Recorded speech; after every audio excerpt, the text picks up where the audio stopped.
Alright, let's see what the hell this is.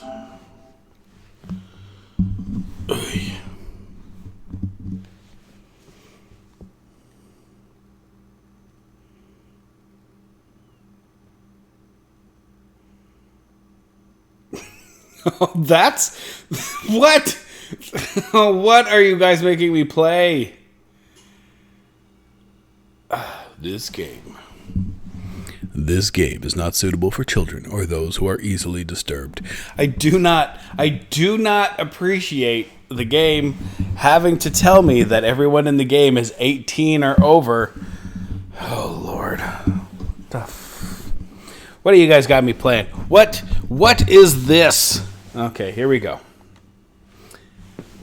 Individuals suffering from anxiety or depression may not have a positive experience playing this game. Jesus Christ! Would you like to review detailed content warnings, which contain spoilers? Alternatively, in-game content warnings can be enabled in the settings menu at any time. No, I don't want to know nothing. Don't tell me nothing. Whoo, boy. By playing Doki Doki Literature Club, you agree that you have noted the game's age rating in your region, and you consent to your exposure of highly disturbing content. The fuck are we playing, man? This better not fucking get all porny and shit. I don't want to get banned. This game is not suitable for children or people who are easily disturbed. That's twice now. What's up, Paranoia Bots? Ooh, that's loud. Why does... Wow, Maddie really has that up loud. Oh, crap. Okay. It's allowed on Twitch? Okay, good. What's up, Brianna Schman? What's up, Sir Chris Swan? You know what? Let's get right into this. Let's figure out. Please enter your name. Okay. Tim. Done. Okay. That's me. Hey. Okay. I see an annoying girl running toward me from the distance, waving her arms in the air like she's totally oblivious to any attention she might draw to herself. That girl. Oh, goddamn! I've got to figure out a way to get this mic on an arm so that I can talk into it. That girl is Sayori, my neighbor and good friend since we were children. You know, the kind of friend you'd never see yourself making today, but it just kind of works out because you've known each other for so long. We used to walk to school together on days like this, but starting around high school, she would oversleep more and more frequently, and I would get tired of waiting up. But if she's going to chase after me like this, I almost feel better off running away. However, I just sigh and idle in front of the crosswalk and let Sayori catch up to me. I overslept again. I'm not doing lady voices. That's awful. But I caught you this time. Maybe, but only because I decided to stop and wait for you. You say that like you were thinking about ignoring me. That's mean, Tim. Dear Lord, this is gonna be a lot. Well, if people stare at you for acting weird, then I don't want them to think we're a couple or something. Fine. But you did wait for me after all. I guess you don't have it in you to be mean, even if you want to. Whatever you say, Sayori. We cross the street together and make our way to school. As we draw near, the streets become increasingly speckled with other students making their daily commute. By the way, Tim, have you decided on a club to join yet? I'm gonna guess the literature club? A club? I told you already, I'm not really interested in... Oh, that's my voice, sorry. Yeah, Paranoia Bots, no spoilers. I told you already, I'm not really interested in joining any clubs. I haven't been looking either. That's not true. You told me you would join a club this year. Did I? I'm sure it's possible that I did in one of our many conversations where I dismissively go along with whatever she's going on about. Sayori likes to worry a little too much about me when I'm perfectly content just getting by on the average while spending my free time on games and anime. Uh-huh. I was talking about how I'm worried that you won't learn how to socialize or have any skills before college. Jesus Christ. Your happiness is really important to me, you know.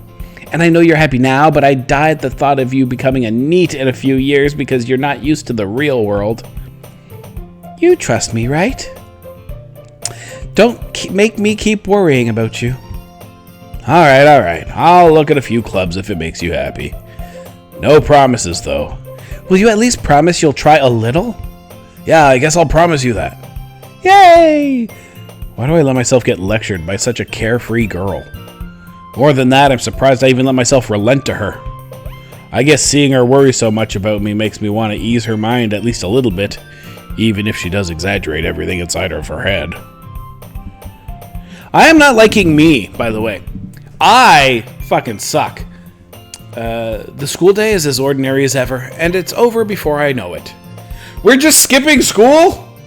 After I pack up my things, I stare blankly at the wall, looking for an ounce of motivation. Clubs. Sayori wants me to check out some clubs. I guess I have no choice but to start with the anime club. Hello, Sayori. Sayori? Sayori must have come into the classroom while I was spacing out. I look around and realize that I'm the only one left in the classroom. I'm going to be doing this for 5 hours, aren't I? Oh boy. Also, it seems that my microphone might be too loud. Which way do we gotta go? Turn it down. Alright, there we go. That's much better. Let's not peak that shit. Okay. I thought I'd catch you coming out of the classroom, but I saw you just sitting here and spacing out, so I came in. Honestly, you're even worse than me sometimes. I'm impressed. You don't need to wait up for me. It's gonna make you late for your own club. Well, I thought you might need some encouragement, so I thought, you know. Know what? Well, that you could come to my club. Sayori. Yeah. There's no way I'm going to your club. Ew, meanie. Sayori. Wait, everybody's over 18? Sayori is vice president of the literature club. Not that I was ever aware that she had any interest in literature. In fact, I'm 99% sure she only did it because she thought it would be fun to help start a new club. Since she was the first one to show interest after the one who proposed the club, she inherited the title Vice President. That said, my interest in literature is guaranteed to be even less. Yeah, I'm going to the anime club. Come on, please. Why do you care so much anyway? Well, I kind of told the club yesterday I would bring in a new member, and Natsuki made cupcakes and everything. Don't make promises you can't keep. I can't tell if Sayori is really that much of an airhead, or if she's so cunning as to have planned all of this out. What the hell, man?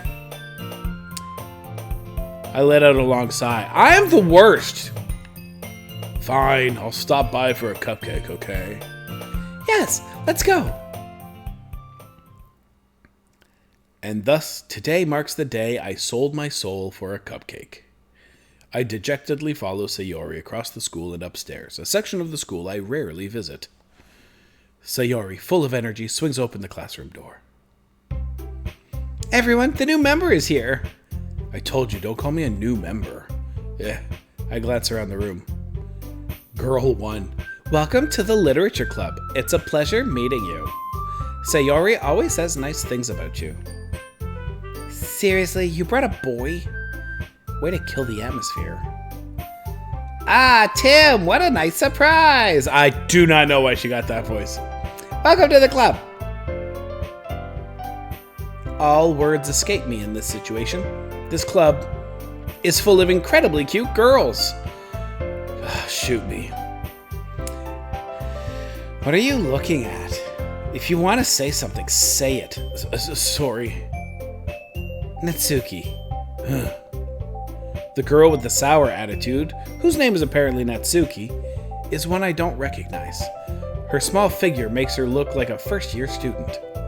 She is also the one who made cupcakes, according to Sayori. You can just ignore her when she gets moody. Sayori says that quietly into my ear, then turns back toward the other girls. Anyway, this is Natsuki, always full of energy. And this is Yuri, the smartest in the club. Don't say things like that. Yuri, who appears comparably more mature and timid, seems to have a hard time keeping up with people like Sayori and Natsuki. Well, it's nice to meet both of you. And it sounds like you already know Monica, is that right? That's right.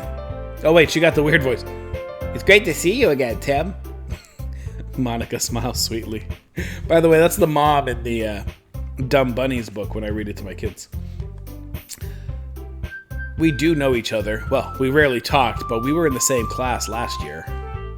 Monica was probably the most popular girl in class. Smart, beautiful, athletic. Basically, completely out of my league. Yeah, because you're a little bitch. Oh, I hate this guy. He's fucking just... Oh, he's so... I hate me. Good morning, Lindsay. So having her smile at me so genuinely feels a little... You too, Monica. Come sit down, Tim. We made room for you at the table so you could sit next to me or Monica. I'll get the cupcakes. Hey, I made them. I'll get them. Sorry, I got a little too excited. Then how about I make some tea as well? The girls have done have a few desks arranged to form a table. As Sayori mentioned, it's been widened so that there's one space next to Monica and one space next to Sayori. Natsuki and Yuri walk over to the corner of the room where Natsuki grabs a wrapped tray and Yuri opens the closet. Still feeling awkward, I take a seat next to Sayori. Natsuki proudly marches back to the table, tray in hand. Okay, are you ready? Ta-da! Whoa! Natsuki lifts the foil off the tray to reveal a dozen white, fluffy cupcakes decorated to look like little cats. I have no idea, Lindsay. The whiskers are drawn with icing and little pieces of chocolate were used to make ears. So cute! I had no idea you were so good at baking, Natsuki. Well, you know. Just hurry and take one. Sayori grabs one first, then Monica. I follow. It's delicious. Sayori talks with her mouth full and has already managed to get icing on her face. I turn the cupcake around in my fingers, looking for the best angle to take a bite. Natsuki is quiet. I can't help but notice her sneaking glances in my direction. Is she waiting for me to take a bite? I finally bite down. The icing is sweet and full of flavor. I wonder if she made it herself. This is really good. Thank you, Natsuki. Why are you thanking me? It's not like Haven't I heard this somewhere before? Made them for you or anything. I thought you technically did. Sayori said, well, maybe, but not for you, dummy. All right. Again, everyone's above 18. I give up on Natsuki's weird logic and dismiss the conversation. Yuri returns to the table, carrying a tea set. She carefully places a teacup in front of each of us before setting down the teapot next to the cupcake tray. You keep a whole tea set in this classroom? Don't worry, the teachers gave us permission. After all, doesn't a hot cup of tea help you enjoy a good book? I guess. Am I gonna get to make any decisions, or am I just reading shit? Don't let yourself get intimidated. Yuri's just trying to impress you. Wait, no, Monica has the weird voice. Yuri has a normal voice. That's not... Insulted, Yuri looks away. I meant that, you know. I believe you. Well, tea and reading might not be a pastime for me, but I at least enjoy tea. I'm glad. Yuri faintly smiles to herself in release. Monica raises an eyebrow, then smiles at me. So, what made you consider the literature club? I was afraid of this question. Something tells me I shouldn't tell Monica that I was practically dragged here by Sayori. Well, I haven't joined any clubs yet, and Sayori seemed really happy here, so... That's okay, don't be embarrassed. We'll make sure you feel right at home, okay? As president of the literature club, it's my duty to make the club fun and exciting for everyone. Monica, I'm surprised. How come you decided to start your own club? You could probably be a board member for any of the major clubs. Weren't you a leader of the debate club last year? Well, you know. To be honest, I can't afford all of the politics around the major clubs. It feels like nothing but arguing about the budget and publicity and how to prepare for events. I'd much rather take something I personally enjoy and make something special out of it. And if it encourages others to get into literature, then I'm fulfilling that dream. Monica really is a great leader. Yuri also nods in agreement. Then I'm surprised there aren't more people in the club yet. It must be hard to start a new club. You could put it that way, not many people are very interested in putting out all the effort to start something brand new, especially when it's something that doesn't grab your attention, like literature. You have to work hard to convince people that you're both fun and worthwhile. But it makes school events like the festival that much more important. I'm confident that we can all really grow this club before we graduate. Right, everyone? Yeah, we'll do our best. You know it. Sup, Boise? Everyone enthusiastically agrees.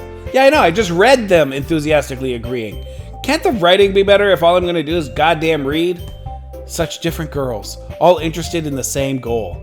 Are they different? I feel like this is some pretty shallow writing so far. Monica must have worked really hard just to find these three. Sure. Maybe that's why they were all so delighted by the idea of a new member joining. Though, I still don't really know if I can keep up with their level of enthusiasm about literature. So, Tim, what kinds of things do you like to read? Well, considering how little I've read these past few years, I don't really have a good way of answering that. Manga, I mutter quietly to myself, half joking. Natsuki's head suddenly perks up. It looks like she wants to say something, but she keeps quiet.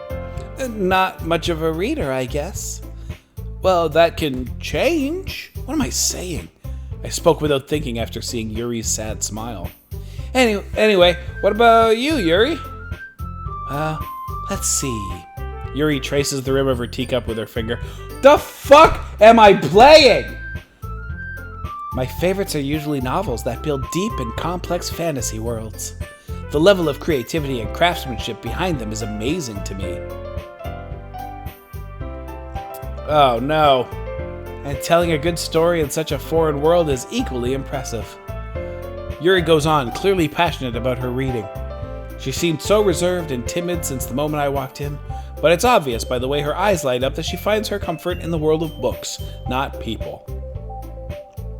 But you know, I like a lot of things. Stories with deep psychological elements usually immerse me as well. Isn't it amazing how a writer can so deliberately take advantage of your own lack of imagination to completely throw you for a loop? Anyway, I've been reading a lot of horror lately. I read a horror book once. I desperately grasped something I can relate to at the minimal level. At this rate, Yuri might as well be having a conversation with a rock. Yeah, fucking no argument here. Really? I wouldn't have expected that, Yuri. For someone as gentle as you? I guess you could say that. But if a story makes me think or takes me to another world, then I really can't put it down. Surreal horror is often very successful at changing the way you look at the world, if only for a brief moment. I hate horror. Oh, why's that? Well, Natsuki's eyes dart over to me for a split second. Never mind. Yes, right. You usually like to write cute things, don't you, Natsuki? What? What gives you that idea? You left a piece of scrap paper behind last club meeting. It looked like you were working on a poem called Don't Say It Out Loud! And give that back! Fine. Oh wait, weird voice. Your cupcakes, your poems. Everything you do is just as cute as you are. Sayori sidles up behind Natsuki and puts her hands on her shoulders. Does she now? I'm not cute. Everyone's above 18. Natsuki, you write your own poems? God damn it, Mazel Tov. Natsuki, you write your own poems? Well, I guess sometimes. Why do you care? Yeah, I forgot she's... I think that's impressive. Why don't you share them sometime? No. Natsuki averts her eyes. You wouldn't like them. Not a very confident writer yet? Why am I a dick? Also, God, okay, sorry. You guys let me know if I should turn... I'm going to turn this down. I just see me peeking over there. God, I suck. I understand how Natsuki feels. Sharing that level of writing takes more than just confidence. The truest form of writing is writing to oneself. You must be willing to open up to your readers, exposing your vulnerabilities and showing even the deepest reaches of your heart. Yeah, I know, Moss. Do you have writing experience too, Yuri? Maybe if you share some of your work, you can set an example and help Natsuki feel comfortable enough to share hers. I guess it's the same for Yuri. I wanted to read everyone's poems. We all sit in silence for a moment. Okay. Oh, yeah. Okay. I have an idea, everyone. Natsuki and Yuri look quizzically at Monika. Let's all go home and write a poem of our own. Then next time we meet, we'll all share them with each other. That way, everyone is even. Yeah, let's do it. Plus, now that we have a new member, I think it will help us all get a little more comfortable with each other and strengthen the bond of the club. Isn't that right, Tim? Monika smiles warmly at me once again. Hold on, there's still one problem. Huh? What's that? Now that we're back to the original topic of me joining the club, I bluntly come forth with what's been on my mind the entire time.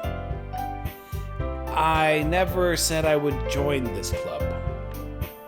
Sayori may have convinced me to stop by, but I never made any decision. I am the worst human being. I still have other clubs to look at, and I should give myself a stupid voice. What a dick. I lose my train of thought. All four girls stare back at me with dejected eyes. But, I'm sorry, I thought... Tim? You all... I'm defenseless against these girls. You are a fucking loser. How am I supposed to make a clear-headed decision when it's like this? What am I playing? That is, if writing poems is the price I need to pay in order to spend every day with these beautiful girls... Right. Okay, I've decided then. I'll join the literature club. One by one, the girls' eyes light up. Like I'm a fucking hero? You trash. You're trash! Yes, I'm so happy. Sayori wraps her arms around me, jumping up and down. Hey, you really did scare me for a moment. If you really just came for the cupcakes, I would be super pissed. Then that makes it official. Welcome to the literature club. Thanks, I guess? Okay, everyone. I think that we can officially end today's meeting on a good note. Everyone remember tonight's assignment. Write a poem to bring to the next meeting so we can all share. Monika looks over at me once more. Tim, I look forward to seeing how you express yourself. Yeah. Can I really impress the class star Monika with my mediocre writing skills? I already feel the anxiety welling up inside me. Meanwhile, the girls continue to chit-chat as Yuri and Natsuki clean up their food. Hey, Tim. Oh, shit! I went too fast. That's right, Sayori and I never walk home together anymore because she always stayed after school for clubs. Sure, might as well. Alright, context clues. She asked me to walk home with her. Yay! With that, the two of us depart the club room and make our way home. The whole way, my mind wanders back and forth between the four girls. Sayori, Natsuki, Yuri, and of course, Monika. Will I really be happy spending every day after school in a literature club? Perhaps I'll have the chance to grow closer to one of these girls. Alright, I'll just need to make the most of my circumstances, and I'm sure good fortune will find me. And I guess that starts with writing a poem tonight. Oh, this fucking... Oh, do I get to do something?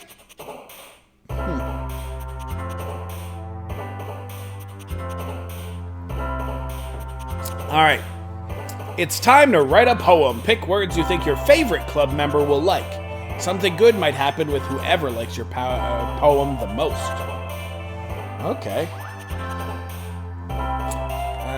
Dark feather, sweet flying sing, charm. Let's start with melancholy. Melancholy.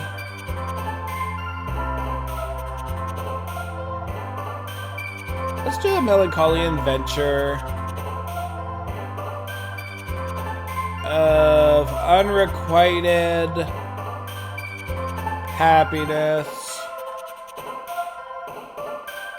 Are we doing Mad Libs? Is that what's happening right now? Is this a fucking Mad Lib game?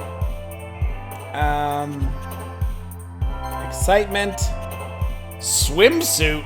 That's an... No, we are not picking swimsuit. Insight.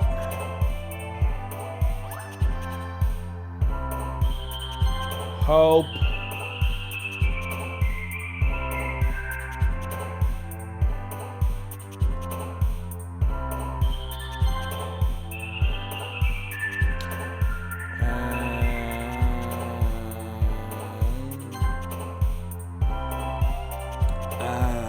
Massacre? No. Extraordinary sadness.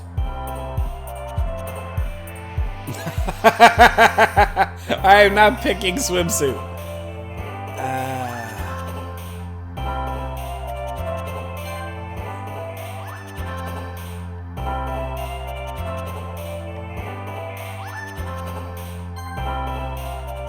I love entropy. Entropy is such a cool word.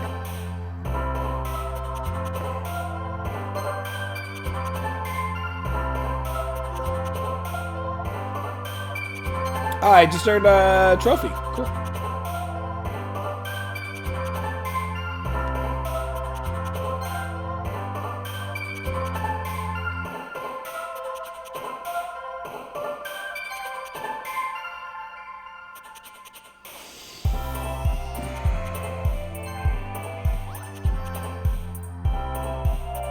Ooh, Wrath. I like Wrath.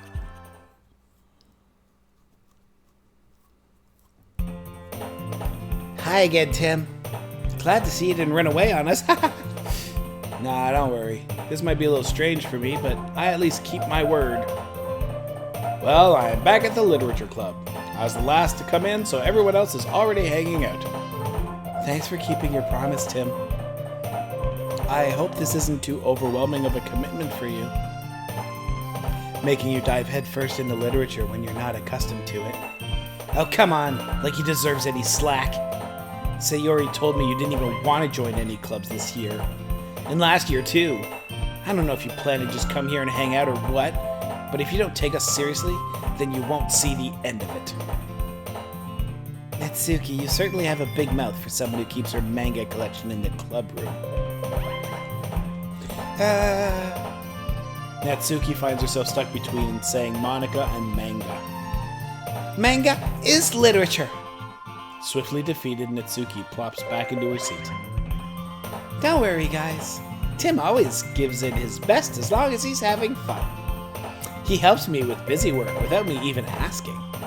Like cooking, cleaning my room. How dependable. Sayori, that's because your room is so messy it's distracting. Why am I so negative? And you almost set your house on fire once? Ugh, if you see yourself in this main character, you need to look at yourself harder and stop being a little bitch, I guess. God damn, I hate this main character. Is that so? You two are really good friends, aren't you? I might be a little jealous. Why? Why? How come? You and Tim can become good friends, too. Sayori. Huh? As usual, Sayori seems oblivious to the weird situation she just put me into. Oh, Yuri even brought you something today, you know. Oh, wait, Sayori. Me? Not really. Don't be shy. It's really nothing. Maz, I don't know if you can consider what I do playing games. What is it? Never mind. Sayori made it sound like a big deal when it's really not. What do I do? I'm sorry, Yuri, I wasn't thinking. I guess that means it's up to me to rescue this situation. Yep, you're the only person who could solve this riddle. Hey, don't worry about it. First of all, I wasn't expecting anything in the first place. So any nice gesture from you is a pleasant surprise, because I am deserving of that. It'll make me happy no matter what. Is that so? Yeah, I won't make a big deal of it if you don't want it to be. All right. Well, here. Yuri reaches into her bag and pulls out a book. I didn't want you to feel left out, so I picked out a book that I thought you might enjoy. It's a short read, so it should keep your attention, even if you don't usually read. And we could, discuss it if you wanted. How is this girl accidentally being so cute? Who am I? She even picked out a book she thinks I'll like, despite me not reading much. Yuri, thank you. I'll definitely read this. I enthusiastically take the book. Phew. Well, you can read it at your own pace. I look forward to hearing what you think. Now that everyone's settled in, I expected Monica to kick off some scheduled activities for the club, but that doesn't seem to be the case. Sayori and Monica are having a cheery conversation in the corner. Yuri's face is already buried in a book. I can't help but notice her intense expression, like she was waiting for this chance. Meanwhile, Natsuki is rummaging around in the closet. Man, looks like no one wants to be bothered today. I slump down into the nearest desk. How am I supposed to occupy myself with something literature-related by myself like this? The fuck do you think reading is? I guess I could always read some of the book Yuri gave me. But I'm feeling a little too tired to read. What does that mean? I could probably fall asleep right now. Do it, bro. I close my eyes and end up listening in on Sayori's conversation with Monica. We're probably going to seem really lame compared to all the other clubs, though. Well, we can't give up. The festival is our chance to show everyone what literature is all about. The problem is that the idea of a literature club sounds too dense and intellectual. But it's not like that at all, you know. We just need a way of showing that to everyone. Something that speaks to their creative minds. That doesn't solve the problem, though. What do you mean? Even if we come up with the most fun thing ever, nobody will come in the first place if it's a literature event. So it's more important to figure out how to get people to show up in the first place, you know? And after they come, we can do the thing to speak to their creative minds. What's this? Sayori is taking this really seriously. It's rare to hear her deliberating like this. That's a good point. In that case, do you think food will do the trick? What kind? Well, I guess we could... Cupcakes! Good thinking. Natsuki would love to do that. Oh, you're right. Natsuki makes the best cupcakes. That works out perfectly. That wasn't why you suggested it? Cupcakes speak to my creative tummy. Cupcakes it is then. I'm hungry. Oh, I'm hungry. Anyway, we still need to work out the details of the event itself. I find myself smiling. In the end, Sayori is still her usual self. But therein lies the unexpected reason I admire her. Unlike me, who has trouble finding any motivation at all, Sayori can put her mind to things and make them come to life. I suppose that's why I end up letting her get on my case about things. I can't help but wonder what it would be like to see the world through her eyes. I open my eyes to find Sayori's face filling my vision. I nearly fall out of my chair. Sorry. Wait, actually, I'm not sorry at all. It's your fault for sleeping like that. This isn't the napping club. Does our school have a napping club? You're staying up late again, aren't you? Now that you're in a club, you're gonna have less time for anime, you know. You'll need to get used to it. Don't say that so loud. I glance over my shoulder to see if Monica overheard. It's true, though. Yeah, I know. You're always looking out for me, Sayori. It's what I do best. That's a problem. What about you? You look out for me better than you look out for yourself.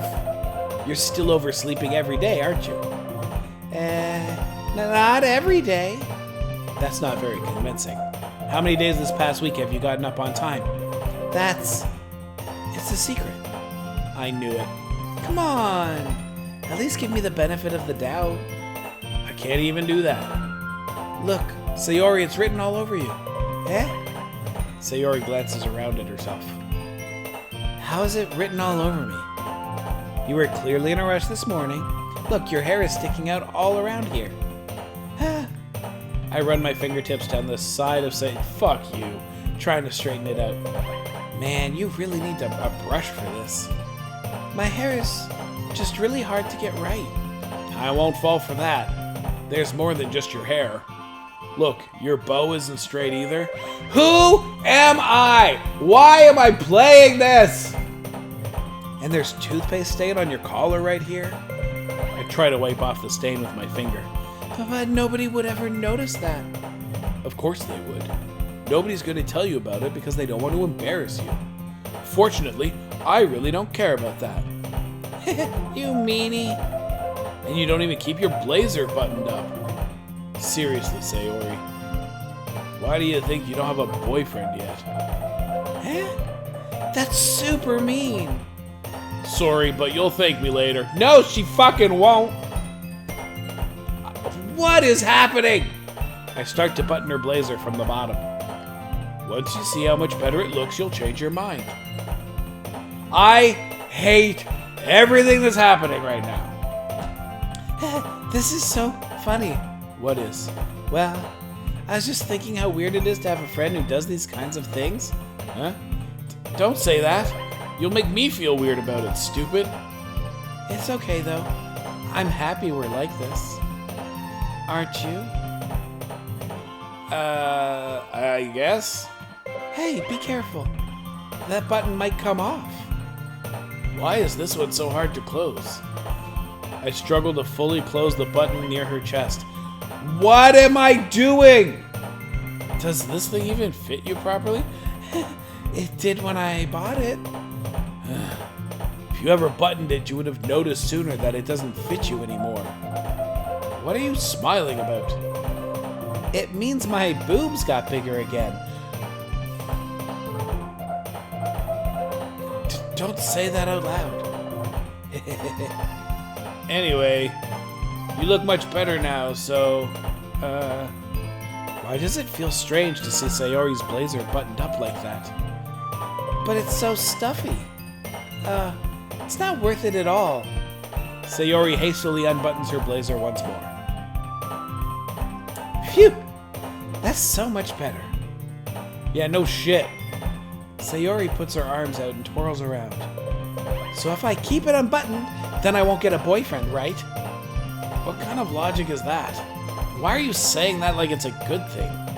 Because if I had a boyfriend, then he wouldn't even let you do things like this. And you take care of me better than anyone else would anyway. So that's why I'm keeping it unbuttoned. Stop saying all these embarrassing things. I fucking suck! Eh? I didn't say anything embarrassing. Jeez. Well, anyway, just focus on trying to wake up a little earlier. Only if you focus on going to bed earlier. Fine. It's a deal. I guess we really are better at taking care of each other than we are at taking care of ourselves. Yeah, I guess so, huh? So maybe you should come wake me up in the morning. You're doing it again, Sayori. But I was joking that time. Man, it's impossible to tell with you sometimes. Okay, everyone. Eh? Monica suddenly calls out.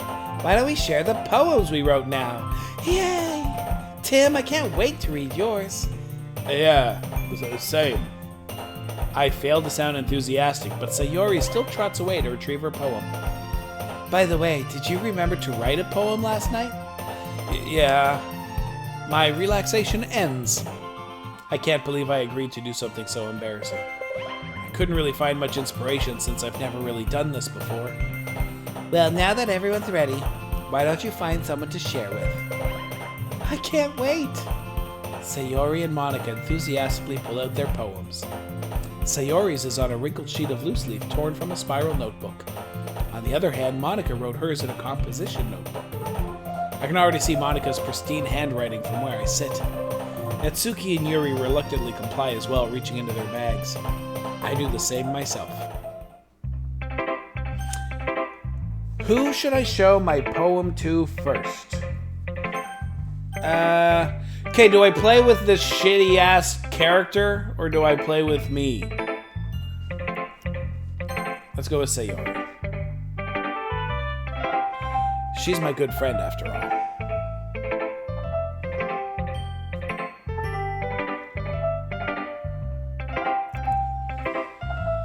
Oh my goodness, this is so good, Tim. Huh? I love it. I had no idea you were such a good writer. Sayori, you must be seriously overreacting. I'm not a good writer at all. I honestly have no idea what I'm doing. Well, maybe that's why. Because I have no idea why I like it either. Yeah, that's about right. Jeez. I'm sure Yuri's opinion has to be a little more constructive than this. Maybe even Natsuki's. Are you sure you don't like it just because I wrote it? Well, I'm sure that's part of it. I think I understand you better than a lot of other people, you know? So when I read your poem, it's not just a poem. It's a Tim poem. And that makes it feel extra special. Like, I can feel your feelings in it. Sayori hugs the sheet against her chest. You're so weird, Sayori. I'm really happy just that you wrote one. It just reminds me of how you're really a part of the club now. Thanks, Moz. Not to mention the fact that I'm standing in front of you in the club room. Well, of course. I'm not really into it yet, but that doesn't mean I'll break my promise. See, it's like I said before, Tim. Deep down, you're not selfish at all, you know? Trying new things like this for other people, that's something that only really good people do. Thanks, Sayori. I'm not sure if Sayori sees the full picture of my motive here. And again, I can't deny that she's part of the reason I joined. Knowing how much this means to her and all, yeah. And I'm going to make sure you have lots of fun here, okay? That will be my way of thanking you. Alright, I'm going to hold you to that then. Yay! Now, you'll read my poem too, right? Don't worry, I'm really bad at this. We'll see about that. Dear sunshine, the way you glow through my blinds in the morning, it makes me feel like you missed me. Kissing my forehead to help me out of bed, making me rub the sleepy from my eyes. Are you asking me to come out and play? Are you trusting me to wish away a rainy day? I look above, the sky is blue. It's a secret, but I trust you too. If it wasn't for you, I could sleep forever. But I'm not mad. I want breakfast. Crushing it! Sayori, this is just a guess, but did you wait until this morning to write this? No? Just a little bit.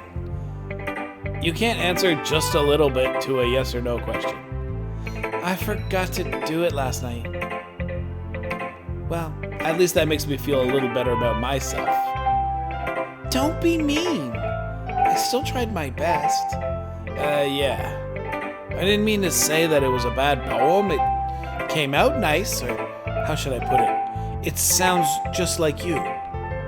Really? Yeah. Especially that last line. I made eggs and toast. Even though you were late to school, it's bad to skip breakfast. I get all cranky. Well, I guess there's no point in arguing. Anyway, thanks for showing me. This is so much fun. Monica's the best. Yeah. But next time, I won't forget.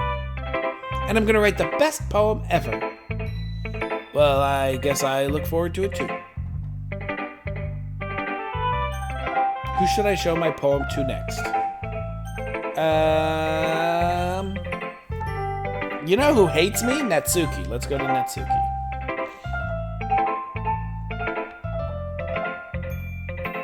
Well, it's about what I expected from someone like you. That's a little blunt. Well, excuse me. It's not like I said it was bad. It just didn't evoke any emotions. So basically, it's not cute enough for your tastes. Do you want to get smacked? I'll pass. Well, anyway, I guess I need to show you mine. Not that you'll like it. Eagles can fly. Monkeys can climb. Crickets can leap. Horses can race. Owls can seek. Cheetahs can run. Eagles can fly. People can try. But that's about it. Yeah. I told you that you weren't gonna like it. I like it. Huh? Just be honest. I am. Why are you so convinced that I wouldn't like it? Well, because everyone in high school thinks that writing has to be all sophisticated and stuff, so people don't even take my writing seriously.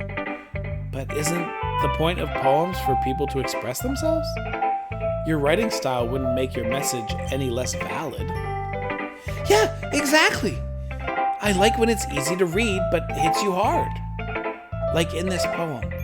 Seeing everyone around you do great things can be really disheartening. So I decided to write about it. Yeah, I understand. But the other nice thing about simple writing is that it puts more weight on the wordplay. Like, I set up for a rhyme at the end, but then made it fall flat on purpose. It helps bring out the feeling in the last line. So you did. I guess more went into it than I realized. That's what it means to be a pro. I'm glad you learned something. Didn't expect that from the youngest one here, did you? Yeah, I guess not. I decided to humor her with that last comment.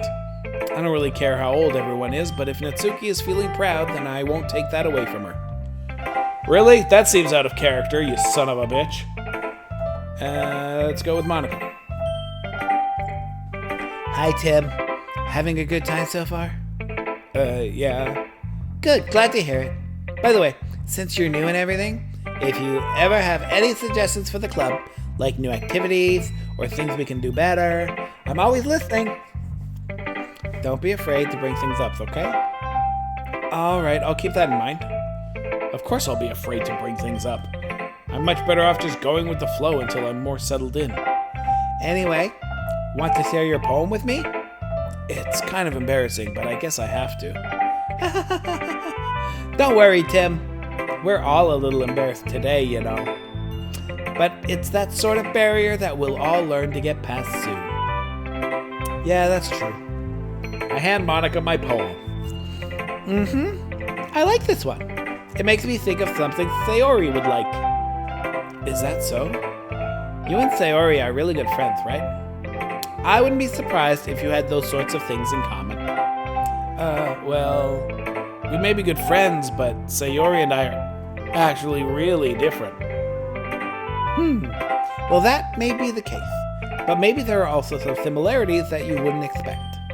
The way she talks about you, it sounds like the two of you really care about each other's well-being. Even if you show it in different ways, it ends up being more similar than you'd think. So I think that's the kind of vibe I get when reading your poem. You're sure you're not reading too much into it? I could be. Oh gosh, I sound like Yuri. But in any case, Sayori's writing is kind of a gentle feel to it. I can tell that she likes exploring with emotions like happiness and sadness. Who knew that someone so happy would enjoy sad things too? Yeah, that's totally unexpected. Well, to each their own. And you shouldn't be afraid to experiment a little bit either. I'm sure I'll end up trying different things a lot. It could take a while before I feel comfortable doing this. That's okay. I'd love to see you try new things. That's the best way to find the kind of style that suits you. Everyone else might be a little bit biased toward their own kinds of styles, but I'll always help you find what suits you the most. So don't force yourself to write the way everyone else wants you to write. It's not like you have to worry about impressing them or anything. Anyway, do you want to read my poem now? Oh boy. Don't worry, I'm not very good. You sound pretty confident for someone who claims to not be very good. Well, that's because I have to sound confident. That doesn't mean I always feel that way, you know. I see. Well, let's read it then. Hole in wall. It couldn't have been me. See the direction the spackle protrudes? A noisy neighbor? An angry boyfriend? I'll never know. I wasn't home. I peer inside for a clue. No, I can't see. I reel, blind, like a film left out in the sun. But it's too late. My retina's already scorched with a permanent copy of the meaningless image. It's just a little hole. It wasn't too bright. It was too deep, stretching forever into everything. A hole of infinite choices. I realize now that I wasn't looking in. I was looking out. And he, on the other side, was looking in. Son of a bitch! So, what do you think? It's very freeform, if that's what you call it. Sorry, I'm not really the right person to ask for feedback. No shit. It's okay. Yeah, that kind of style has gotten pretty popular nowadays. That is, a lot of poems have been putting emphasis on the timing between words and lines. When performed out loud, it can be really powerful. What was the inspiration behind this one? Well, I'm not sure if I know how to put it. I guess you could say that I had some kind of epiphany recently. It's been influencing my poems a bit. An epiphany? Yeah, something like that. I'm kind of nervous to talk about deep stuff like that because it's kind of coming on strongly. Maybe after everyone is better friends with each other. Anyway, here's Monica's writing tip of the day. Sometimes when you're writing a poem or a story, your brain gets too fixated on a specific point. If you try so hard to make it perfect, then you'll never make any progress. Just force yourself to get something down on the paper and tidy it up later. Another way to think about it is this. If you keep your pen in the same spot for too long, you'll just get a big dark puddle of ink. So just move your hand and go with the flow. That's my advice for today. Thanks for listening. Yeah, fucking Yuri.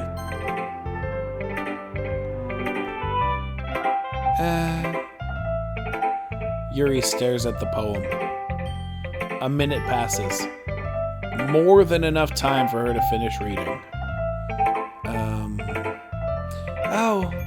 Sorry. I forgot to start speaking. It's fine. Don't force yourself. Hey, Jigsaw Nerd. I'm not. I just need to put my thoughts into words. Hold on. Okay. This is your first time writing a poem, right? Yeah? Why do you ask? I'm just making sure. I guess that it might be after reading through it. Oh, so it's that bad? No. Did I just raise my voice? I'm so sorry. Yuri buries her face in her hands. I couldn't help but notice that it's been several minutes and we really haven't gotten anywhere. It might take Yuri a while to get used to new people. It's fine, I really didn't notice. What were you saying? Right, it's just that there are specific writing habits that are usually typical of new writers, and having been through that myself, I kind of learned to pick up on them. I think the most noticeable thing I recognize in new writers is that they try to make their style very deliberate. In other words, they tend to pick a writing style separate from the topic matter, and they form-fit the two together. The end result is that both the style and the expressiveness are weakened. Once Yuri finds her train of thought, it's as if her demeanor totally changes. Her stammering is completely gone, and she sounds like an expert.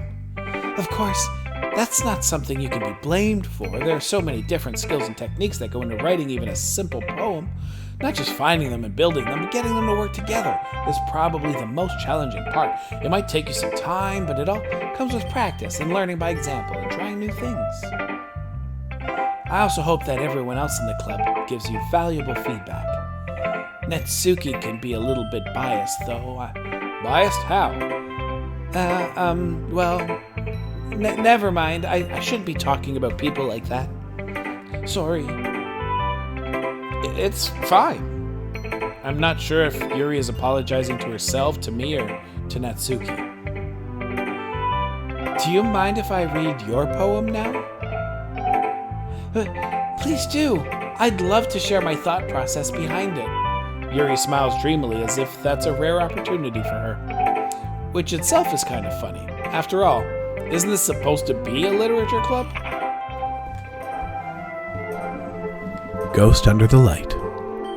The tendrils of my hair illuminate beneath the amber glow. Bathing. It must be this one. The last remaining streetlight to have withstood the test of time. The last, yet to be replaced by the sickening blue-green hue of the future. I bathe, calm, breathing air of the present but living in the past. The light flickers. I flicker back.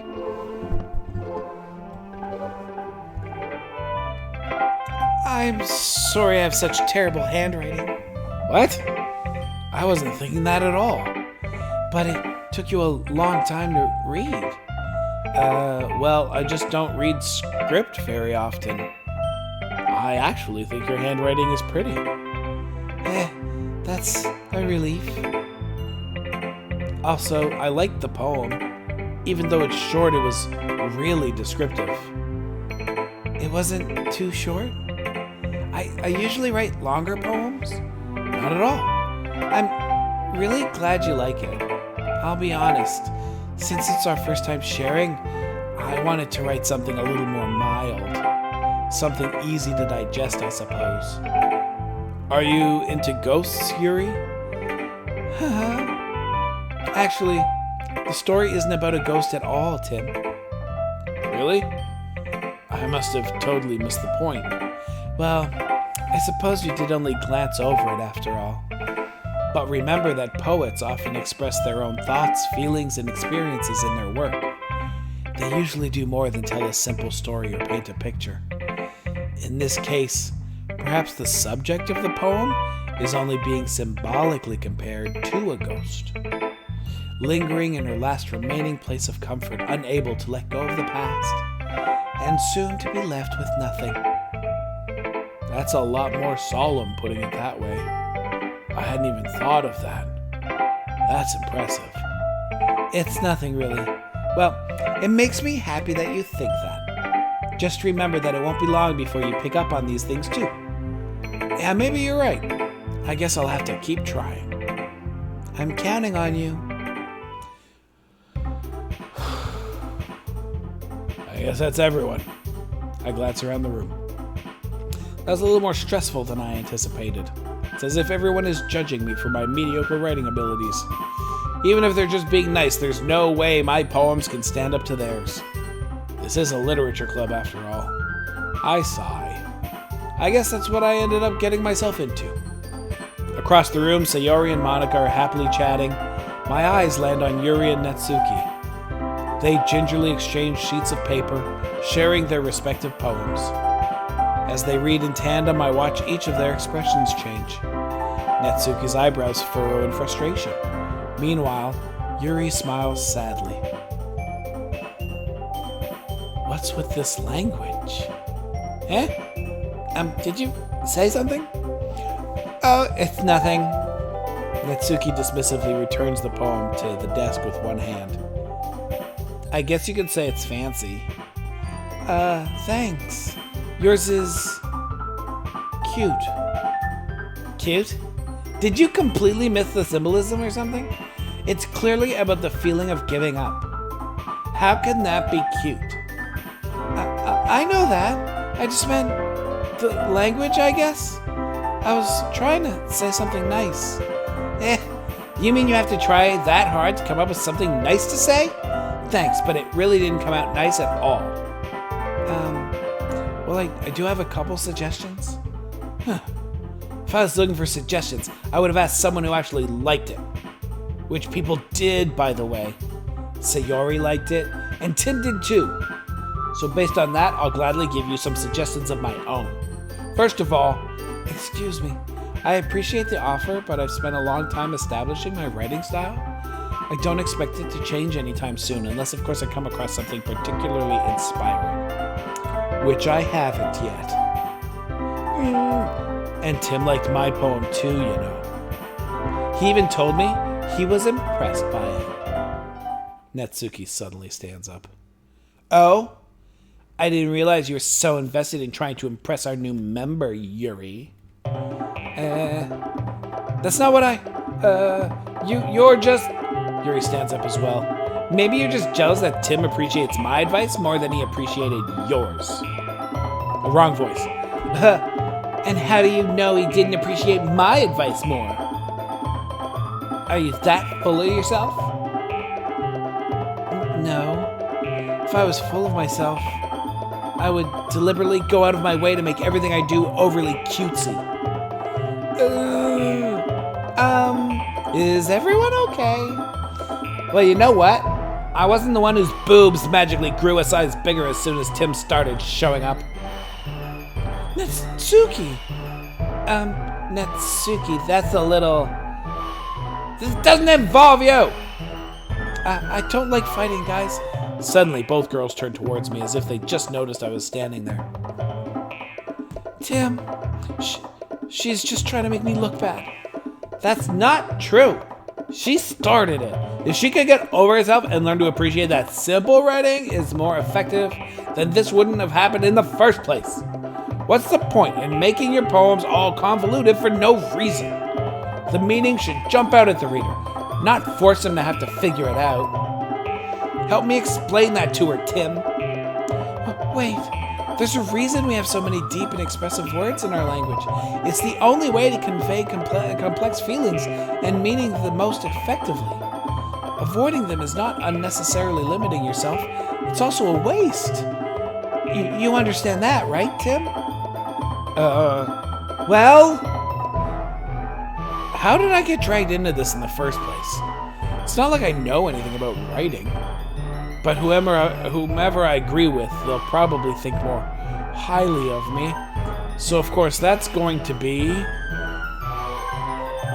Nope, I am not deciding. Help me, Sayori. Natsuki? Natsuki glares at me, drying up any words I had in my mouth. So instead I turn to Yuri. Yuri? But Yuri's expression is so defenseless that I can't bring myself to say anything to her. Sayori! Yeah.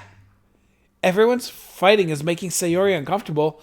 How can the two of you keep fighting when you know you're making your friend feel like this? What? Oh, man. I fucking suck. Tim, well, that's her problem. This isn't about her. I agree. It's unfair for others to interject their own feelings into our conflict. Yeah, unless Sayori wants to tell Yuri what a stuck-up jerk she's being. She would never. It's your immaturity that's made her upset in the first place. Excuse me? Are you listening to yourself? This is exactly why. Exactly why nobody likes... Stop! Natsuki, Yuri, you guys are my friends. I just want everyone to get along and be happy. My friends are wonderful people. And I love them because of their differences. Natsuki's poems, they're amazing because they give you so many feelings with just a few words. And Yuri's poems are amazing because they paint beautiful pictures in your head. Everyone's so talented, so why are we fighting? Because, well, also, Natsuki's cute and there's nothing wrong with that. And Yuri's boobs are the same as they always were. Big and beautiful. Jesus Christ. Sayori stands triumphantly. Monica stands behind her with a bewildered expression. I'll make some tea. Yuri rushes off. Natsuki sits down with a blank expression on her face, staring at nothing. So, this is why Sayori is vice president. I whisper to Monica. She nods in return. To be honest, I might come off as a good leader and I can organize things, but I'm not very good with people. I couldn't even bring myself to interject. As president, that's kind of embarrassing of me. Nah, it's not like I can blame you. I wasn't able to say anything either. Well, I guess that just means Sayori's amazing in her own ways, isn't she? You could say that. She might be an airhead, but sometimes it's weirdly suspicious that she knows exactly what she's doing. I see. Take good care of her, okay? I would hate to see her get herself hurt. That makes two of us. You can count on me. Monica smiles sweetly at me, causing my stomach to knot. Such a genuine person really does make a good president, regardless of what she says. If only I could get the chance to talk to her a little more. Okay, everyone. It's about time for us to leave. How did you all feel about sharing poems? It was a lot of fun. Well, I'd say it was worth it. It was alright, well, mostly. Tim, how about you? Yeah, I'd say the same. It's a neat thing to talk about with everyone. Awesome. In that case, we'll do the same thing tomorrow. And maybe you learn something from your friends, too. So your poems will turn out even better. I think to myself. I did learn a little more about the kinds of poems everyone likes. With any luck, that means I could do at least a better job impressing those I want to impress. I nod to myself with newfound determination. Tim, ready to walk home? Sure, let's go. Eee! Sayori beams at me. It truly has been a while since Sayori and I have spent this much time together. I can't really say I'm not enjoying it either. Why am I playing this? Don't tell me, no spoilers. Sayori? About what happened earlier. What do you mean? You know, between Yuri and Natsuki. Does that kind of thing happen often? No. That's really the first time I've seen them fight like that. I promise they're both wonderful people. Hey, Zar, what's up? You don't hate them, do you? No, I don't hate them. I just wanted your opinion, that's all. I can see why they'd make good friends with you. You know, Tim, it's nice that I get to spend time with you in the club. But I think seeing you get along with everyone is what makes me the happiest. And I think everyone really likes you too. Hey, thanks for resubbing, Zar. That's... Every day is going to be so much fun. It looks like Sayori still hasn't caught on to the kind of situation I'm in. Sure, being friends with everyone is nice, but does it really need to stop there? Ugh, gross. Well, we'll just have to see what the future holds, Sayori. I pat Sayori on the shoulder, do I now? I said that more to myself than to her, but it's easy to use Sayori as an internal monologue sometimes. Okay. Yeah, let's do this. Alright, here we go. Oh, that's sweet. Alright, what are we going to do? Let's go with Vibrant. Vibrant Extreme. Excitement. Spinning. Captive. Hopeless. Tears. I like tears.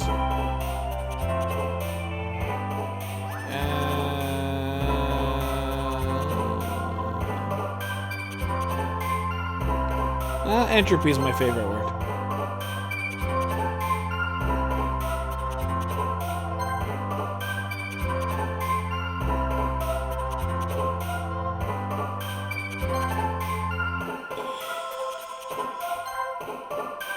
Beauty. Oh, heartbeat's a cool word.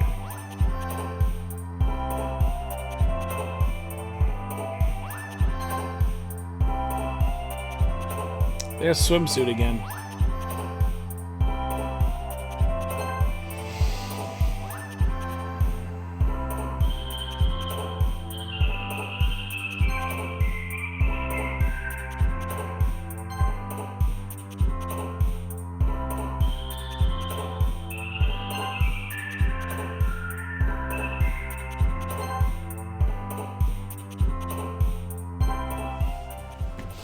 Alright.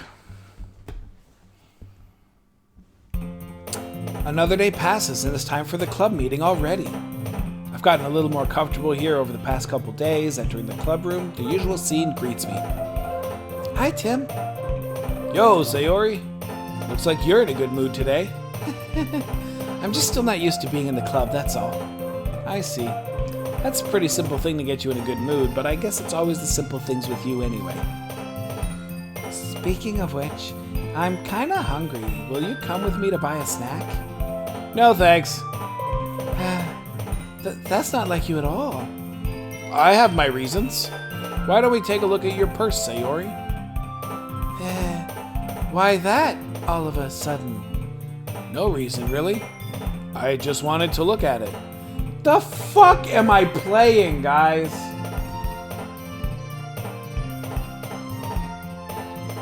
Sayori nervously retrieves her coin purse. She fumbles with the latch and gets it open. Then she turns it upside down and lets its contents spill onto the desk. Who am I? Only 2 small coins fall out. I knew it. I can see right through you, Sayori. That's not fair. How did you even know? It's simple. If you had enough money in the first place, you would have bought a snack before coming to the club room. Ah, you gold-digging bitch! Is that what I'm saying? So either you're not hungry and wanted an excuse to take a walk, or you plan to conveniently forget that you spent all your money, so that I would lend you some. But there's one more thing. You're always hungry, and so that only leaves the one option. I give up. Don't make me feel guilty. If you feel guilty, that means you deserve to feel guilty. I am the worst. Yuri suddenly giggles. Eh? I didn't notice that she was listening in. Her face is in her book as always. I wasn't listening or anything. I was just something in my book. Yuri, tell Tim to let me borrow some money. Don't get me involved like that, Sayori. Besides, you should only buy what you can responsibly afford. And frankly, after pulling a mischievous little stunt like that, your suffering is fair enough retribution. I didn't mean that. I got too absorbed into my book. I really like when you speak your mind, Yuri. It doesn't happen much, but it's a fun side of you. There's no way you could think that.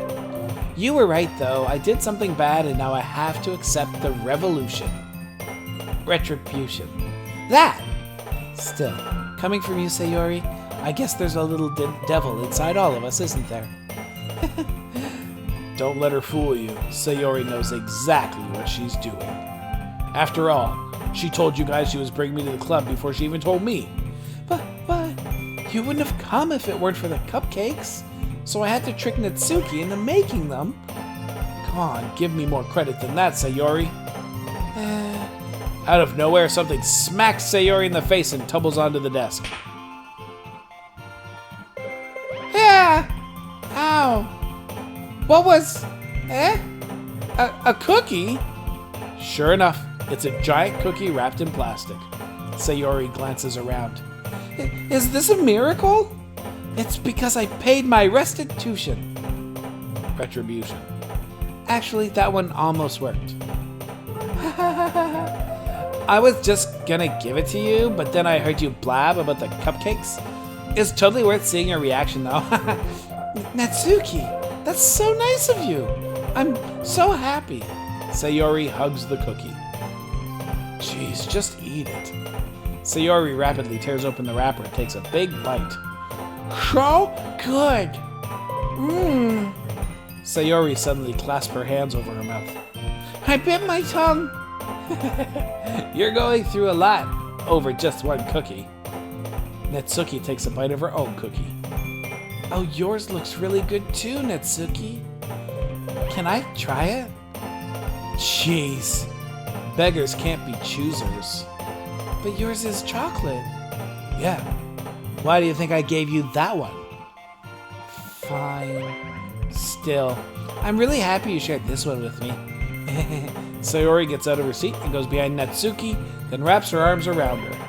Ah, jeez, I get it. Cookie still in hand, Natsuki reaches up to nudge Sayori off her. Sayori suddenly leans down and takes a bite out of Natsuki's cookie. Hey! Did you seriously just do that? Mouthful, Sayori trots away to safety. Yuri and I laugh as well. Oh, for fuck's sakes. Jeez, you're such a kid sometimes. Monika, can you tell Sayori? Natsuki glances around. Monika isn't in the club room. Where's Monika anyway? Good question. Have any of you heard anything about her being late today? Not me. No, this is fucking hell. Yeah, I haven't either. That's a bit unusual. I hope she's okay. Of course she's okay. She probably just had something to do today. She's pretty popular after all. You don't think she has a... I wouldn't be surprised. She's probably more desirable than all of us combined. That's true. Excuse me? Suddenly the door swings open. Sorry. I'm super sorry. Ah, there you are. I didn't mean to be late. I hope you guys weren't worried or anything. Monika chose the club over her boyfriend after all. You're so strong-willed. Boyfriend? What on earth are you talking about? Monika quizzically glances at me. Never mind that. What held you up anyway? Well, my last period today was study hall. To be honest, I kind of just lost track of time. That makes no sense, though. You would have heard the bell ring at least. I must not have heard it since I was practicing piano. Piano? I wasn't aware you played music as well, Monika. I don't really. I kind of just started recently. I've always wanted to learn the piano. That's so cool. You should play something for us, Monika. Monika looks at me. Maybe once I get a little better, I will. Yay! That sounds cool. I'd also look forward to it. Is that so?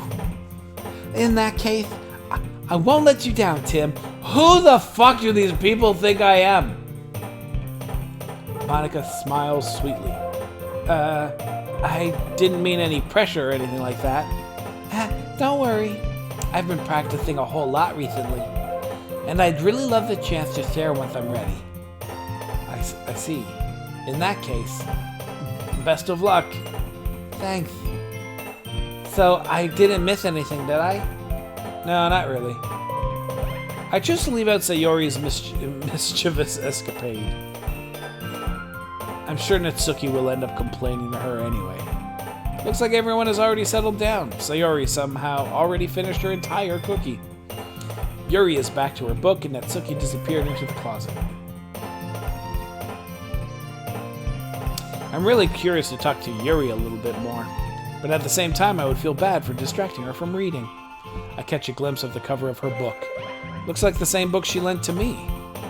More than that, she seems to be on the first few pages. Crap. I think she noticed me looking at her. She sneaks another glance at me and our eyes meet for a split second. But that only makes her hide her face deeper in her book. Sorry. I was just spacing out. I muttered this, sensing I made her uncomfortable. Oh, it's fine. If I was focused, then I probably wouldn't have noticed in the first place. But I'm just rereading a bit of this, so... That's the book you gave me, right? Uh-huh.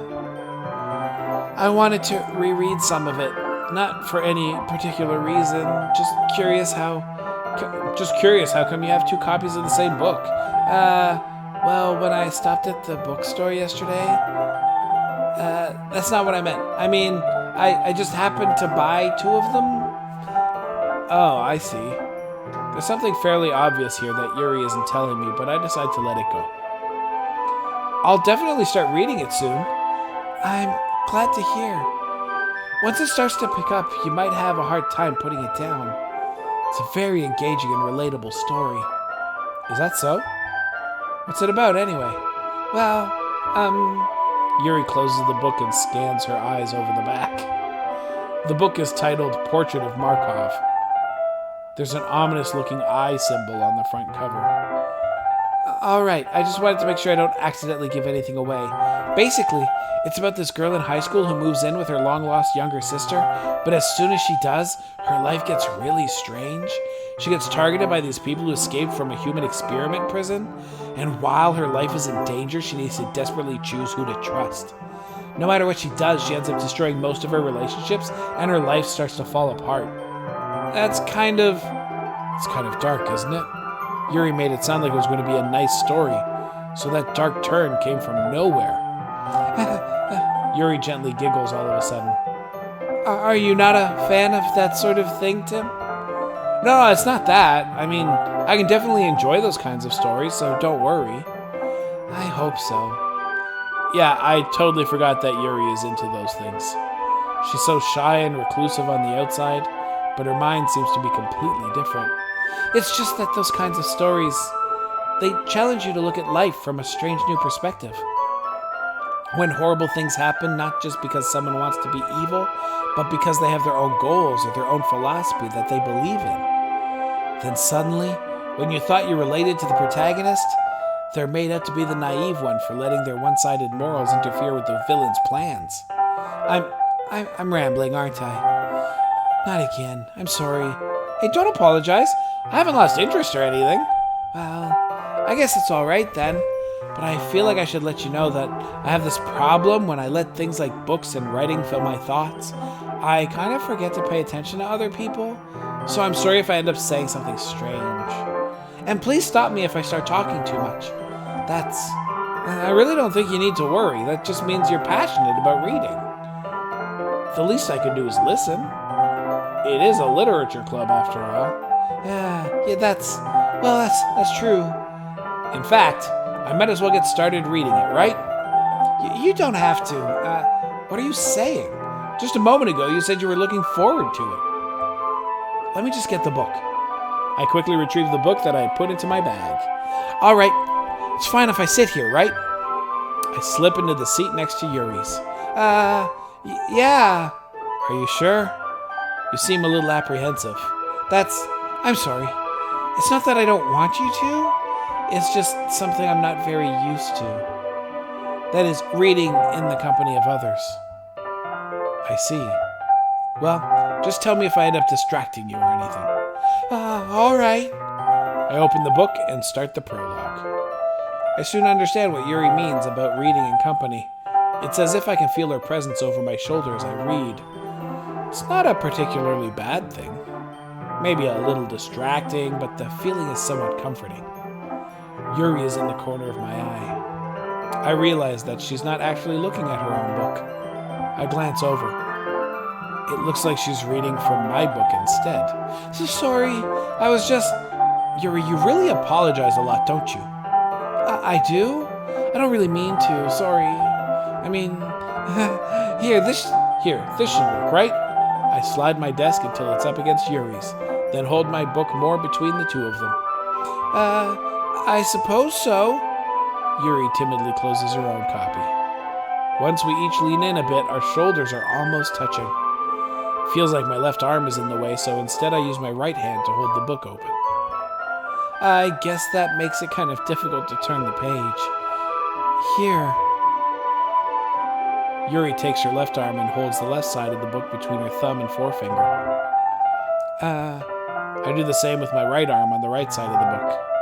That way, I turn a page and Yuri slides it under her thumb, after it flips to her side. But in holding it like this, we're huddled even closer together than before. It's actually kind of distracting me.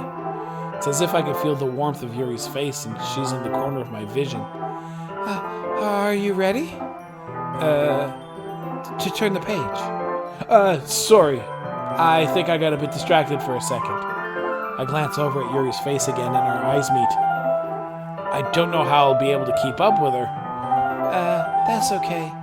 You're not as used to reading, right? I don't mind being patient if it takes you a bit longer. It's probably the least I can do, since you've been so patient with me. Thanks? We continue reading. Yuri no longer asks me if I'm ready to turn the page. Instead, I just assume that she finishes the page before me, so I turn it by my own volition. We continue the first chapter in silence.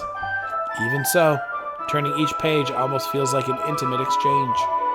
My thumb gently letting go of the page, letting it flutter over to her side as she catches it under her own thumb.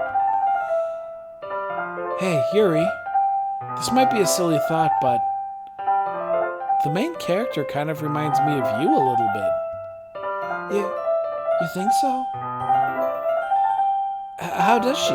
Well, I guess she's more blunt in a lot of ways, but she also second guesses all of the things that she says and does. Like she's afraid she'll do something wrong. It's not like I can see into your head or anything, but they're kind of reminiscent of some of your mannerisms. I see. Jesus Christ.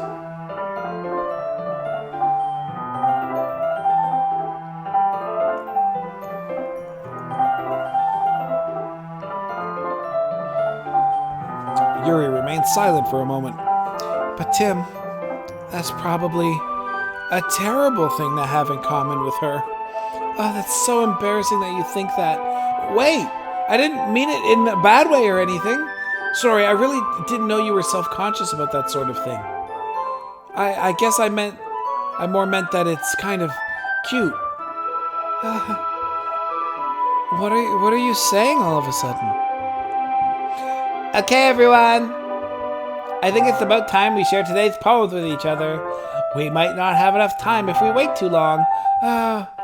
Yuri exhales, spared from finishing her thought. Is that all right, Yuri? You look kind of down. I'm sorry if you haven't been looking forward to this.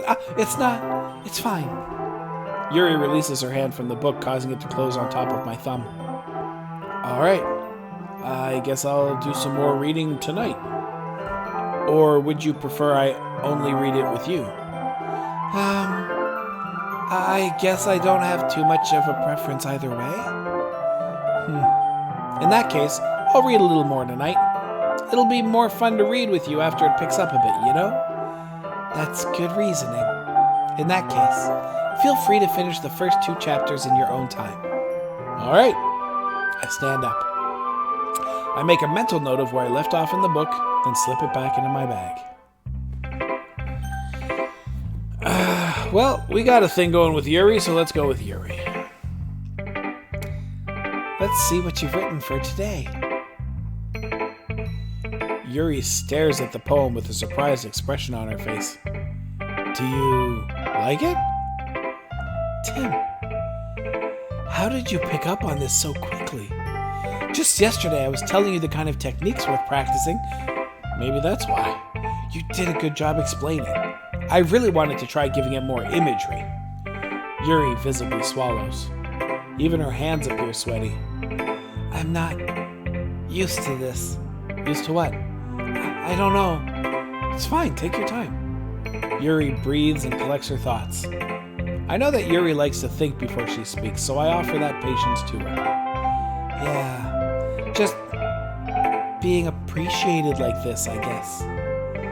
Probably sounds really stupid, but seeing someone motivated by my writing, it just makes me really happy. Are you saying you've never shared your writing before? Yuri nods. Really?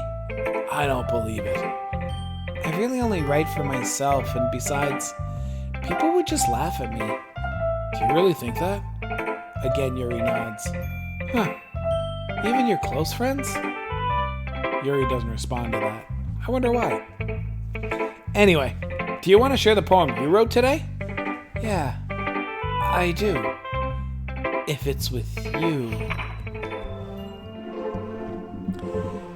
The Raccoon.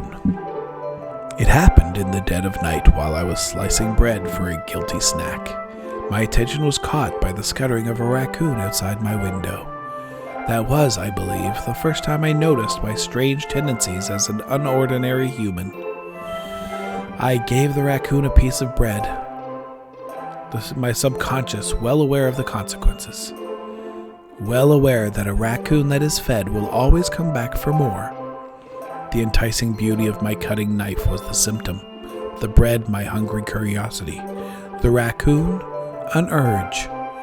The moon increments its phase and reflects that much more light off of my cutting knife. The very same light that glistens in the eyes of my raccoon friend. I slice the bread fresh and soft. The raccoon becomes excited. Or perhaps I'm merely projecting my emotions onto the newly satisfied animal. The raccoon is taken to following me. You could say that we've gotten quite used to each other. The raccoon becomes hungry more and more frequently, so my bread is always handy. Every time I brandish my cutting knife, the raccoon shows me its excitement. A rush of blood, classic Pavlovian conditioning. I slice the bread, and I feed myself again. Dude, did she just kill the raccoon? I was a little more daring with this one than yesterday's. I can see that. It's a lot more metaphorical. I don't know if it's my fault, but I can't begin to imagine what this poem is about. That's right. It's a bit closer to my preferred writing style, using the poem as a canvas to express vivid imagery and conveying emotions through them. Yeah, if I take it at face value, then I can't figure out what it's supposed to mean. Well, I think it's something that different people can relate to in their own way. I wanted to express the way it feels for me to indulge in my more unusual hobbies. It's those sorts of things I'm usually forced to keep to myself. So sometimes I enjoy writing about them. Why do you keep them to yourself? Because they're embarrassing and people would make fun of me. Don't you have anything like that, Tim? Well, yeah, I guess I do. I feel like everyone has a little something like that. The best we can do is respect each other and our individualities, even if it's difficult sometimes and some things make us uncomfortable. After all, if I hadn't learned to embrace my own weirdness, I'd probably hate myself. I might be ranting a little bit now, but I'm glad you're a good listener. Alright, let's go check out Sayori. Ooh, I like this one, Tim. It has some nice feelings in it. I'm glad. Still though, your tone makes it sound like you liked yesterday's poem better. I guess you caught me. Sometimes you know me a little too well for my own good. Well, don't just try to be nice about it. If I'm doing a bad job, then I'd rather just hear it. No. I still like this one, I promise. You know I wouldn't lie to you, Tim.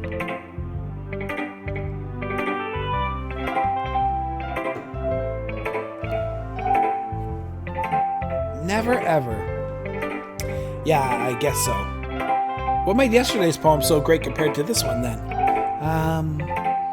Well, I'm not very good at figuring out if poems are good or bad, but that's why I just go by my heart. If it makes me feel things, then it must be a good poem. I'm not sure that's exactly how it works. Then again, I guess conveying feelings is a pretty important part of this whole thing. Yeah, maybe. Honestly, I don't even know what kind of writing you like in the first place. Yeah, me neither. Why don't you at least try giving it some thought? You want to write something for me? That's so sweet. Yeah, right. But you're always thinking about other people. You need to think about yourself once in a while. If you don't, you might end up getting hurt at some point. Well, I don't really know what you mean, but I'll try to keep it in mind. Whatever. Anyway, let's see. I guess I like happy poems? Wait, sometimes I like sad poems too. Sometimes a little bit of both? There's a word for that, right? What's the word I'm looking for? Bittersweet. Yeah. I like things that are happy and things that are sad. Happy and sad? I can't see you liking something sad, Sayori. Well, I like happy the most, but sometimes when you have a little rain cloud in your head, a sad poem can help give the rain cloud a little hug and make a nice happy rainbow. Sayori, that's unexpectedly poetic. It is? Maybe I'm getting better at expressing my feelings after all. Thanks, Tim. I should go write that down then. You can read my poem now, okay? Bottles. Oops.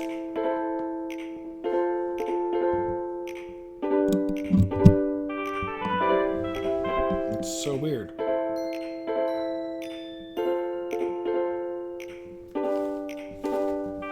Oh shit! Why didn't anybody tell me?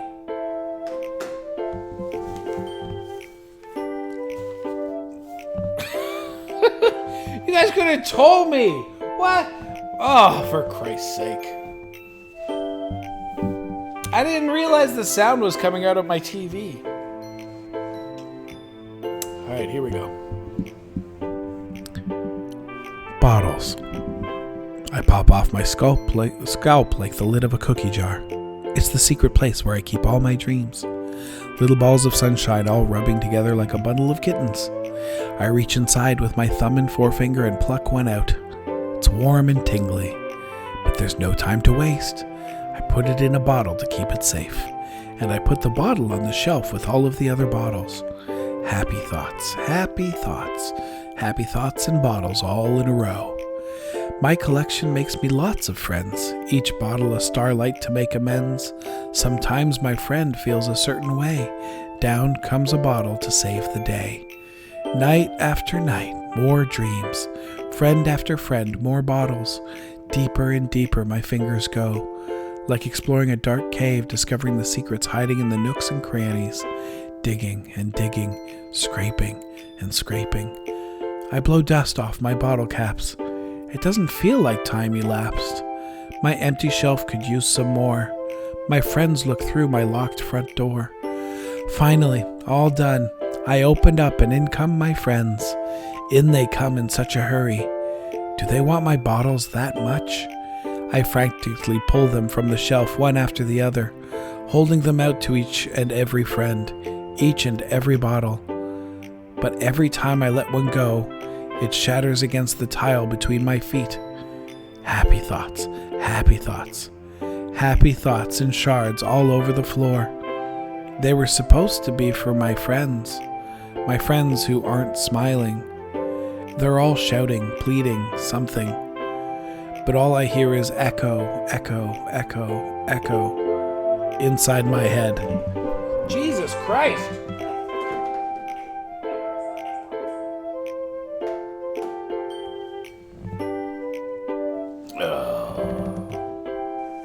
Echo, switch to HDMI 2, please.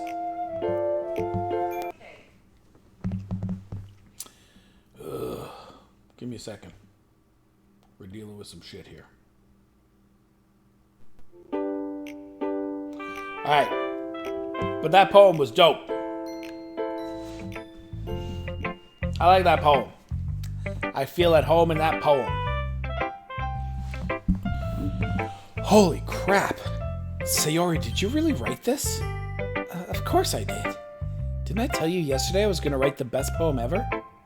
Yeah, but... I mean... I didn't expect something like this coming from you. Monica taught me a whole lot, and I've been really in touch with my feelings recently. I see that. It's almost kind of creepy. Creepy? Well, not exactly. Maybe because I'm so used to you being cheerful. Well, never mind. I'm thinking too hard about it. The point is, it came out good, so you should be proud of it. Aw, thanks. I feel like I was meant to express myself this way. It even helps me understand my own feelings a little bit better. Writing is like magic. You've gotten pretty passionate about this, huh? I hope you keep it up. Yeah, writing's the best. I'm gonna keep writing until I die. Don't get ahead of yourself. Sayori's always had a habit of getting obsessed with something before dropping it no more than a week later. I wonder if this is one of those times. But seeing the passion in her eyes makes it hard for me to be pessimistic. Alright, let's go to Monica. Mitsuki was kind of a bitch. Hi again, Tim. How's the writing going? Alright, I guess. I'll take that. As long as it's not going bad, I'm happy that you're applying yourself. Maybe soon you'll come up with a masterpiece. I wouldn't count on that. You never know. Want to share what you wrote for today? Sure, here you go. I give my poem to Monica. Alright, great job, Tim. I was going ooh in my head while reading it. It's really metaphorical. I'm not sure why, but I didn't expect you to go for something so deep. I guess I underestimated you. It's easiest for me to keep everyone's expectations low. That way it always counts when I put in some effort. That's not very fair. Well, I guess it worked anyway. You know that Yuri likes this kind of writing, right? Writing that's full of imagery and symbolism. Unlike Sayori, who likes using simple and direct words to describe happiness and sadness. Yuri likes it when readers are left to derive their own meaning out of it. It's very challenging to write like that effectively, both allowing people to get something out of it just by feel, or letting them deeply analyze all of the nuances. Nachos would be great, Tim. I'd love some nachos. Or letting them deeply, yeah. It can take years of practice, which I'm assuming Yuri has at this point. I never really asked, though. I'm sure I'm nowhere near her level yet. Don't worry so much about that. You do your own thing. Just keep exploring and learn by trying new things. But anyway, you want to read my poem now? I like the way this one turned out, so I hope you do too. Alright, let's take a look. Save me. The colors, they won't stop. Bright, beautiful colors, flashing, expanding, piercing. Red, green, blue, an endless cacophony of meaningless noise. The noise, it won't stop. Violent, grating waveforms, squeaking, screeching, piercing. Sine, cosine, tangent. Like playing a chalkboard on a turntable. Like playing a vinyl on a pizza crust. An endless poem of meaningless. Load me.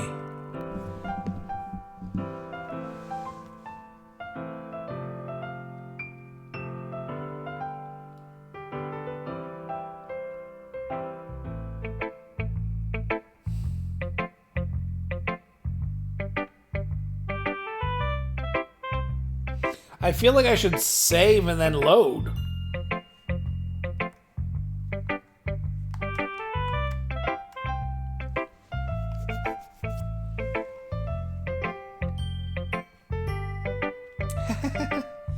I guess it's just the way I write. I'm sorry if you didn't like it. No, I never said that.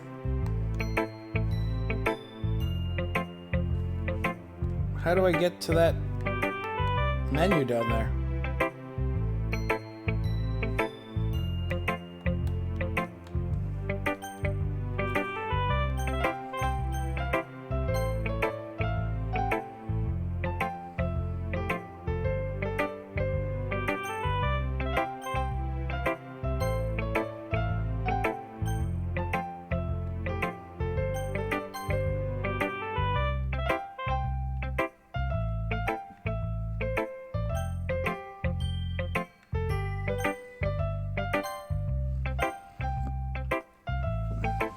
Cool.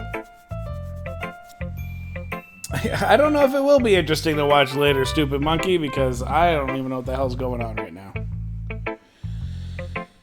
It's just kind of a thing I've never really seen before, I guess. I kind of like playing with my space on the paper. Choosing where and how to space words can totally change the mood of the poem. It's almost like magic. The way I wrote the lines really short makes it feel like they're trying to speak over the noise. I see.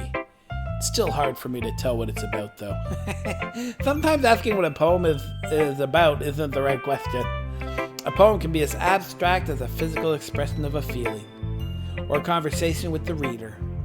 So putting it that way, not every poem is about something. Anyway, here's Monica's writing tip of the day. Sometimes you'll find yourself facing a difficult decision. When that happens, don't forget to save your game. You never know when you might change your mind, or when something unexpected may happen. Wait, is this tip even about writing? What am I even talking about? That's my advice for today. Thanks for listening.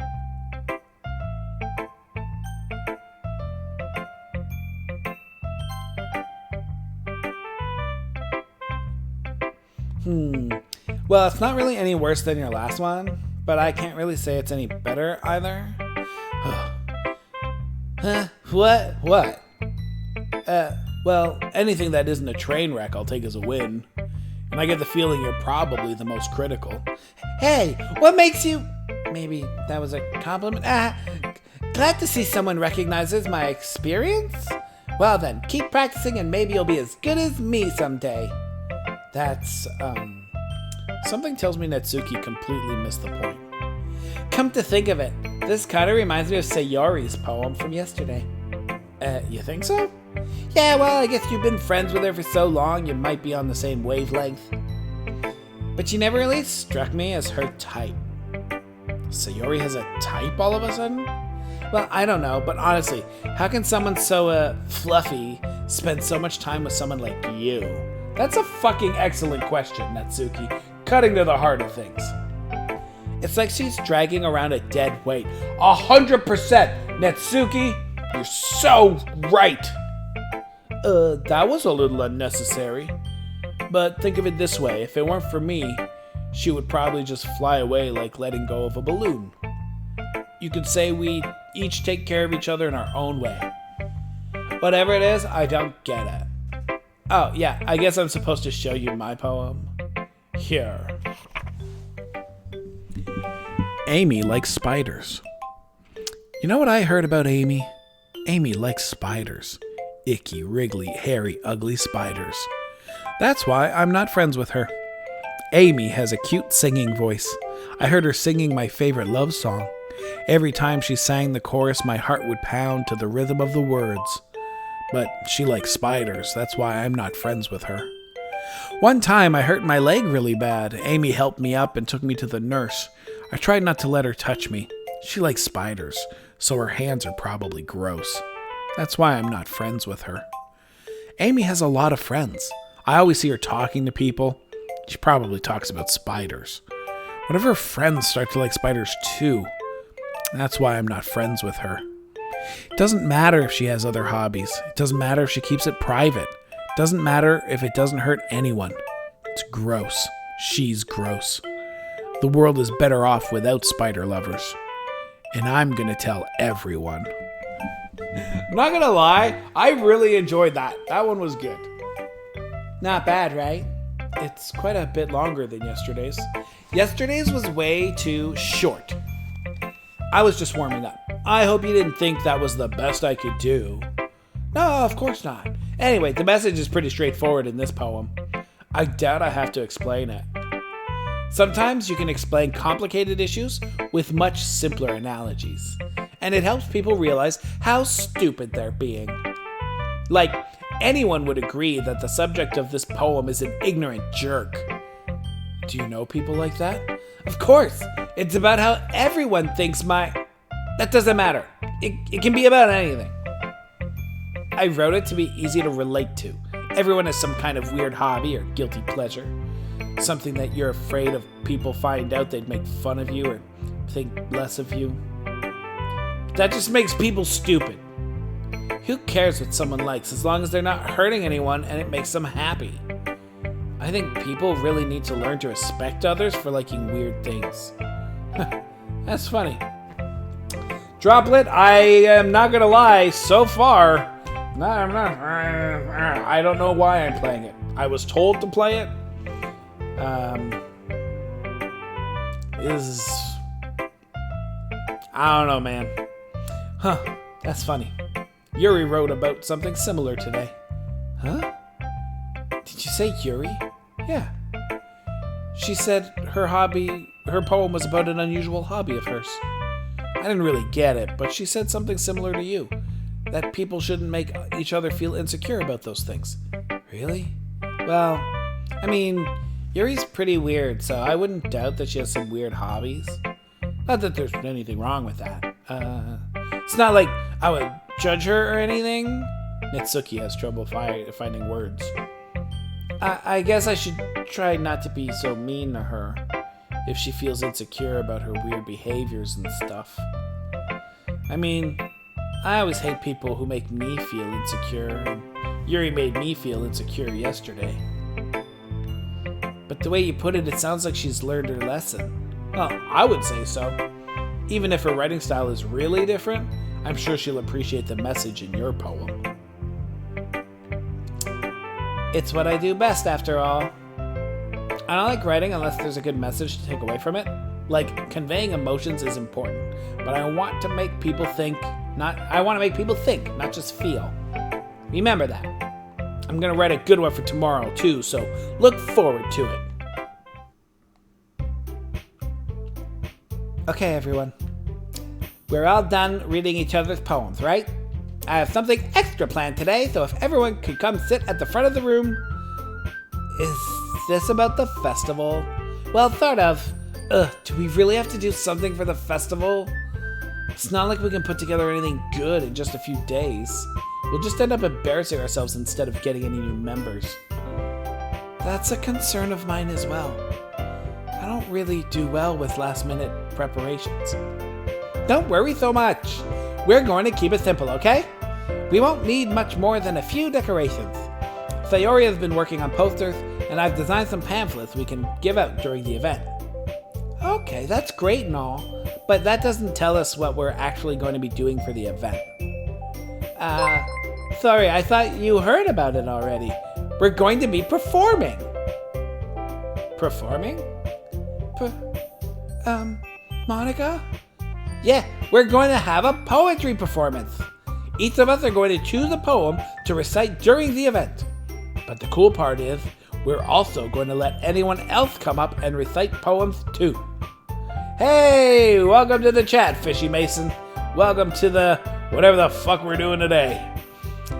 Sayori's putting it all on the posters in case anyone wants to prepare ahead of time. Sayori, who's been coloring a poster, holds it up for us to see. Are you kidding me, Monica? You didn't already start putting those posters up, did you? Well, I did. Do you really think that it's that bad of an idea? Well, no. It's not a bad idea, but I didn't sign up for this, you know. There's no way I'm going to be performing in front of a group of people like that. I agree with Natsuki. I could never in my life do something like that. Imagining it, Yuri shakes her head in fear. Guys? No, Sayori. I understand where they're coming from. Remember that Natsuki and Yuri have never shared their poems with anyone until just a couple days ago. It's a lot to ask for them to recite their poems out loud to a whole room full of people. I guess I kind of overlooked that. So I'm sorry. But I still think we should give it our best. We're the only ones responsible for the fate of this club. If we start the event and each put on a good performance, then it will inspire others to do the same. And the more people who perform, the better we'll be able to show everyone what literature is all about. Yeah, it's about expressing your feelings, being intimate with yourself, finding new horizons, and having fun. That's right. And it's those reasons that we're all in this club today. Don't you want to share that with others? To inspire them to find the same feelings that brought you here in the first place? I know you do. I know we all do. And if all it takes is standing in front of the room for 2 minutes and reciting a poem, then I know you can do it. That's right, it's time for these anime ladies to put on their big girl pants. Natsuki and Yuri remain silent. Sayori looks worried. I guess that leaves me no choice. I agree. I don't think it's too much to ask. I think that Sayori and Monica have been trying really hard to get new members. The least we can do is help them out a little bit. Well, maybe, but it looks like Natsuki doesn't have any arguments left. Okay, fine. I guess I'll just have to get it over with. Alright. Phew. Thanks, Natsuki. What about you, Yuri? Yuri dejectedly glances around at everyone else's expectant faces. I guess I don't really have a choice. That's everyone! You're the best, Yuri. This club is seriously going to be the death of me. Oh god, you'll be fine, Yuri. But anyway, let's move on to the main event. I want each of you to choose a poem of yours. We're going to practice reciting them in front of each other. No way! Monica, this is too sudden. Well, if you can't recite your poem in front of the club, how do you expect to do it in front of strangers? Oh no. Don't worry. I'll start off to help everyone feel a little bit more comfortable. Can I go next? Of course. Now let's see. Monica flips through her notebook to the specific poem she has in mind for herself. She then stands behind the podium. The title of this poem is The Way They Fly. Monica begins reciting her poem. Her clear, confident voice fills the room.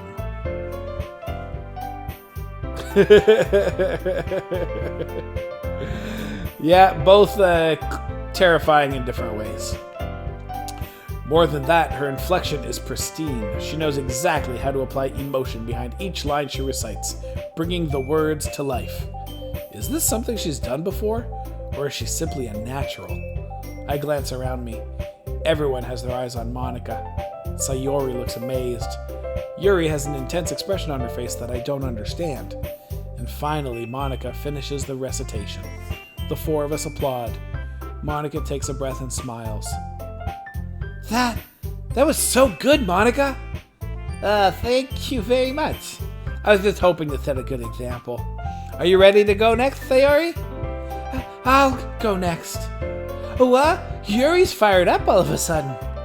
Yuri clutches a sheet of paper between her hands and stands up. Keeping her head down, she walks quickly over to the podium. This poem is called... Yuri anxiously glances at each of us. You can do it, Yuri! It's called After Image of a Crimson Eye. Yuri's voice shakes as she starts reading the poem. Just a moment ago, she practically refused to do this. Why is she suddenly putting in so much effort? As Yuri gets past the first couple of lines, her voice changes. It's almost like what happens when Yuri gets absorbed into her books. Her quivering words transform into the sharp syllables of a fierce and confident woman. The poem is full of twists and turns. Ah! I press the button! This must be a rare glimpse into the whirling fire Yuri keeps concealed inside her head. Suddenly, she's finished. Everyone is stunned. Yuri snaps back into reality and glances around her as if she bewildered even herself. It's up to me to save this situation. I'm the first to start applauding. Everyone joins me afterward and we give Yuri the recognition she deserves. It's not that we didn't want to applaud for her, but we were caught so off guard that we must have forgotten. As we applaud, Yuri holds the poem to her chest and rushes back to her seat. Yuri, that was really good. Thank you for sharing. Looks like Yuri is down for the count. Okay, I guess I'm next then. Sayori hops out of her chair and cheerfully walks to the poem. This one's called My Meadow. Sorry, I giggled. Sayori, it's a lot harder than I thought. How did you guys do it so easily? Try not to think of it like you're reciting to other people. Imagine you're reciting it to yourself, like in front of a mirror or in your own head.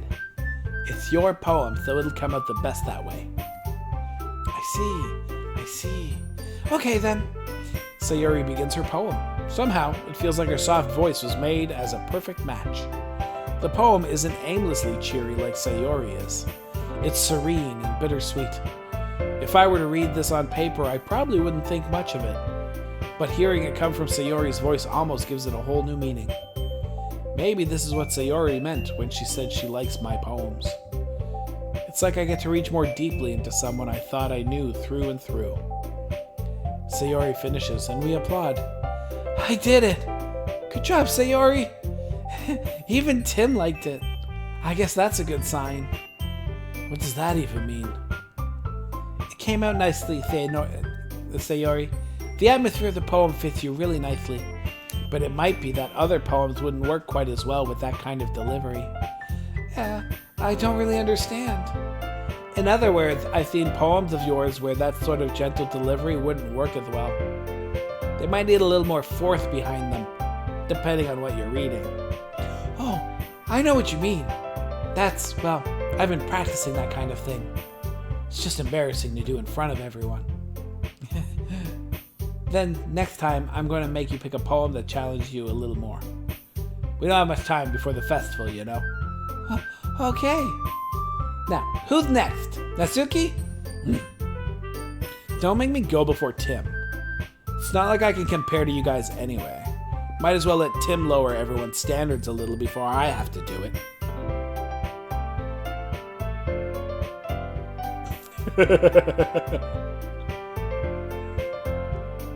Natsuki. It's fine. I might as well get it over with. But it's not like I have much of a selection of what to read. I'll just have to go with what I wrote for today. I stand up and step in front of the podium. Everyone has their eyes on me, making me feel terribly awkward. I recite my poem. Since I'm not exactly confident in my own writing, it's hard to put energy into it. Despite that, once I finish, I receive applause anyway. Sorry, I'm not really as good as everyone else. Don't worry about it so much. I think it's less about your abilities and more about your lack of confidence in your writing. That's something that'll improve over time, though. Yeah, maybe. Alright then. That just leaves you, Natsuki. Yeah. I'm going. Natsuki begrudgingly gets out of her seat and makes her way to the podium. The poem is called... Why are you all looking at me? Because you're presenting. Anyway, the poem is called Jump. Natsuki takes a breath. When she starts reciting the poem, her sour attitude disappears a little. While she's still a little unenthused, her poem has a rhythm and rhyme to it. It's Natsuki's trademark style, and it works surprisingly well when spoken aloud. The words feel like they bounce up and down, as if giving life to the poem. Natsuki finishes and everyone applauds. She huffs back to her seat. That wasn't so bad, was it? Easy for you to say. You'd better not make me do that again. Well, do you at least feel prepared enough to recite a poem in front of other people? I mean, doing it in front of other people will be way easier. I can put on whatever face I want for other people. But when it's just my friends, it's just embarrassing. That's a surprise, Natsuki. I think it would be the other way around for me. Well, that's just how it is, so... No, wait, that's just how it is, so... Well, I guess, in that case, you won't have much to worry about for the festival. That said, I want to thank everyone for coming through. It might be hard, but I hope that you all have an idea of what it's like now. Make sure you pick a poem and get enough practice before the festival, okay? I'll be making pamphlets, so let me know ahead of time what you'll be reciting. Jeez, I should probably find some other poem to recite instead. That's fine too. It doesn't have to be your own. I'm already pleasantly surprised that you're putting in all this effort for the club. Makes me really happy. Yeah, no problem. Okay, everyone. I think it's about it for today. I know the festival is coming up, but let's try to write poems for tomorrow as well. It's been working out really nicely so far, so I'd like to continue that. As for the festival, we'll finish planning tomorrow, and then we'll have the weekend to prepare. Monday's the big day. I can't wait. I can do this. Alright. I stand up. There's no way I'll be able to find the same enthusiasm as Sayori and Monica, but I'll do my best to get through it. If it's for the sake of the club, and impressing Monica, then I'll have to do my best. Ready to go, Sayori? Oh wait, that's me. Ready to go, Sayori? Yeah. Look at you two, always going home together like that. It's kind of adorable, isn't it? Jeez, guys. Don't make such a big deal out of it. Must be a little nice, though. Well, how am I supposed to respond to that? It's okay, Tim. You don't have to say it. Whatever. Let's go already. I'm a little bitch. I walk home with Sayori once more. Even though it's only been a few days, a lot of things have already changed. But today, Sayori is being a little quieter than usual on the way home. Hey, Sayori. Sorry, I was spacing out. No wonder. I was thinking about something from earlier. I like how we get to... Sayori fumbles with her words. So let's just say that one day, Yuri asked to walk home with you? Huh? What would you do? What kind of question is that? You're kind of putting me on the spot here. I would walk home with... Oh. Do I go with me or do I go with the character?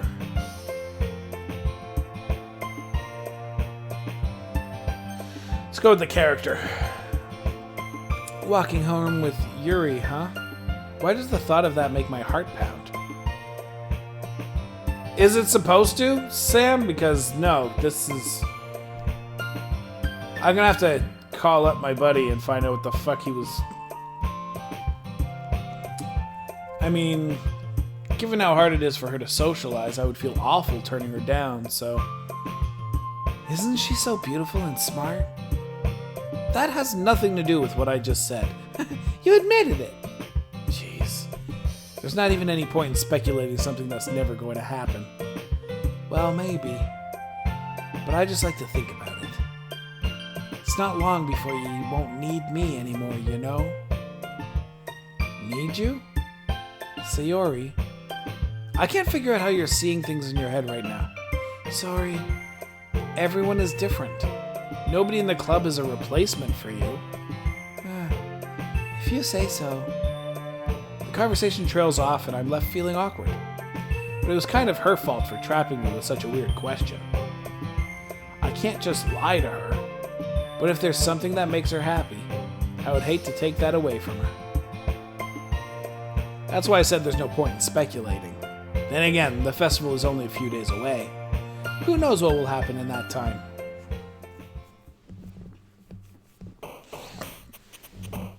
It takes 2 to 3 hours to play the game, or 2 to 3 hours for it to get weird? Is it if...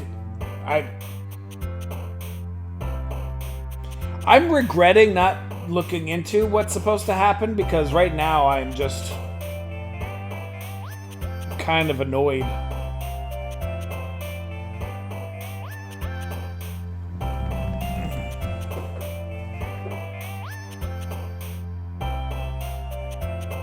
Holy shit. A lot of notifications that I will need to check later.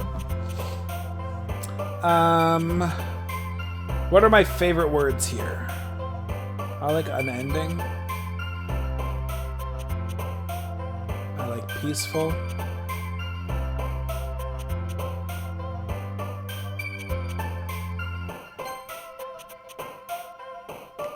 Ooh, I like desire.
Alright. Aw, man. I'm the last one here again. Don't worry, I just walked in too. Were you practicing piano again? Yeah. You must have a lot of determination. Starting this club and now picking up piano? Well, maybe not determination, but I guess passion? I remember that the club wouldn't be here if it wasn't for all of you. And I'm super happy that you're all willing to help out for the festival too. I can't wait for the festival. It's gonna be great. Huh? Weren't you complaining about it just yesterday, Natsuki? Well, yeah. I'm not talking about our part of the festival. She doesn't have a list. She has a list. But it's a whole day of school where we get to play and eat all kinds of delicious food. You sound a bit like Sayori all of a sudden. Monica, do they usually have fried squid? Squid? That's a pretty specific thing to look forward to. Oh, she's got a lisp. That's a pretty specific thing to look forward to. Oh, come on. Are you saying you don't like squid? You of all people? I didn't say I don't like it. Besides, what do you mean by you of all people? Because it's right in your name. Mon-Ika. I have no. That's not how you say my name at all. Also, that joke makes no sense in Trent.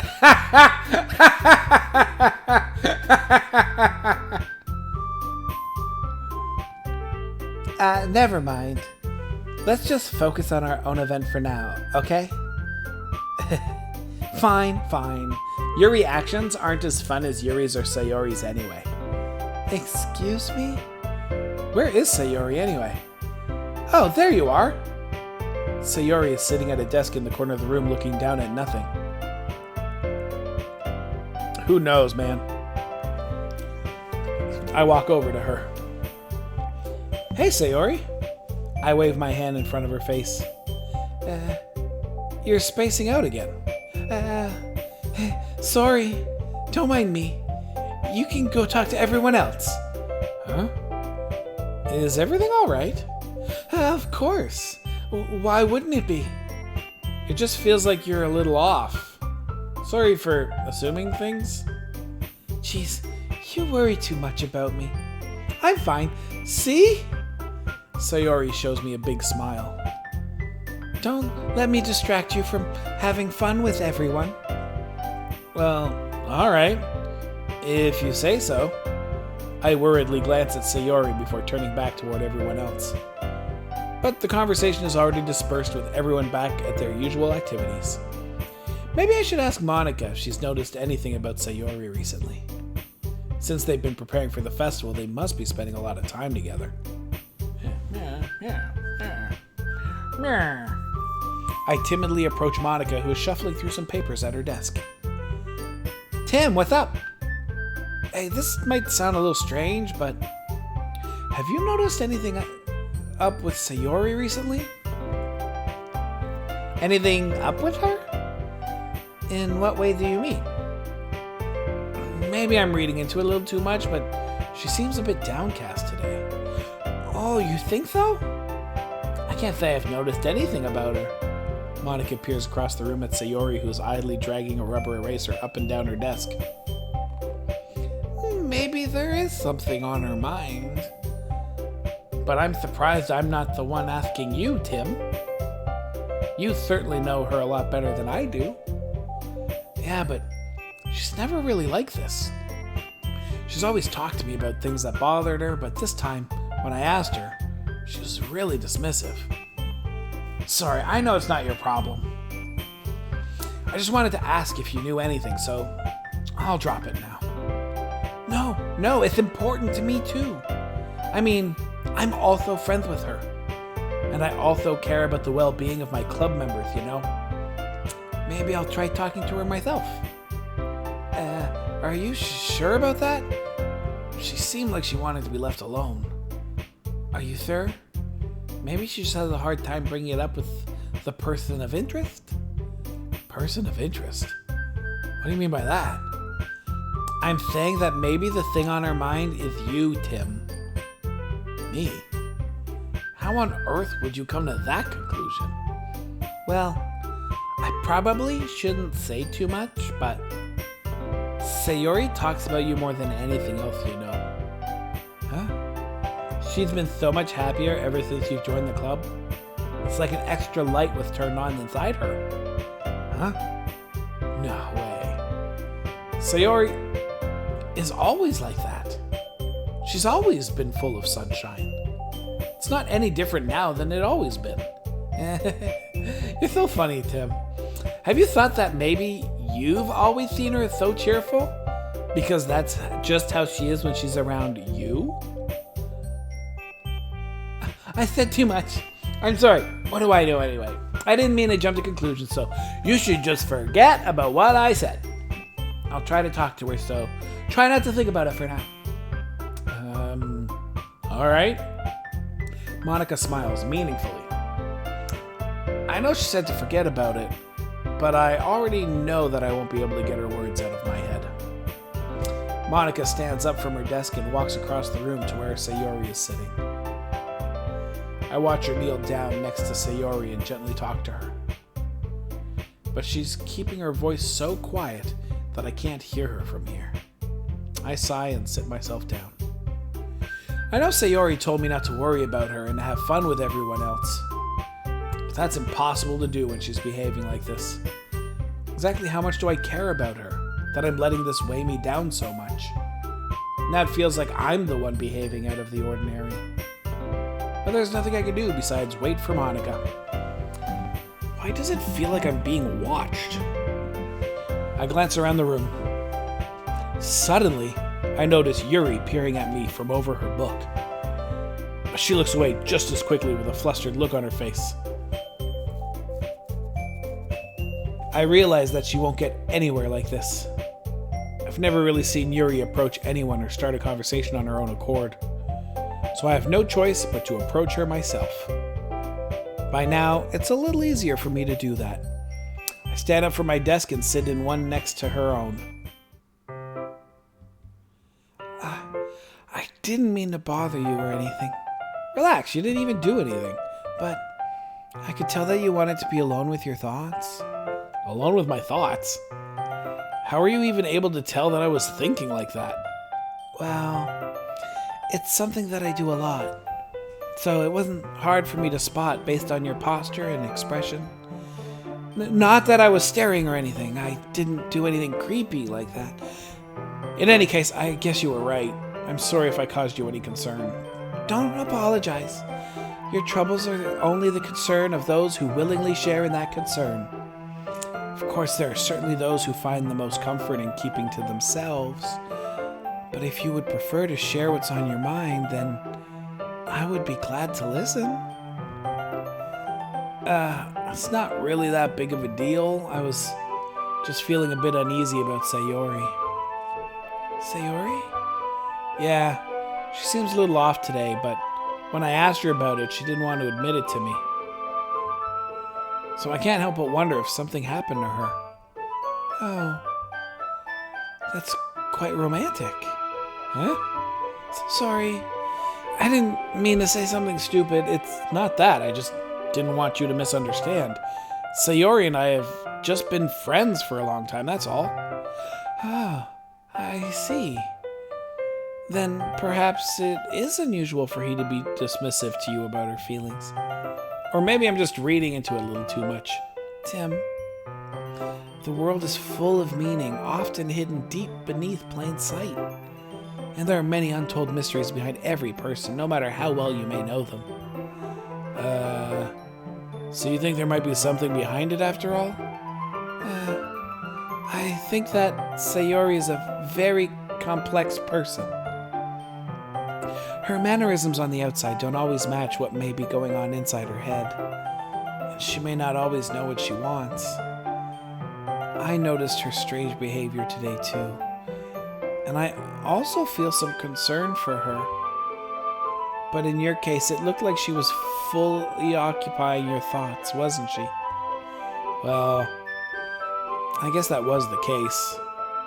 Sayori, she really means a lot to you, doesn't she? I guess. But you don't need to put it that way. We're just good friends, that's all. Yuri suddenly looks deeply into my eyes. Her expression is gentle and curious, as if she was searching for something. Embarrassed, I avert my gaze. Sometimes, a person's mysteries are untold even to themselves. And you, as someone honest and caring, may uncover feelings you weren't aware were in you. That is, I think that. Should we be a very fortunate person to have you... She'd be a very fortunate person to have you feel that way about her. Yuri, you're giving me too much credit. I'm a pretty simple guy, so I think I'm pretty good at understanding my own feelings. I'm not nearly as sophisticated as you. That's not a compliment, is it? It is what it is. Anyway, as long as we're here, why don't we do some reading? Well, as long as you're okay with it. Yeah. I should be taking my mind off this whole thing anyway. Why don't we go ahead and get started? Yeah, let's. Actually, I have a request. Do you mind if I make some tea first? Not at all. Thanks very much. If there's one thing that can make my reading time here any better, it's a nice cup of tea. Not to mention for yourself as well. Yuri stands up and makes her way to the closet. I follow and watch as she retrieves a small water pitcher from the shelf, the kind with a filter inside. Can you hold this for a second? Sure. Yuri hands me the water pitcher and also fetches me an electric kettle. I'm going to plug this in at the teacher's desk and then we'll go get some water. She walks past me and sets the kettle down on the teacher's desk. I simply watch her movements. To my surprise, the way she moves really contrasts her speaking mannerisms, especially because of her long legs. Yuri appears elegant and methodical. Okay, may I have the water pitcher? Thanks. I'll be right back. I might as well walk with you. Yeah, why not? Shall we go then? Yeah. Where are you two off to? Yuri was gonna make some tea, so I suddenly realized how weird it sounds to explain this to Monica. We're just filling the water pitcher. Okay. Sorry, I was just a bit curious. That's kind of a one-person job, isn't it? Monica, please mind your own business for once. Or do you want to tell me there's something wrong with helping involve Tim in club activities? My mouth gapes. I suppose there's nothing wrong with that. Then let's go, Tim. Yuri quickly exits the room and I follow. Once in the hallway, she suddenly puts her forehead against the wall. I spoke without thinking.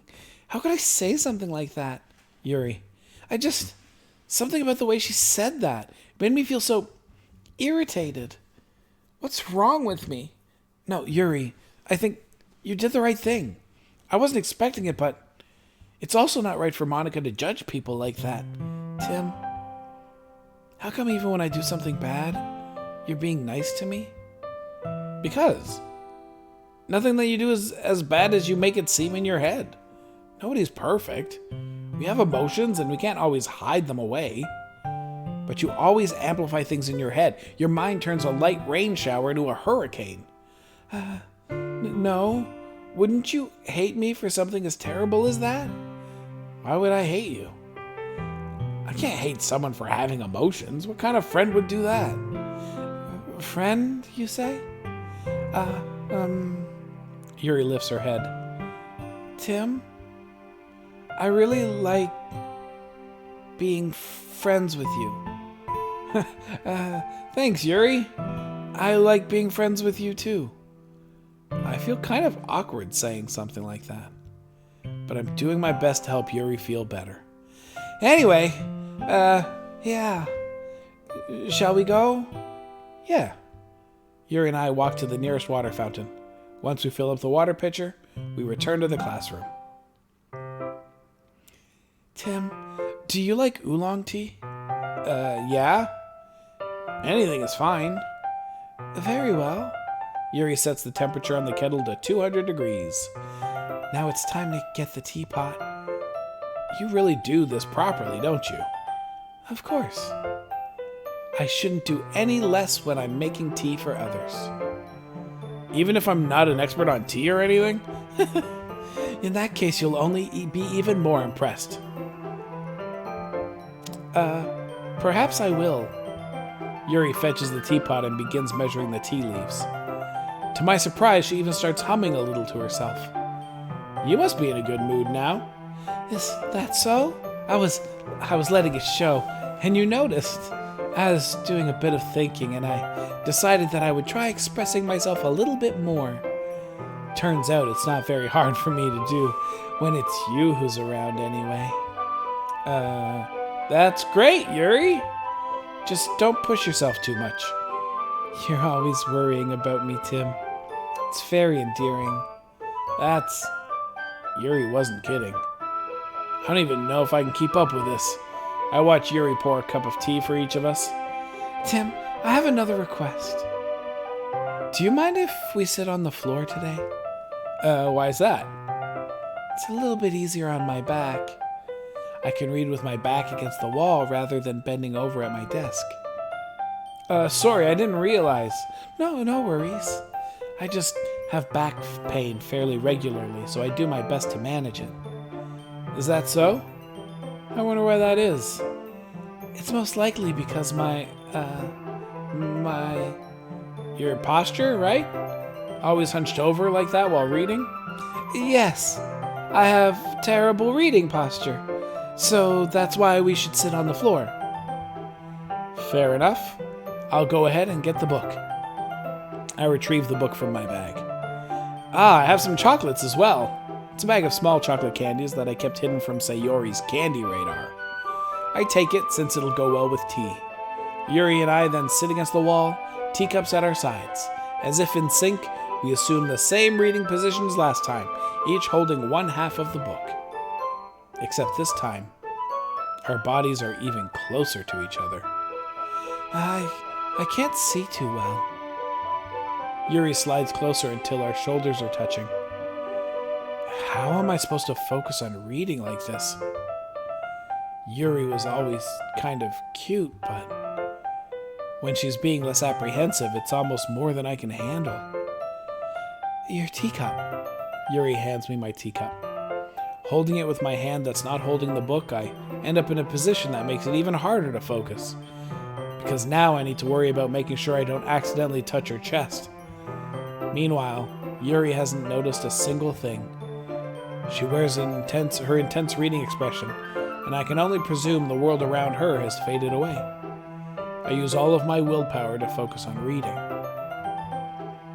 After a few minutes, I finally manage to relax a little. I put the teacup between my legs and fumble with the chocolate wrapper. Sorry. I briefly let go of the book to finish opening the wrapper. You can have as much as you want. Oh, that's okay. I won't take any. Are you sure? Well, if I touch it, then it might get smudges on the pages. Oh, you're right. I didn't even think about that. My bad. No need to apologize. I'll hold the book, okay? Are you sure? Of course. Yuri opens the book with both hands. She holds it so that I don't have any harder of a time reading from it. But as a result, her left arm is practically resting on top of my leg.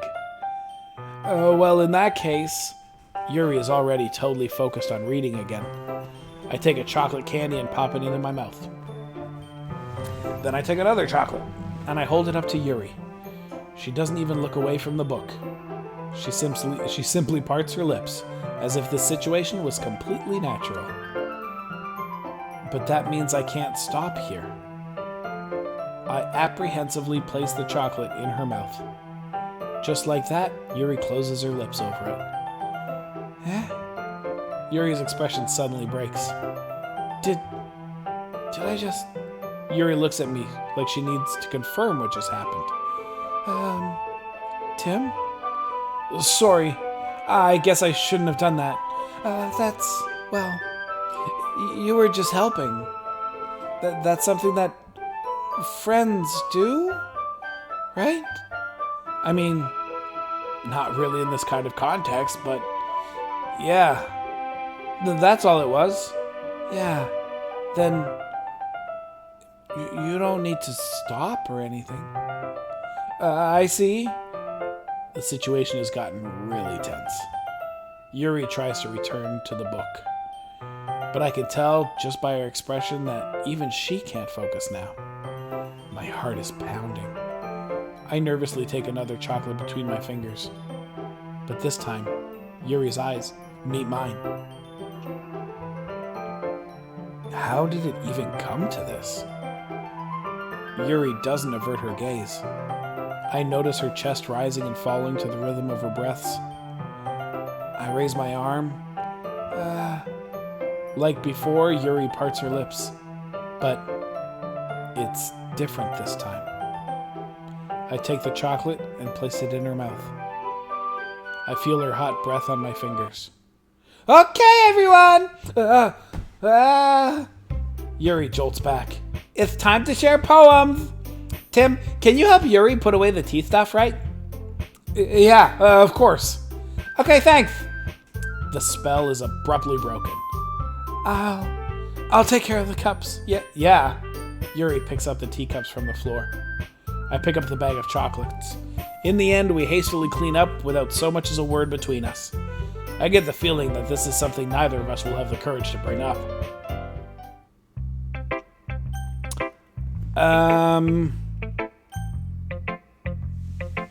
Well, either Yuri or we're gonna go to Sayori. I feel guilty. And I don't know why. It's nice, I guess. Come on, I can already tell you don't like it. Well, you don't need to worry about what I think. After all, you wrote this for someone else, didn't you? Probably Yuri. Huh? I didn't write this for anyone specifically. Hey, welcome to the Codenation, Sharp Scissors. Welcome to this, whatever the fuck this is. Maybe you're here because you know what's going on. I have no idea why my buddy told me to play this. So Matt, if you're watching, I have no idea. You've been right about all of the other games, but so far,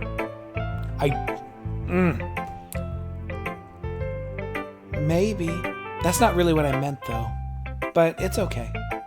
You're making new friends, just like I was hoping. That makes me really happy. And you're happy too, right? In this club? Well, of course I am. Good. That's all that matters to me. Thank you, Tim.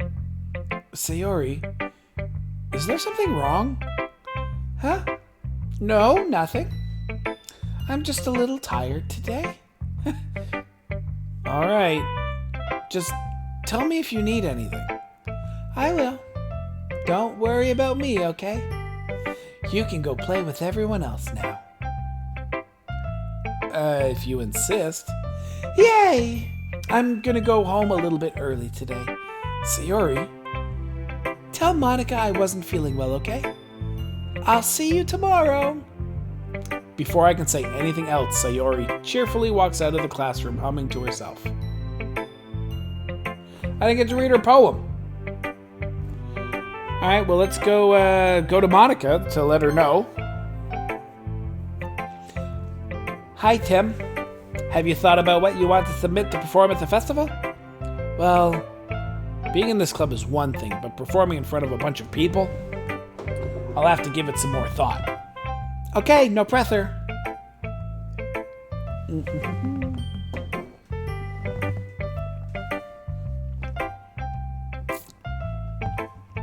But whatever you do, I'm sure it'll turn out great. It would also make me happy to see. Anyway, let's take a look at today's poem. Sure. I let Monica take the poem I'm holding in my hands. This one's good. It feels like you're not only getting more comfortable with your style, but the imagery is better than the last one I read. Just wondering, but have you been finding inspiration in Yuri's writing style? I guess so? You can't deny that she's talented. Yeah, totally. I think her poems are the most romantic. That's the best way to describe it. She's like a totally different person when she picks up a pen. I noticed that too. Or when she's talking about literature, it's like a light turns on inside her. Sadly, it's hard to get much personal conversation out of her. Trust me, I've tried. Who knows what goes on in that head of hers?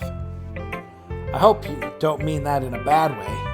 No, of course not. I just meant that I wish she didn't keep so much to herself. But still, defending her like that, you must be pretty into her. You completely misunderstood. Calm down, I'm kidding. Besides, I'm pretty sure she's already got a boyfriend. Wait, really?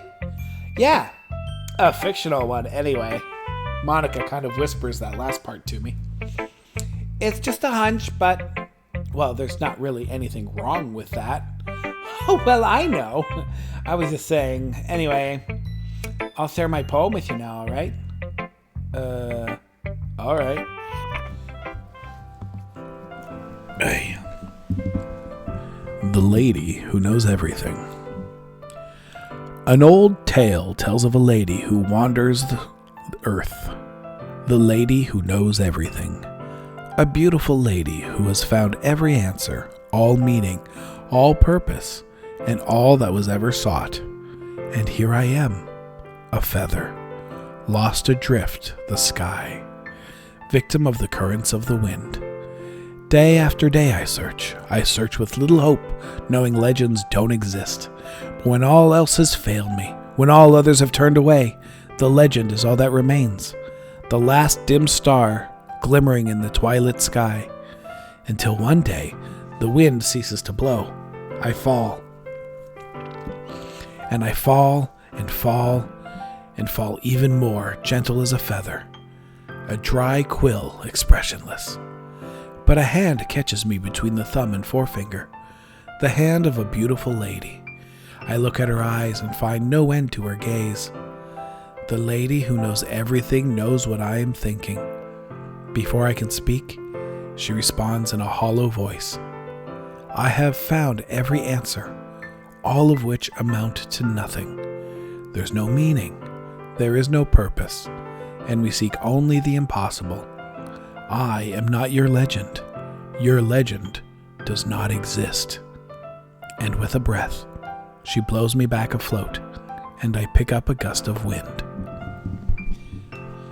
I got something itching my nose right now, and I don't know what it is. It's like I'm getting allergies, but I don't have anything that could make me allergic right now. Ugh. You know, I feel like learning and looking for answers are the sorts of things that give life meaning. Not to get too philosophical or anything, but it was kind of on my mind, so that's what I wrote about. I see. I never really put much thought into it. In a way, it's almost paradoxical. Maybe I'm allergic to the oolong tea. Because if we had all the answers, wouldn't the world start to lose its meaning? You know, there's one thing I noticed. It seems like everyone in the club prefers writing about things that are more sad than happy.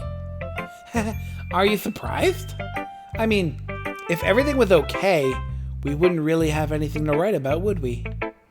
Humans aren't two-dimensional creatures. I think you'd know that better than anyone. You mean one-dimensional? Yeah, that. Anyway, here's Monica's writing tip of the day. Are you ever too shy to share your writing because you're afraid it's not that good? It can be really disheartening to get a lukewarm response to something you put so much into. But if you find other people who enjoy writing, then sharing becomes a lot easier, because instead of just telling you that your writing is good or okay or bad, they'll want to focus more on everything that went into it and the things you can work on. It's much more encouraging that way, and it will make you want to continue improving. It's almost like having your own little literature club, don't you think? That's my advice for today. Thanks for listening. We're going to do Yuri last. Ah, man. This is seriously a step backwards. Huh? I liked your last two way better than this one. I mean, I guess I can't be mad at you for trying different things, as long as you're not just trying to impress Yuri or something like that. Gross. Okay. Like you said, I'm allowed to try new things. Why are you so emotionally invested in my poems anyway? Isn't that more of a compliment to me? No, gross. It's not like I care. It's just that one of us in the club has to make sure you're not slacking off. Really? Well, what if you ended up just scaring me away? It's not like you would actually do that. Yeah, you're right. It's kind of fun to hang out here, even if I have to put up with you. Ugh! Nitsuki's elbow connects with my stomach. Oh! Maybe I won't mind scaring you away after all. I was just joking. Oh, I know. Don't worry. I was too. How the hell do you call that a joke? That seriously hurt. Well, maybe it was funny to her. I guess that's kind of the point. I should really just watch my mouth around Natsuki. Anyway, Natsuki holds her poem out to me like nothing even happened. I'll be your beach. Your mind is so full of troubles and fears that diminished your wonder over the years. But today I have a special place, a beach for us to go. A shore reaching beyond your sight, a sea that sparkles with brilliant light. The walls in your mind will melt away before the sunny glow. I'll be the beach that washes your worries away. I'll be the beach that you daydream about each day. I'll be the beach that makes your heart leap in a way you thought had left you long ago. Let's bury your heavy thoughts in a pile of sand. Bathe in sunbeams and hold my hand. Wash your insecurities in the salty sea and let me see you shine. Let's leave your memories in a footprint trail, set you free in my windy sail, and remember the reasons you're wonderful when you press your lips to mine. I'll be the beach that washes your worries away. I'll be the beach that you daydream about each day. I'll be the beach that makes your heart leap in a way you thought had left you long ago. But if you let me by your side, your own beach, your own escape, you'll learn to love yourself again. Jen, I'm hoping for a payoff because I also have no fucking clue. But at least my main character has stopped being a fucking terrible human being. Yeah. I felt like I kept writing about negative things, so I wanted to write something with a nice message for once. Ooh, Brianna Schman. I mean, I'm not happy the CG site was down, but it's cool that you played a Halloween version.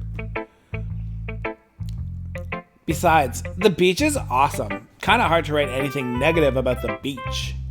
So you decided to write about the beach first and then came up with the message later?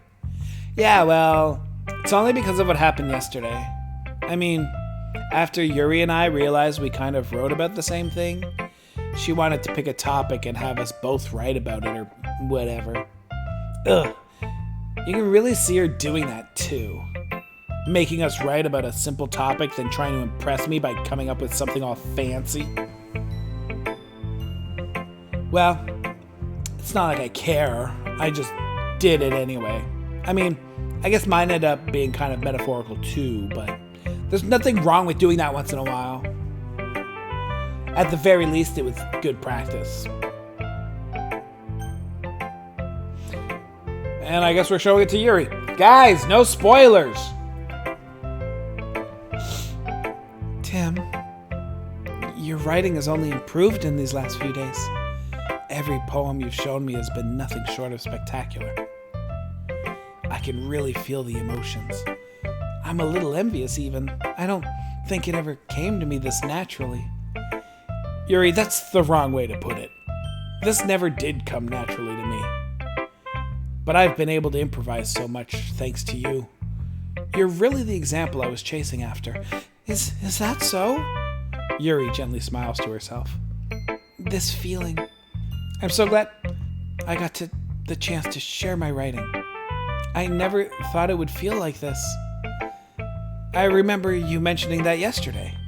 I can't believe that you're so good at something and you've never even shared it with anyone. It's kind of a shame.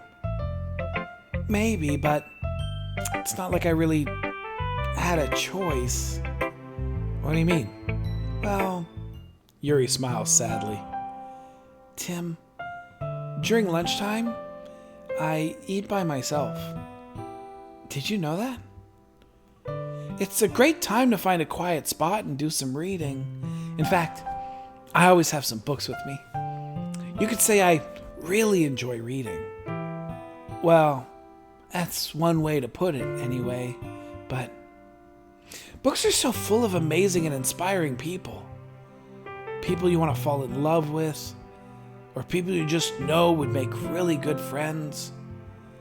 Cheerful people who always put a smile on your face, or deep thinkers and problem solvers who discover the mysteries of life. So when you look at it that way, I'm surrounded by friends every day, you know? And those friends don't laugh at me. They don't tease me for spacing out all the time. They don't make fun of my body type, and they don't hate me for acting like a know-it-all.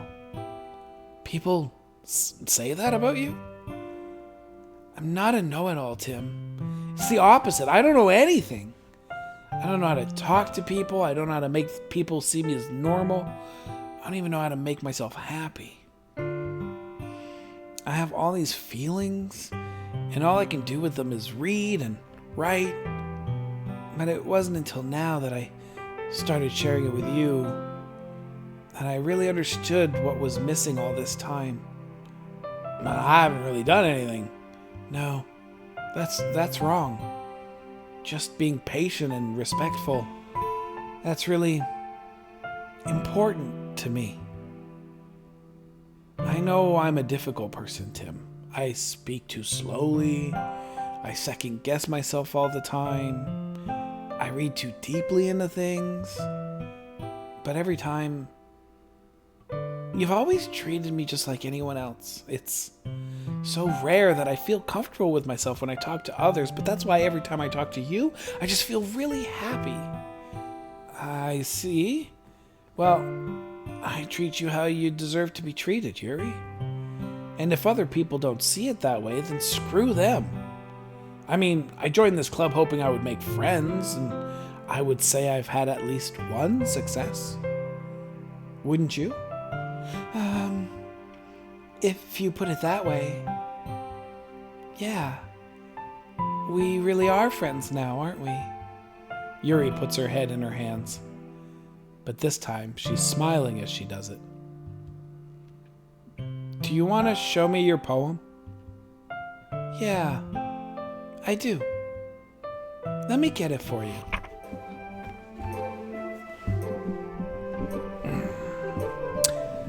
Beach. A marvel millions of years in the making, where the womb of Earth chaotically meets the surface. Under a clear blue sky, an expanse of bliss, but beneath gray rolling clouds, an endless enigma. The easiest world to get lost in is one where everything can be found.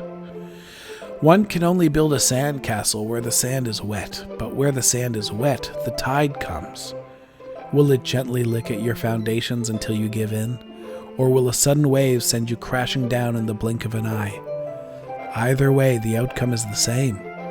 Yet we still build sandcastles. I stand where the foam wraps around my ankles, where my toes squish into the sand. The salty air is therapeutic. The breeze is gentle yet powerful. I sink my toes into the ultimate boundary line, tempted by the foamy tendrils. Turn back, and I abandon my peace to erode at the shore. Drift forward, and I return to earth forevermore. Alright. I'm aware that the beach is kind of a inane thing to write about, but I did my best to take a metaphorical approach to it. Yeah, Natsuki already told me about it. She did? She didn't say anything weird, did she? She just wanted us to write about the same topic again. I suppose to better compare the differences in our writing styles or thought processes. Anyway, it was her idea. Knowing her, it's no surprise that she'd want to do something like that. She probably just wants to show off. It's not like I have a particular interest in her writing style, I just went with her request. But, well, I suppose it's not so bad to write about something simple on occasion. It can be refreshing, you know? It's good for me to calm my thoughts once in a while. Yeah, I think I agree. Thanks for sharing. Okay, you three. We're all done sharing poems, right? Why don't we start figuring out? Hold on a second. Is it just me, or did you say something strange just now? Something did sound a bit unusual. That's right. You deviated from your usual catchphrase when addressing the club. Catchphrase? I don't have a catchphrase? Jeez, why is the mood so weird today? Look, even Yuri isn't immune to it. Stagnating air is common foreshadowing that something terrible is about to happen.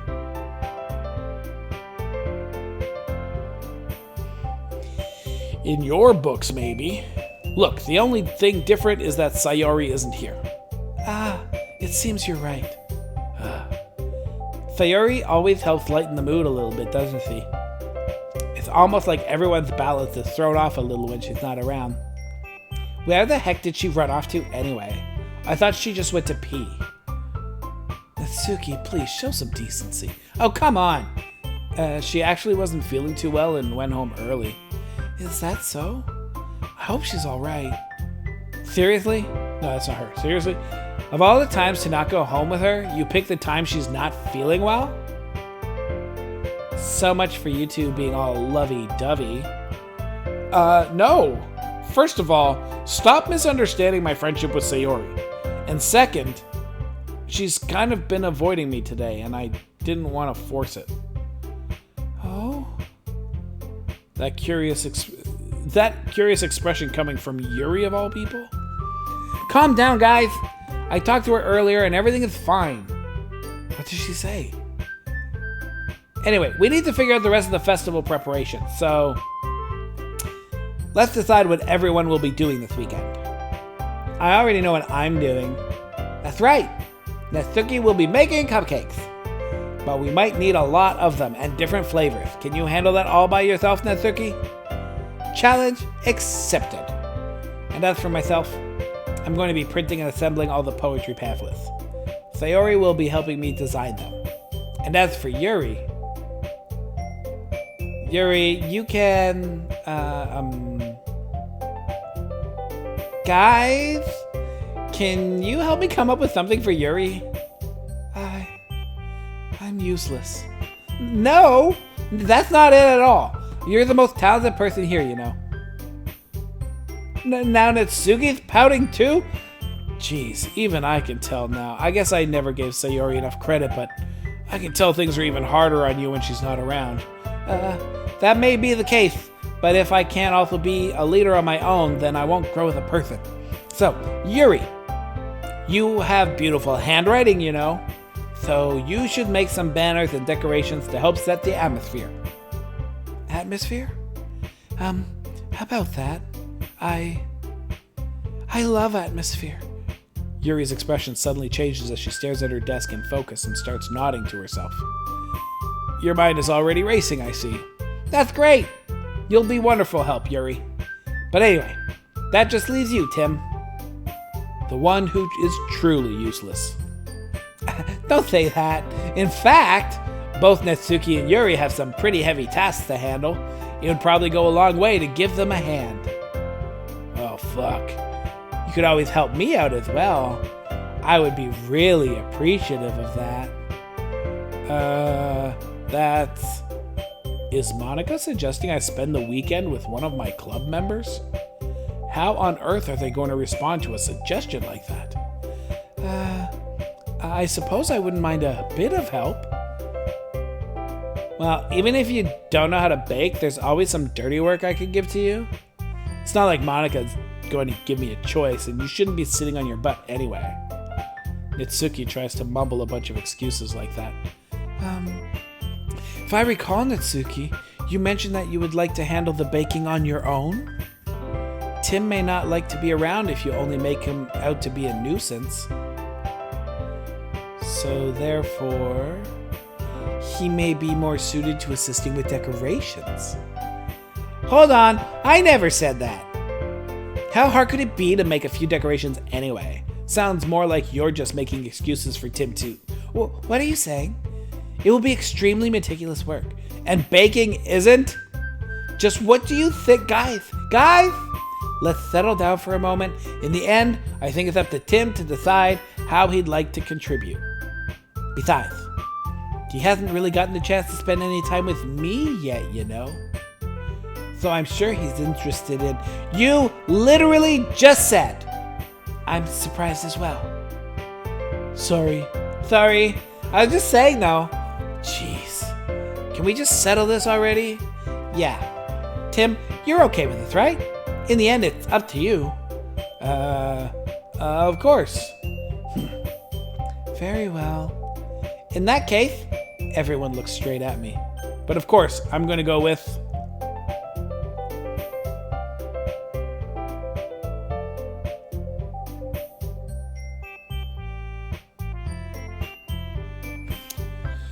Okay, it's between Sayori and Yuri. Does my character feel guilty that the other one said I should have gone home with Sayori and I didn't, and now I'm starting to realize that she was right and I should have done that? Or am I going to try to pick up on the moment I had with Yuri before? Yuri is the purple-haired girl. Sayori is the girl that went home. She's my neighbor and best friend.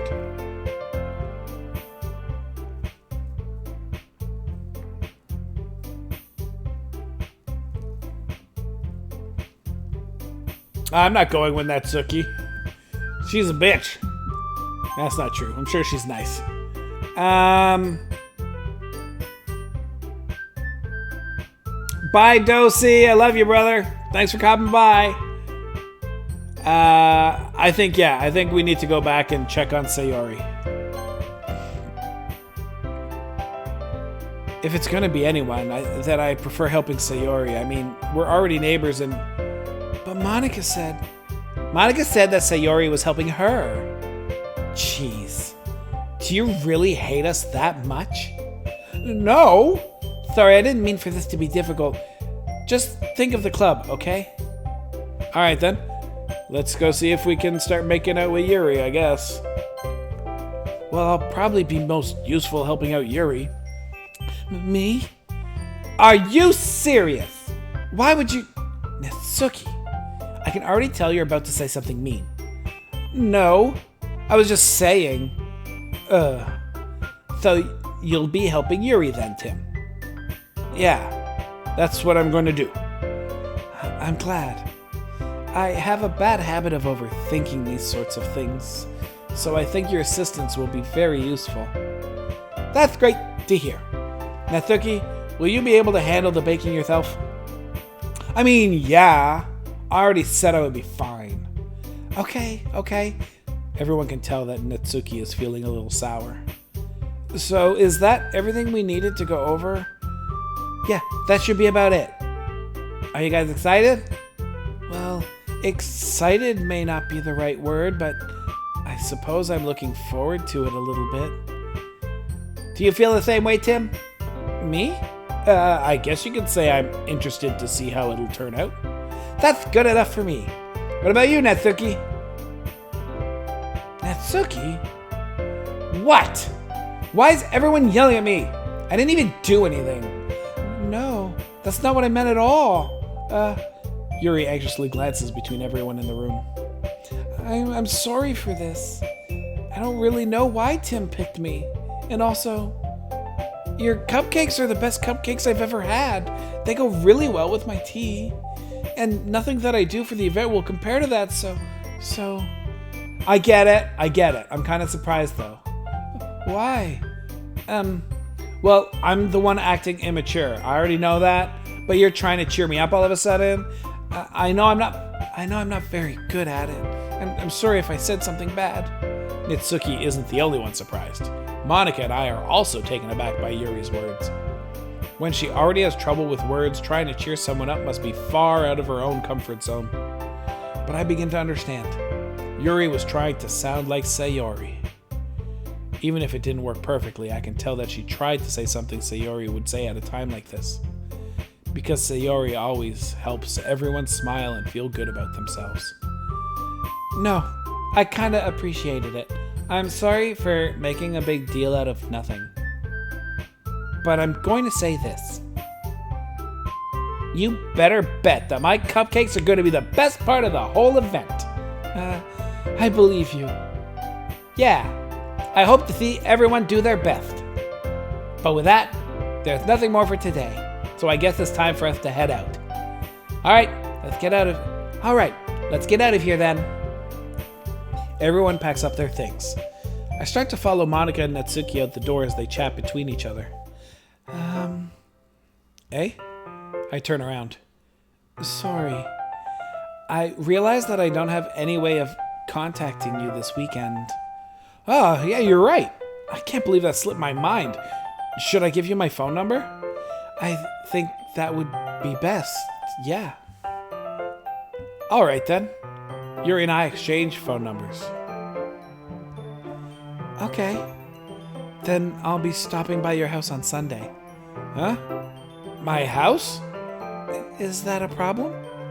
No, not at all. I just thought I would be the one going to your house since I'm helping you. I suppose that makes sense. But if you don't mind, I think I would prefer going to your house. Alright. Wait, replay and go with a different character? Should I have saved? You guys don't spoil anything for me, but if I need to save before a conversation, you need to let me know. In that case, it won't be a problem. I decide not to press Yuri for a reason. It's not like it should matter much either way, so I'll just need to make sure my room is clean.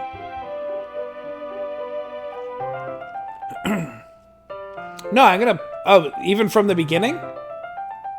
Oh, wow, okay. I hope I managed to make myself useful in some way. I'm not nearly as creative as you are. Don't underestimate yourself, Tim. I think that will make a very productive team. Even if you only chose me because you felt bad or something. Wait, you don't actually think that, do you? I don't know. It's difficult to come up with any other reason you might have chosen me. You're forgetting the one reason with the most common sense? I chose to help you because that's what I want to do. But Yuri thinks to herself with an extremely tense expression. Yuri, you're overthinking this. You wanted me to point out when you're overthinking, right? I didn't realize. I'm telling you, I want to. That's all there is to it. Do you believe me? Yuri thinks really hard again. She looks straight into my eyes for a long while. I believe you. As if it took her tremendous effort, Yuri finally says that and relaxes her expression. And I'm really looking forward to Sunday. Yeah, I am too. After that exchange, I make my way out the door and Yuri follows. I can't believe this. Yuri is going to be coming to my house on Sunday? Even though I would have preferred to do this with Sayori, my anxiety still shoots through the roof. I guess I've gotten pretty used to handling her at this point, but who knows what might end up happening when we're outside of school. She even told me she was looking forward to it. I shake my head. Why do I feel nervous that Sayori finds out about this? It's not like we feel that way about each other. Besides, like Monica said, this is about the club. I have nothing to worry about. If I just go with it, then I'll have a good time. It's already Sunday. I've been getting increasingly anxious about Yuri's upcoming visit. I keep telling myself there's no reason to be nervous, but it doesn't help much. Yuri is clearly an introvert and also an intimate person in general. There's no doubt she'll open up a little bit when it's just the two of us. Meanwhile, we've been texting occasionally. She was extremely apprehensive at first, but it wasn't long before I was already learning more about her. But putting Yuri aside, I haven't heard a thing from Sayori since she left club early the other day. It's not like we text each other all the time or anything, but I've been worried about her in the back of my mind. Between what Sayori said and what Monica said, is it really okay for me to put Sayori's feelings aside when she might need me? I decide to visit Sayori before Yuri comes over. Rather than asking, I simply tell her, I'm coming over, much like we've done in the past. Once I reach Sayori's house, I knock on the door before entering it myself. Again, we used to play so often that we've made it a habit of simply entering each other's houses like we were family. The house is quiet. Sayori isn't anywhere on the first floor, so I assume she's up in her room. It's already strange of her not to run down and greet me. I head up to her bedroom where I finally find her. Sayori? Hi, Tim. I sit down in her room. Sayori forces a smile, but it's easy to tell that she's different. Yeah, she has shorts on. There's a minute of silence between us. You haven't come over like this in a long time, have you? I guess you're right. It has been a long time. Not much has really changed, has it? Sayori's room is as messy as it's always been. I also recognize the same stuffed animals and wall decorations that she's had for years now. If you came over more often, it wouldn't be such a mess. That's because I end up cleaning it for you. How come you suddenly wanted to come over today? Aren't you supposed to see Yuri today? Yeah, but... Wait, how did you know that? Wait, what do you mean, wait a second?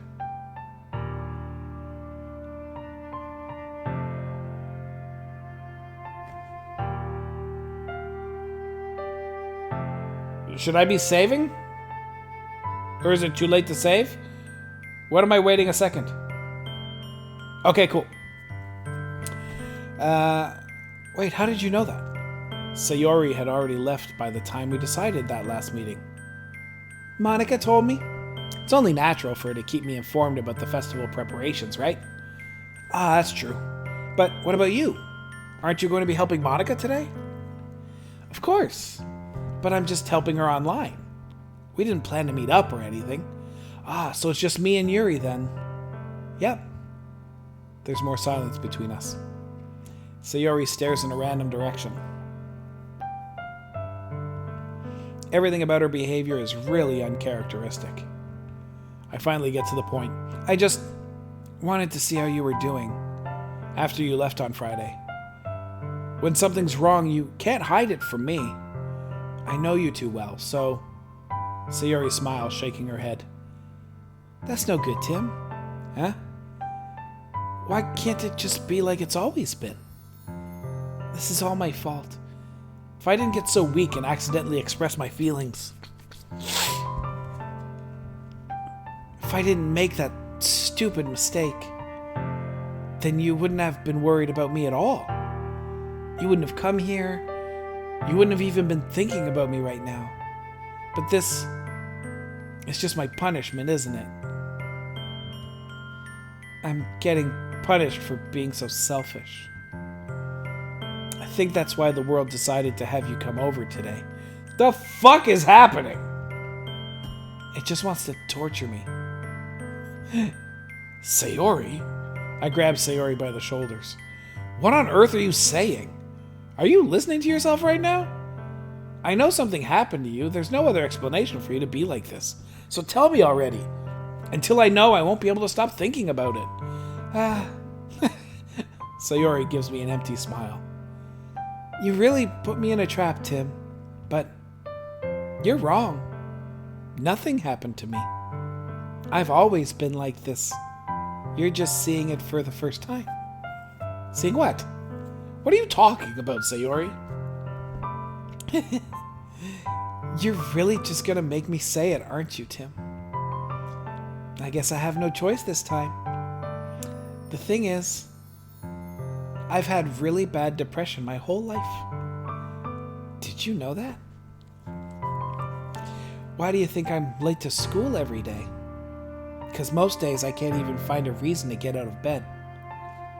What reason is there to do anything when I fully know how worthless I am? Why go to school? Why eat? Why make friends? Why make other people put their energy and caring to waste by having them spend it on me? Ah, shit. That's what it feels like. And that's why I just want to make everyone happy, without anyone worrying about me. I'm in shock. I can't even figure out how to respond. How is it possible that Sayori kept this from me the entire time that I've known her? Did she really want so badly for me to just not think about her? Why, Sayori? Eh? Why is it you've never told me about this? It almost feels like I've been betrayed as your close friend. Yeah, make it about you, Tim. Because if I knew, I would have done everything I could to support you. Even if there's only so much that I could do, I would have tried a little bit harder to make it every day a little better for you. That's why I'm your friend. All you had to do was tell me. Yeah. You don't understand at all, Tim. Why do you think I didn't tell you? Because if I told you, then you would have to waste effort caring about me instead of doing important things. I don't want to be cared about. It's bittersweet when people try to care about me.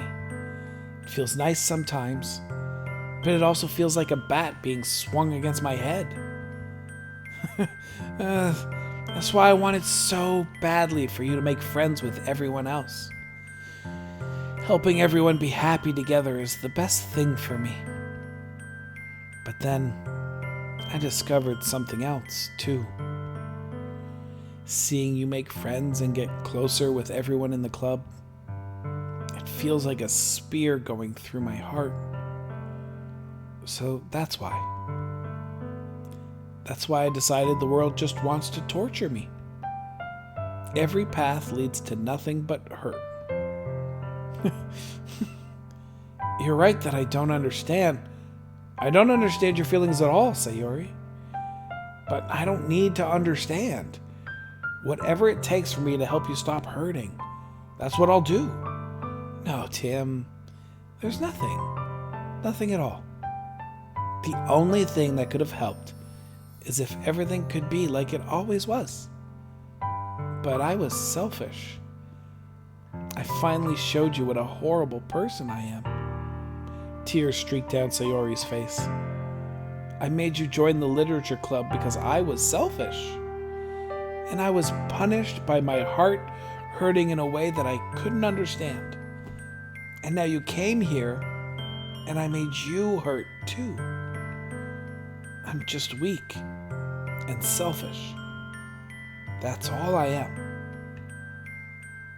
And that's why I'm going to accept these punishments. Because I deserve every last one. Without thinking, I once again grab Sayori's shoulders. This time, I pull her into a tight embrace. Tim, Sayori, I don't care if you feel selfish. I'm really happy that you convinced me to join the club. Seeing you every day makes it worthwhile enough. If I make friends with everyone else, then that's just a bonus. But please, never underestimate how much I care about you. I wouldn't have it any other way. Tim, Sayori isn't hugging me back. Despite my arms being wrapped around her, Sayori's arms remain at her sides.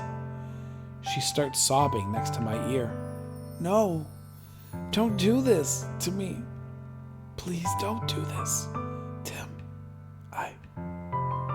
Sayori barely manages to speak between her sobs. I don't know if I'm doing the right thing, but all I want is for her to know that I care. If you have it in you to call yourself selfish, then you have to let me be selfish too. No matter what it takes, I'll figure out what needs to change. I'll make these feelings go away.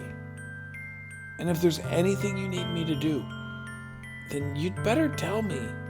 I'll get mad if you don't. I don't know. I don't know. I don't know. Gently, Sayori finally puts her arms around me in return. I don't know anything. It's all really scary. I don't understand any of my feelings, Tim. The only time I'm not feeling nothing is when I'm feeling pain. But your hugs are so warm. And that's really scary too. Sayori lets me go. As she does, I let her go as well. The festival's tomorrow. Yeah. It's going to be fun, right? Yeah. How would you like for me to spend it all with you? It's what I want. I promise. I think that would be nice then. Yeah. Sayori wipes her eyes. If I could spend the whole day here, I would. Of all days, this has to be the one where I have other plans? Maybe I should cancel. No, don't. Please don't. If you did that, then I really wouldn't forgive you. But it's almost time for Yuri to meet me at my house. At the very least, do you want to come along and help out? It will be fun. To my surprise, Sayori shakes her head. I'm sorry. I don't know if that would be very good for me today. You understand, right? It's kind of hard for me to fully understand, but I'm trying my hardest. It's okay. Don't worry too much about it. I'll see you tomorrow, okay? All right. I look forward to it. Motherfucker. I say goodbye to Sayori and exit her house. On the way home, I find myself still feeling uneasy. But it's hard for me to keep thinking about it when Yuri is about to come over, too. I think Sayori is right. I shouldn't be worrying too much, and we're definitely going to have a great time tomorrow. I should just focus on what's ahead of me. As I approach my house, I see something that makes me feel a moment of panic. Yuri? Thank goodness. You're a little early. I'm sorry I wasn't home yet. Were you waiting for a long time? No, I just got here. But I started to get really nervous when nobody answered the doorbell. You always could have texted me. If I had known, I would have reassured you and hurried more on my way home. I suppose that's true. I didn't think of that for some reason. It should be common sense to do that, but I decide to ignore it. Anyway, let's go inside. I see you brought a lot of stuff with you. That's right. And did you manage to find everything I asked you to buy as well? Yeah, pretty much. At least, I hope I got everything right. I'm sure it'll be fine. I take Yuri to my room. First thing she does is glance around curiously, which makes me feel anxious. It's so clean.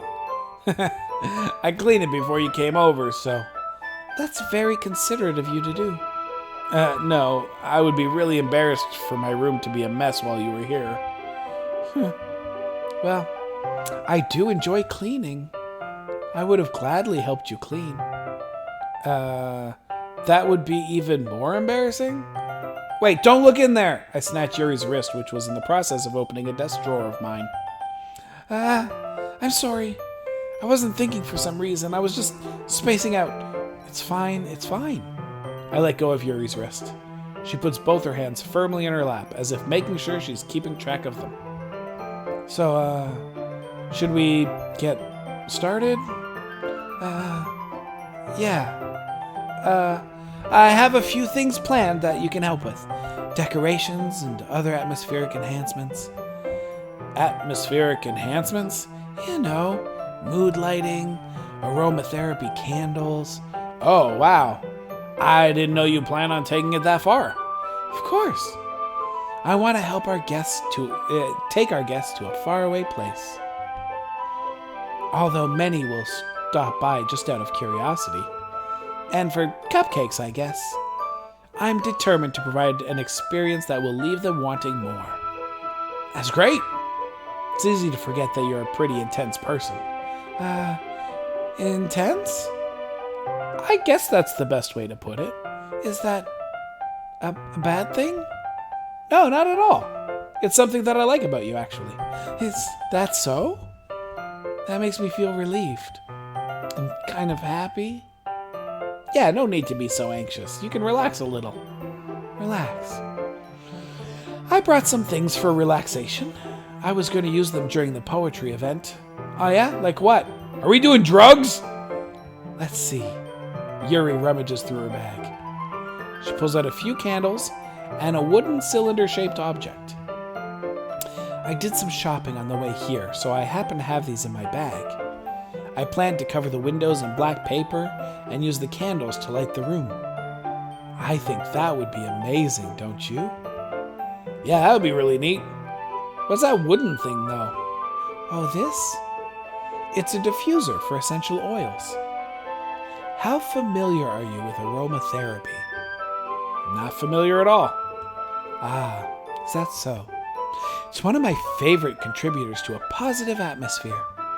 Depending on the oils or herbs you choose, you can change the mood of the air itself. You can even feel it permeate through your body. Relaxation, positive energy, romance, reflection. It's almost like magic. Yuri takes the cylinder and pushes a switch on the bottom. In just a moment, a thin ray of vapor begins to spout through a small hole on the top. Wow, that smells wonderful. What kind of mood is that one for? This is a jasmine essential oil. It smells a little sweet and flowery, right? Yeah, that's a good way to describe it. I chose jasmine for the event because it provides more than relaxation.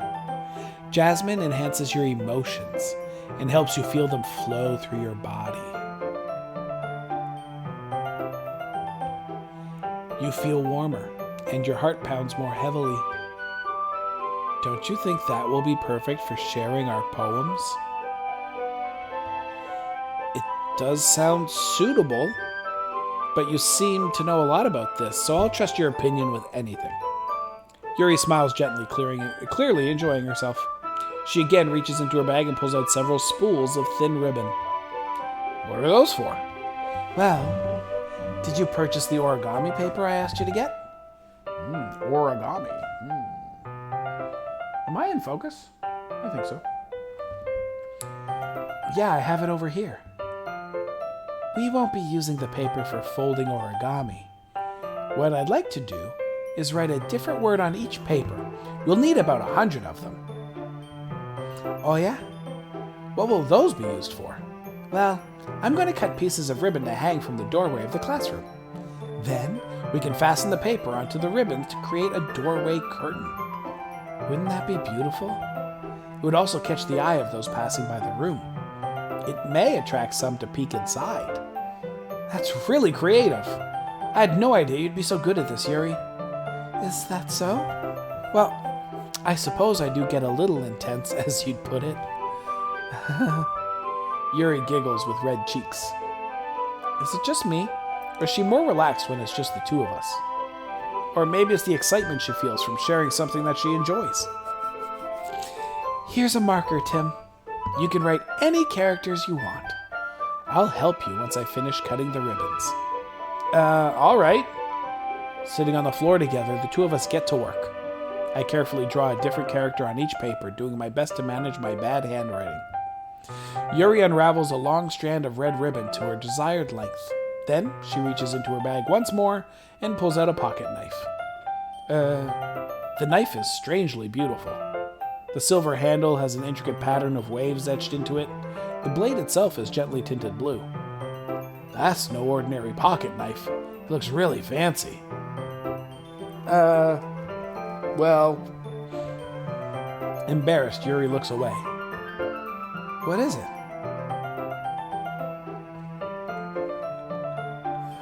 Weird. What is it? You're going to think that it's weird. Yuri, whatever it is, I have no reason to judge.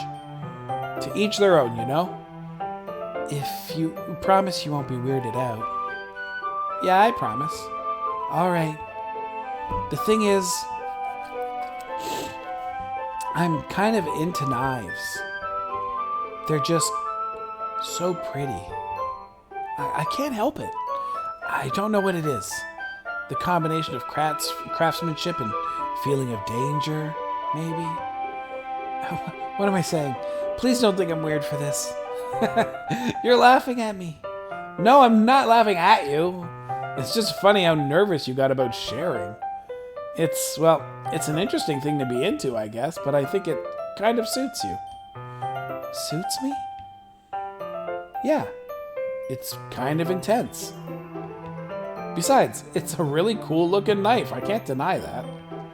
It is, isn't it? Yuri relaxes her expression once again. Would you like to hold it? Sure, I'll check it out. Yuri carefully hands me the knife, with the handle facing me. I take it and turn it around in my hands. It feels heavy and extremely solid. Where do you even get a knife like this? Curious of its sharpness, I feel the point of the knife with my index finger. Ow! Tim, why did you do that? I didn't expect it to be that sharp. I barely touched it at all. It's my fault. I should have warned you. This knife is extremely sharp. It can cut through skin like it's paper. Oh no. A small drop of blood trickles down the side of my finger. Yuri takes my hand and gives the wound a closer look. She stares at it and noticeably fidgets. If you're squeamish, I'll go wash it off now. Ah! Without warning, Yuri puts my finger in her mouth and licks the wound. The fuck is going on? I feel her tongue curl around my finger. Startled, I instinctively pull my hand back. Oh, please forgive me. I wasn't thinking. Yuri lowers her head, her face burning up. Yuri, that's the most embarrassing thing I've ever done. How could I do something like that? I'm sorry. Sure, it was a little weird, and it took me by surprise, but I guess she was just trying to help, right? Yuri, I think you're overreacting a little. She doesn't lift her head. What if she doesn't recover from this for the rest of the afternoon? All right, you know what? This might be a stupid thing to do, but I do it anyway. I take Yuri's hand and lick her index finger in return. Tim! Did you really just do that? Now we're even. Yuri just looks at me like I did something wrong. I knew that would be a bad idea. If not for the sweet aroma of the jasmine oil, the air would be extremely heavy right now. You're so weird, Tim. Yuri giggles shyly. Huh? Yuri calling me weird? I have no response to that. Where do you keep your bandages? I don't think I need one, actually. It was a tiny cut. Look, it already stopped bleeding. I see. That's relieving. The tension is quickly lifted. We each resume our respective activities. I watch Yuri's knife cut through the ribbon like it's nothing but air. Meanwhile, I continue to make progress on the paper. After we finish attaching the paper to the ribbons, we lay them all out side by side. It looks better than I expected and will be very effective as a door curtain. Looks great! Good thinking coming up with this, Yuri. Thanks. It's just something I saw online, really. Are you ready to move on to the next task? Yeah, let's do it. What do you have in mind? I'd like to create a banner. That's why I asked you to buy the paint tablets. That's right. One of the items Yuri had asked me to buy was a kit of watercolor paint tablets. We'll need about 6 cups of water to put each of the tablets in. Do you mind fetching those for us? Of course not. 6 cups of water. I'll be right back in a minute. Thank you very much. Oh, and just a little bit of water is okay. If you feel the cup's too much, it will be too diluted. Taking Yuri's advice, I decide to use small plastic bathroom cups rather than full-size glasses. I put them on a plate to catch any paint that drips, then bring it back into my room. Yuri? Yes? I come in to see Yuri quickly unrolling her sleeve, pulling it back over her arm. Nothing. Your face is a little red. Is it too hot in here or anything? No, not at all. There's nothing wrong, so let's mix the paint. Yuri hurriedly dismisses me and takes it upon herself to unwrap the tablets, dropping them into the cups. So, I thought we would do something simple that would look very nice. I'd like to paint a gradient across the banner. Starting with the colors for a sunrise, then daytime, then sunset, and nighttime. Have a fun lurk, Czar. Once it dries, I'll write an inspirational quote across the banner. We can hang it on the wall behind the podium at the front of the classroom. Aw, neat! What are you gonna write? Well, it'll be more fun to surprise you. Okay.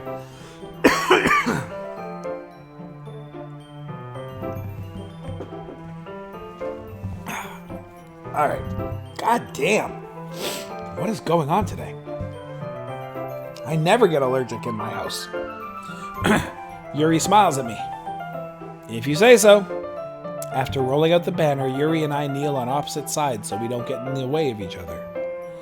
Yuri uses a brush and adds a few dots of different colors across the banner to serve as a color guide when we paint. This kind of reminds me of elementary school. Painting on a banner with watercolors feels a lot like the art class projects we had back then. It's relaxing. I'm sorry if this feels too childish.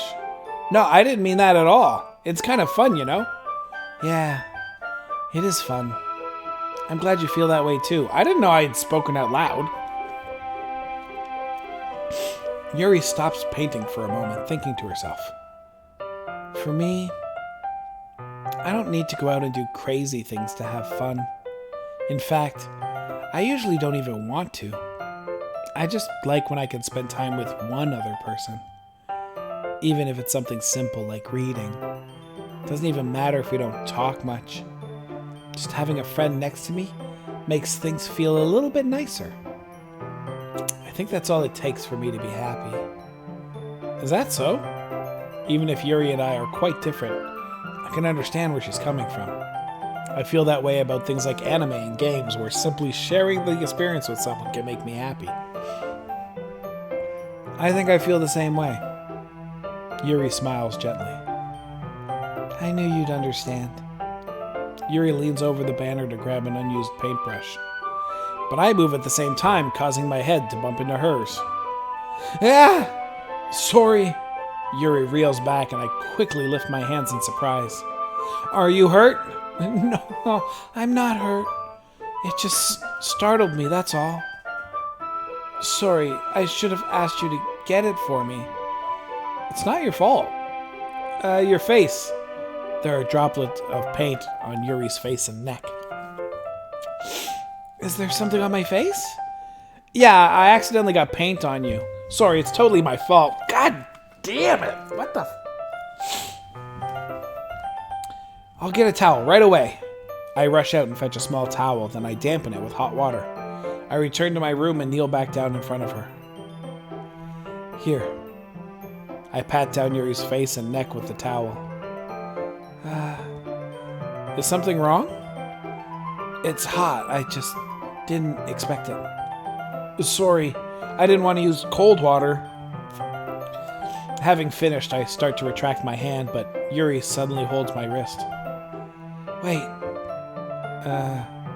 Just for a little longer. It feels really nice. I keep my hand still against Yuri's neck. She looks into my eyes. It's an intense expression that I recognize from when she reads her books. Almost as if she's lost in a daze, enveloped by her own thoughts. She breathes gently, half through slightly parted lips. What is happening? Is it the aroma of the jasmine oil giving me this dizzy feeling? God damn it. Yuri's gentle fingers wrapped around my wrists send a tingling sensation through my arm. And suddenly, her face seems to be much closer to mine than it was just a moment ago. Yuri slowly pulls away. Sorry, I've been feeling a little lightheaded today. I didn't mean to space out. It's fine. The moment is over as soon as it began. Yuri picks up her brush again, but her movements seem clumsier, like she's unable to focus. I remain silent, forced to ignore the event that just transpired. I hesitantly retrieve my own brush and continue following Yuri's example. That should do it. I finish filling the night sky with white dots that look like stars. Looking at the banner as a whole, it's very pretty and natural looking. I think it came out better than I expected. I'm really happy with the results. Yeah, me too. Are you going to add the lettering now? Not yet. It needs to dry first. That's true, but won't that take a while? Well, perhaps it would be best to leave it here, then have you bring it in the morning? I can do the lettering in the classroom before our event starts. Is that okay? That's totally fine. Wonderful. In that case, I don't think there's anything more for us to do here. Phew. You say that like you're glad it's over. Was I wrong to assume that you were at least enjoying yourself a little bit? Oh, no, it's not that. I'm just glad that we managed to get everything done. I see. I am too. I was a little concerned about time. I need to start making dinner soon. So you don't have any time left? I was secretly hoping we would have extra time after finishing the work. Well, Yuri thinks to herself. I think it would be too irresponsible of me to wait much longer. I'm sorry. I was hoping there would be more time as well. It's probably my fault. Sorry for being such a slow worker. No, it's not your fault at all, and the important thing is that we got everything done, right? Yeah. So, I shouldn't be disappointed or anything. Gathering all her things, Yuri seems to look a little downcast. I understand why. It sounded like she rarely gets the opportunity to spend time with friends in a relaxed environment. But that doesn't mean this is the last time it can happen. Once Yuri packs up, I walk her out the front door. Thank you very much for having me today. No problem. I'm glad I was able to help. Just let me know if there's anything else you need me to bring tomorrow. I will. Well then, Yuri fidgets. I guess I'll see you tomorrow? Wait. I kind of say that without thinking. About today. It's fine that we didn't have as much time as we wanted because we can do this again. Whenever you want, you can come over, or we can go out somewhere. I forgot you don't like going out much. As I stumble over my words, Yuri simply smiles bashfully. Anyway, you know what I'm trying to say, so you're very thoughtful, Tim. Yuri takes a step closer to me, then briefly squeezes my hand. I kind of like that about you. Well, how am I supposed to respond to that? But I don't even get a chance to as Yuri suddenly pulls back. Sayori? Huh? Ah, hi, Tim. Sayori. Just now we weren't... It's okay, Tim. I just stopped by to say hi. Well, it's nice to see you. I'm sorry, but I'm already on my way to leave. Oh, really? That's too bad. I'm sorry, but we'll all be together at the festival tomorrow, so that's fine, right? Of course, Sayori beams. Yeah, so I'll see you tomorrow. Clearly embarrassed, Yuri hurries off. Sayori waves goodbye after her. Sayori, I thought you didn't want to come over today. Well, I tried staying in my room, but my imagination was being really mean to me. So I had to come here and see it for myself. See what? What are you talking about? You know, how much fun you were having with Yuri? And how close you got to her? It makes me really happy that you've made such good friends. That's all that matters to me. Tears start to fall down Sayori's face. That's all that matters to me. Why am I feeling this way, Tim? I'm supposed to be happy for you. Why does it feel like my heart is splitting in half? It hurts so much. Everything hurts so much. This would be so much better if I could just disappear. Sayori, don't say that. It's true, Tim. If I wasn't here, then you wouldn't have to waste your sympathy on me. You wouldn't have to put up with me being selfish. Monica was right. I should just... Monica? Monica was right about what? Sayori. What I said before is true. I'm not going to let this continue. Caring about you like this isn't the burden your mind is making it out to be. It's something that makes me happy. It's something that I wouldn't trade for anything else. So, even if it takes an entire lifetime, I'm going to be by your side until you don't feel any more pain. But Sayori looks away. I put a hand on her shoulder to reassure her. I'm scared, Tim. I'm really scared. What are you scared of, Sayori? I'm scared that I might like you more than you like me. Sayori? It's true, isn't it? I was weak and started to like you too much. I did this to myself. Tim, I like you so much that I want to die. That's how I feel. And that's enough, Sayori. I don't want you to hurt anymore. I slide my hand down Sayori's arm and squeeze her hand in my own. Do you remember how I said I always know what's best for you? Do you still believe me? Wordlessly, Sayori nods. Even if you don't understand all of your own feelings, I know what you need the most right now. And that's what I'm going to give you. Oh.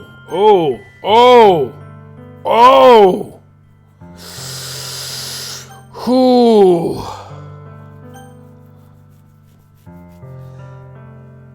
Oh.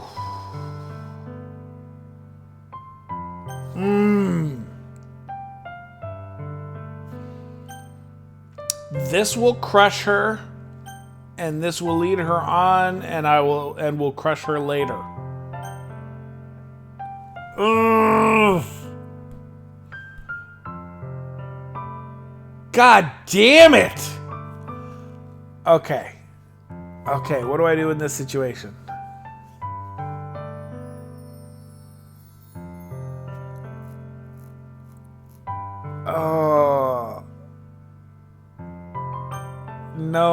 No, I can't lead her on. That's fucking cruel.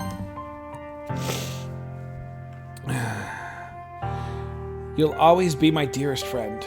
What you need most is for things to be like they've always been. Monica told me the truth. She told me how much happier you seemed after I joined the club. I know you're struggling with some really difficult feelings right now, but please trust me that I know what's best, and that will make you happy in the end. I promise I'll help get things back to the way they were. I see. Sayori forces a smile through an incredibly pained expression.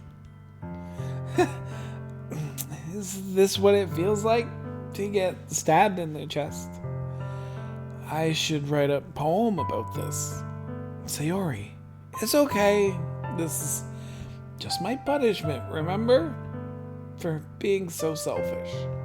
So please don't worry about these stupid feelings. I know you're right. I knew this whole time that there's no happiness down that path. That's why I came here, just so I could get the answer I needed to hear. And the other thing, you're also right that I just want to go back to the way it was. I realize that now. You really do know me better than anyone, Tim. I'll trust you with anything at all. So Sayori's smile finally breaks. All of a sudden, she turns around and drops to her knees. I can't do the crying. Clutching her head with both hands, she screams as loudly as she can. I'm so shocked that I don't know how to react. Sayori looks over her shoulder, flashes me one more weak smile before turning around and running off.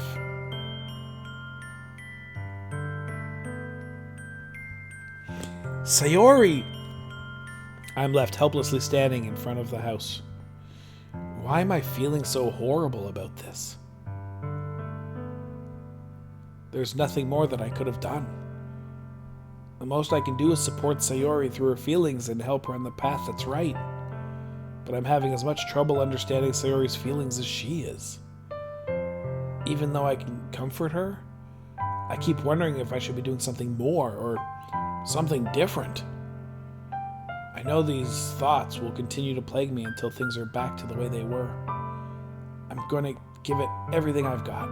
Sayori will always be my dearest friend, and I'll do whatever it takes to put a smile on her face every day. It's the day of the festival. Of all days, I expected this to be the one where I'd be walking to school with Sayori. But Sayori isn't answering her phone. I considered going to her house to wake her up, but decided that's a little too much. Meanwhile, the preparations for the event should be nearly complete. The banner Yuri and I painted is dry, and I gently rolled it up to take with me. By the way, which one? Who has to take off? Who's got a TV show to watch?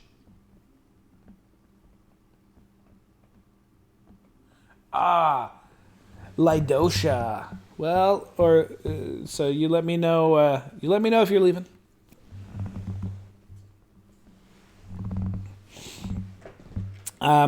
Thanks for hanging out with us. If you do take off, the video on demand will be there, and I don't know how much longer this thing goes, so I will be here until this is done because I play a whole game on Saturdays.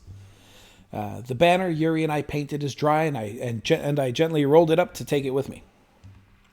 She sent me a pleasant text reminding me not to forget anything, and I reassured her. Funnily enough, I probably feel the same way as Natsuki about the event. I'm more excited for it to be over so I can spend time with Sayori and Yuri at the festival. But knowing Monica, I'm sure the event will be great too. Tim! You're the first one here. Thanks for being early.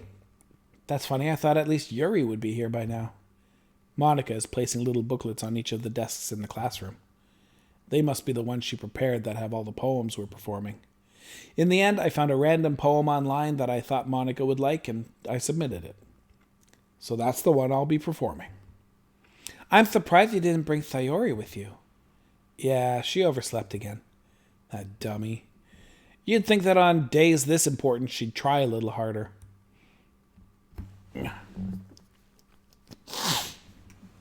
I say that, but I suddenly remember what Sayori told me yesterday. And I suddenly feel awful knowing it's not nearly that simple for her. I only said it because it's the way I'm used to thinking, but maybe I should have gone to wake her up after all. You should take a little responsibility for her, Tim. I mean, especially after your exchange with her yesterday. You kind of left her hanging this morning, you know. Exchange? Monica, you know about that? Of course I do. I'm the club president after all. But I stammer, embarrassed. Did Sayori really tell her about it that quickly? About how I basically turned down her confession? That makes me really seem like the bad guy here, but I'm the one who knows what's best for her, right? Jeez. You don't know the full story at all, so don't worry. I probably know a lot more than you think. Huh? Monica is being as friendly as usual, but for some reason, I felt a chill down my spine after hearing that. Hey, do you want to check out the pamphlets? They came out really nice. Yeah, sure. I grabbed one of the pamphlets laid out on the desks. Oh yeah, they really did. Something like this will definitely help people take the club more seriously. Yeah, I thought so too. I flipped through the pages. Each member's poem is neatly printed on its own page, giving it an almost professional feel. I recognized Natsuki's and Yuri's poems from the ones they performed during our practice. What's this? I flipped to Sayori's poem. It's different from the one she practiced. It's one that I haven't read before. Oh, fuck! Get out of my head, get out of my head, get out of my head, get out of my head, get out of my head, get out of my head, get out of my head, get out of my head. Get out of my head, get out of my head, get out of my head, get out of my head, get out of my head, get out of my head, get out of my head, get out of my head. Get out of my head, get out of my head, get out of my head, get out of my head, get out of my head, get out of my head, get out of my head, get out of my head, get out of my head, get out of my head, get out of my head. Get out of my head, get out of my head, get out of my head, get out of my head, get out of my head, get out of my head, get out of my head, get out of my head, get out of my head, get out of my head, get out of my head, get out of my head. Get out of my head before I do what I know is best for you. Get out of my head before I listen to everything she said to me. Get out of my head before I show you how much I love you. Get out of my head before I finish writing this poem. But a poem is never actually finished. It just stops moving. Shit! What is this? Reading the poem, I get a pit in my stomach. Tim? What's wrong? Nothing. This poem feels completely different from everything else Sayori's written. But more than that, I changed my mind. I'm going to go get Sayori, so, well, all right. Try not to take too long, okay? I quickly leave the classroom. Don't strain yourself, Monica calls out after me. I quicken my pace. What was I thinking? I should have tried a little bit harder for Sayori. It's not a big deal to at least wait for her or help her wake up. Even the simple gesture of walking her to school makes her really happy. Besides, I told her yesterday that things will be the same as they always have been. That's all she needs. And what I want to give her. I reach Sayori's house and knock on the door. I don't expect an answer since she's not picking up her phone either. Like yesterday, I open the door and let myself in. Sayori. She really is a heavy sleeper. I swallow. I can't believe I ended up doing this after all. Waking her up in her own house. Isn't that more like something a boyfriend would do? In any case, it just feels right. Outside Sayori's room, I knock on her door. Sayori! Wake up, dummy! There's no response. I really didn't want to have to enter a room like this. Isn't it kind of a breach of privacy? But she really leaves me no choice. I gently open the door. What the fuck?! The fuck are you guys making me play?!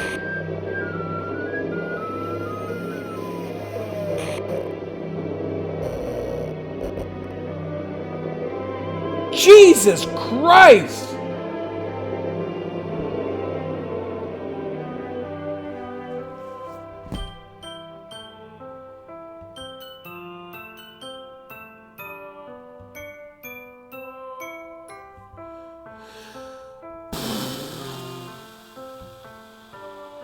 Oh, that's too much, Lido. By the way, I'm not reading this out loud. You can inner monologue this shit with me.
Right, Jen?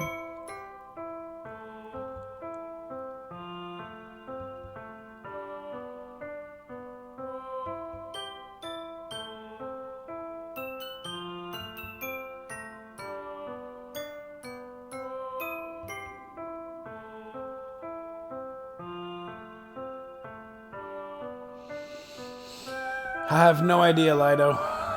I'm gonna have to start reading again soon, but fuck, man.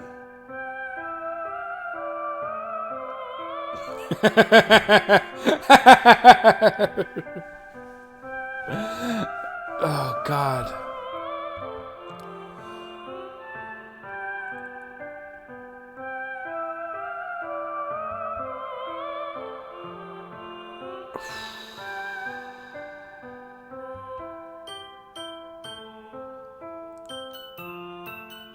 Jesus.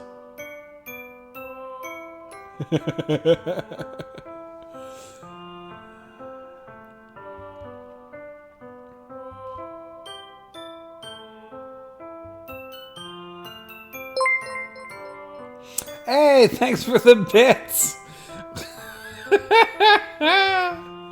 Oh, Lido. Lido, are you already following?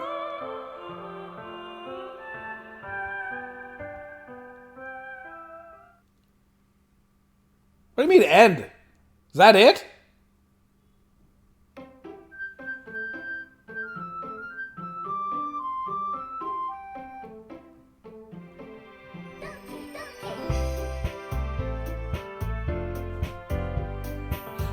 What the fuck?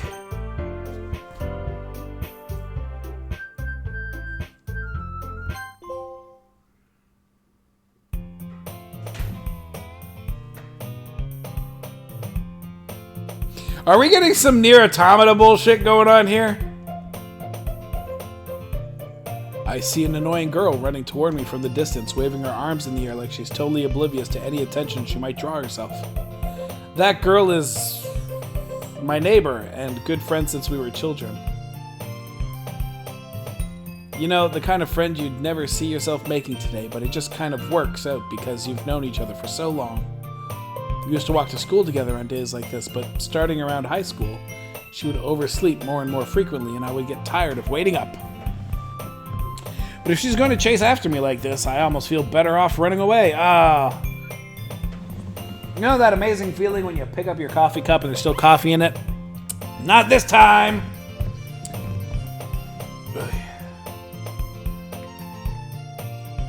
However, I just sigh and idle in front of the crosswalk and let catch up to me.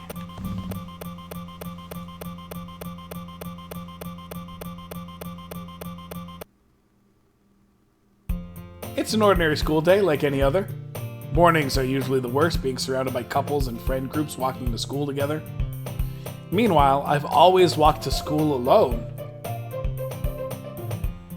I always tell myself it's about time I meet some girls or something like that. But I have no motivation to join any clubs.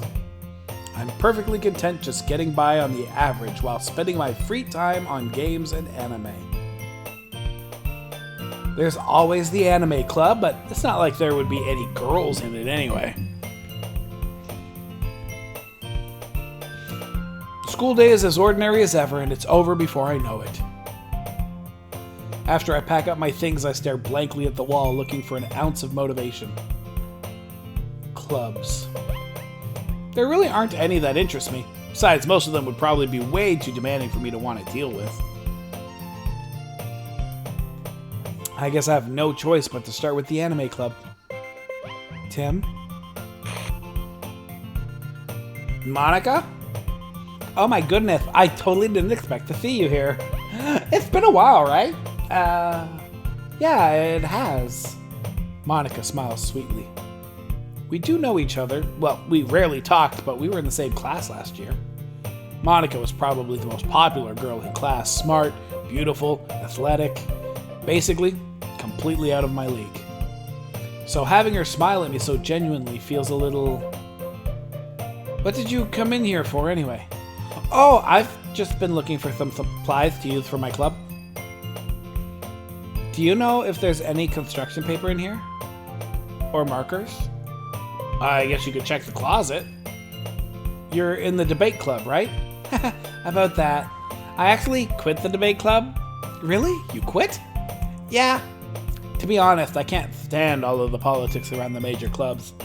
Feels like nothing but arguing about the budget and publicity and how to prepare for events. I'd much rather take something I personally enjoy and make something special out of it.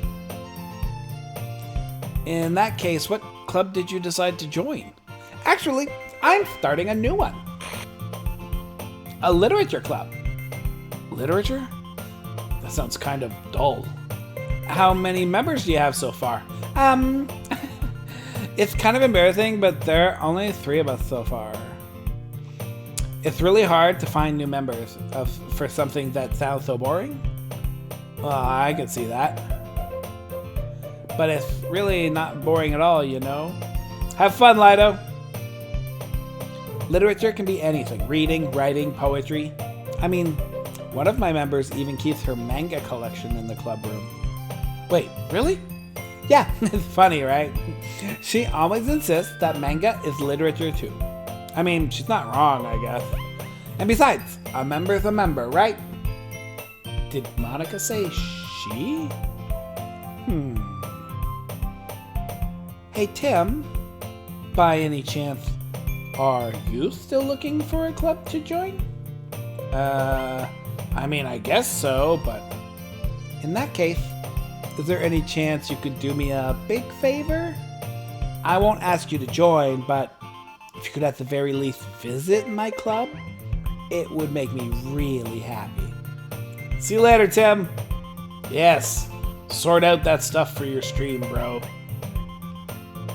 Please.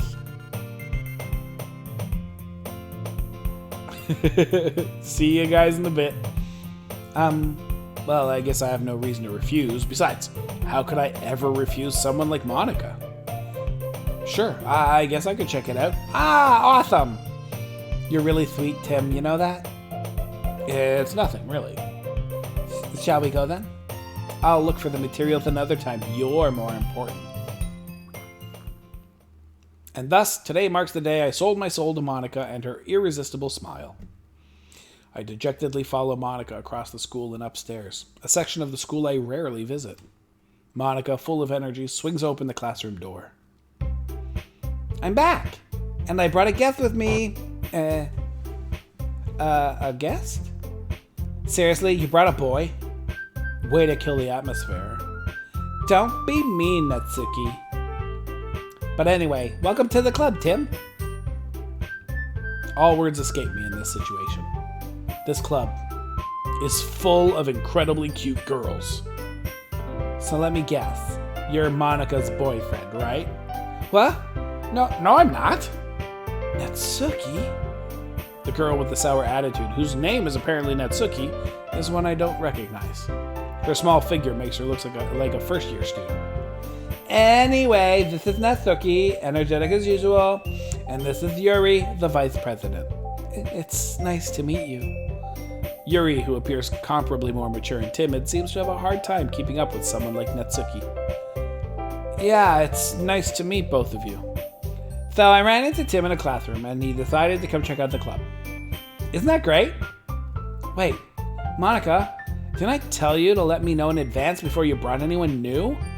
I was going to, well, you know. Sorry.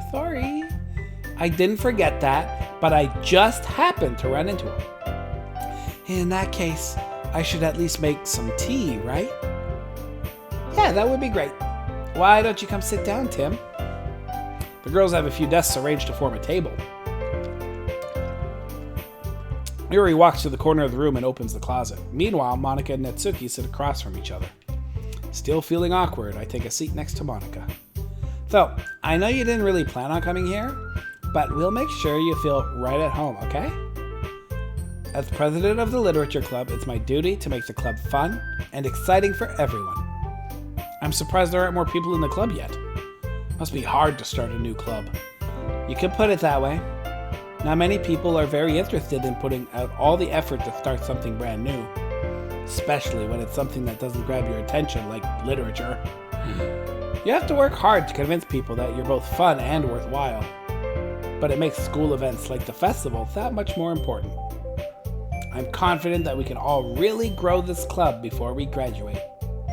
Right, Natsuki? Well, I guess. Natsuki reluctantly agrees. Such different girls, all interested in the same goal. Monica must have worked really hard just to find these two. Yuri returns to the table carrying a tea set. She carefully places a teacup in front of each of us before setting down the teapot in the middle. You keep a whole tea set in this classroom? Don't worry, the teachers gave us permission. After all, doesn't a hot cup of tea help you enjoy a good book? I guess. Don't let yourself get intimidated. Yuri's just trying to impress you. That's not... Insulted, Yuri looks away. I mean, I believe you. Well, tea and reading might not be a pastime for me, but I at least enjoy tea. I'm glad. Yuri faintly smiles to herself in relief. So, Tim, what kinds of things do you like to read? Well, considering how little I've read these past few years, I don't really have a good way of answering that. Manga? I mutter quietly to myself, half joking. Natsuki's head suddenly perks up. It looks like she wants to say something, but she keeps quiet. Not much of a reader, I guess. Well, that can change. What am I saying? I spoke without thinking after seeing Yuri's sad smile. Anyway, what about you, Yuri? Well, let's see. Yuri traces the rim of her teacup with her finger. My favorites are usually novels that build deep and complex fantasy worlds. The level of creativity and craftsmanship behind them is amazing to me. And telling a good story in such a foreign world is equally impressive. Yuri goes on, clearly passionate about her reading. She seemed so reserved and timid since the moment I walked in, but it's obvious by the way her eyes light up that she finds her comfort in the world of books, not people. But, I like a lot of things. Stories with deep psychological elements usually immerse me as well. Isn't it amazing how a writer can so deliberately take advantage of your own lack of imagination to completely throw you for a loop? Anyway, I've been reading a lot of horror lately. I read a horror book once. I desperately grasped something I can relate to at the minimal level. At this rate, Yuri might as well be having a conversation with a rock. I'd expect that from you, Yuri. It suits your personality. Oh, is that so? Really, if a story makes me think or takes me to another world, then I really can't put it down. Surreal horror is often very successful at changing the way you look at the world, if only for a brief moment. Ugh, I hate horror. Oh, why's that? Well, Natsuki's eyes dart over to me for a split second. Never mind. That's right. You usually like to write about cute things, don't you, Natsuki? What? What gives you that idea? You left a piece of scrap paper behind last club meeting. It looked like you were working on a poem called Don't Say It Out Loud! And give that back! Fine. Natsuki, you write your own poems? Well, I guess sometimes. Why do you care? I think that's impressive. Why don't you share them sometime? No. Natsuki averts her eyes. You wouldn't like them. Oh, not a very confident writer yet. I understand how Natsuki feels. Sharing that level of writing takes more than just confidence. The truest form of writing is writing to oneself. You must be willing to open up to your readers, exposing your vulnerabilities, and showing even the deepest reaches of your heart. Do you have writing experience? Too, Yuri? Maybe if you share some of your work, you can set an example and help Natsuki feel comfortable enough to share hers. I guess it's the same for Yuri. We all sit in silence for a moment. Hey, I just got an idea. How about this? Natsuki and Yuri look quizzically at Monica. Let's all go home and write a poem of our own. Then, next time we meet, we will all share them with each other. That way, everyone is even.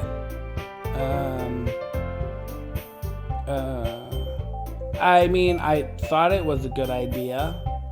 Well, I think you're right, Monica. We should probably start finding activities for all of us to participate in together. I did decide to take on the responsibility of vice president after all. I need to do my best to nurture the club as well as its members. Besides, now that we have a new member, it seems like a good step for us to take. Do you agree as well, Tim?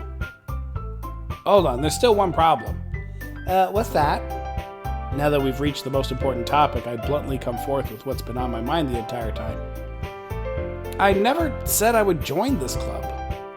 Monica may have convinced me to stop by, but I never made any decision. I still have other clubs to look at, and, I lose my train of thought. All three girls stare back at me with dejected eyes. But... I'm sorry, I thought... Huh? The girls exchange glances before Monica turns back to me. I guess I need to tell you the truth, Tim. The thing is, we don't have enough members yet to form an official club. We need 4. And I've been trying really, really hard to find new members. And if we don't find one more before the festival,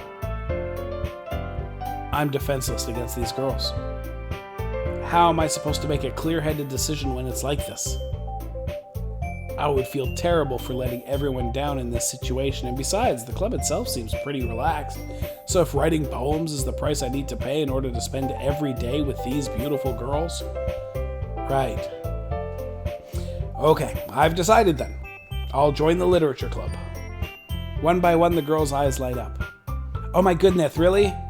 Do you really mean that, Tim? Yeah. It could be fun, right? You really did scare me for a moment. I mean, if you really just left after all this, I would be super pissed. Tim, I'm so happy.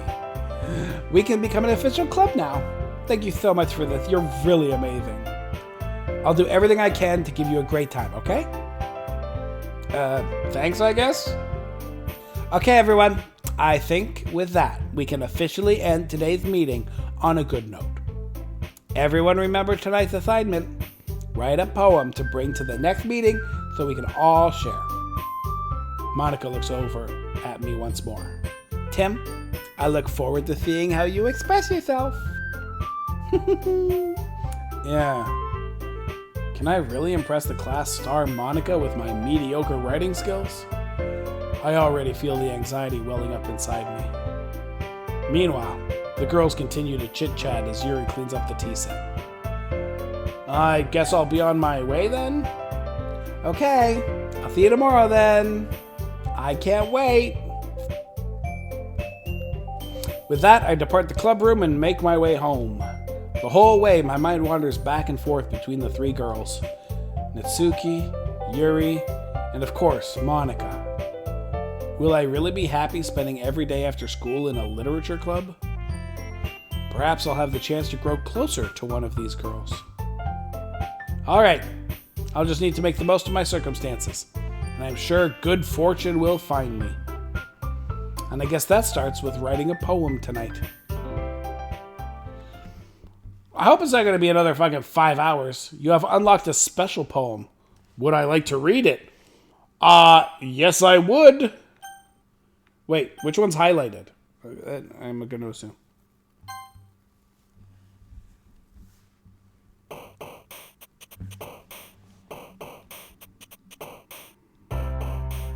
Why are there only 2 people in here? They look very sad, too.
Hi again, Tim.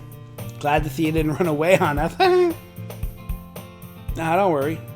This might be a little strange for me, but I at least kept my word. Well, I'm back at the literature club. I was the last to come in, so everyone else is already hanging out.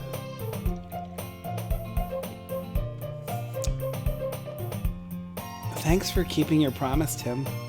I hope this isn't too overwhelming of a commitment for you, making you dive headfirst into literature when you're not accustomed to it. Oh, come on, like he deserves any slack. You already had to be dragged here by Monica.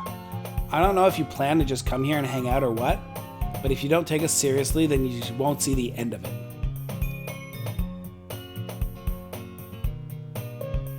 It's my friend. Where's that Monica? No, that's my friend. And she's blocking the thing. Natsuki finds herself stuck between Monica and manga. Manga is literature! Swiftly defeated, Natsuki plops back into her seat. I'm sorry, Tim.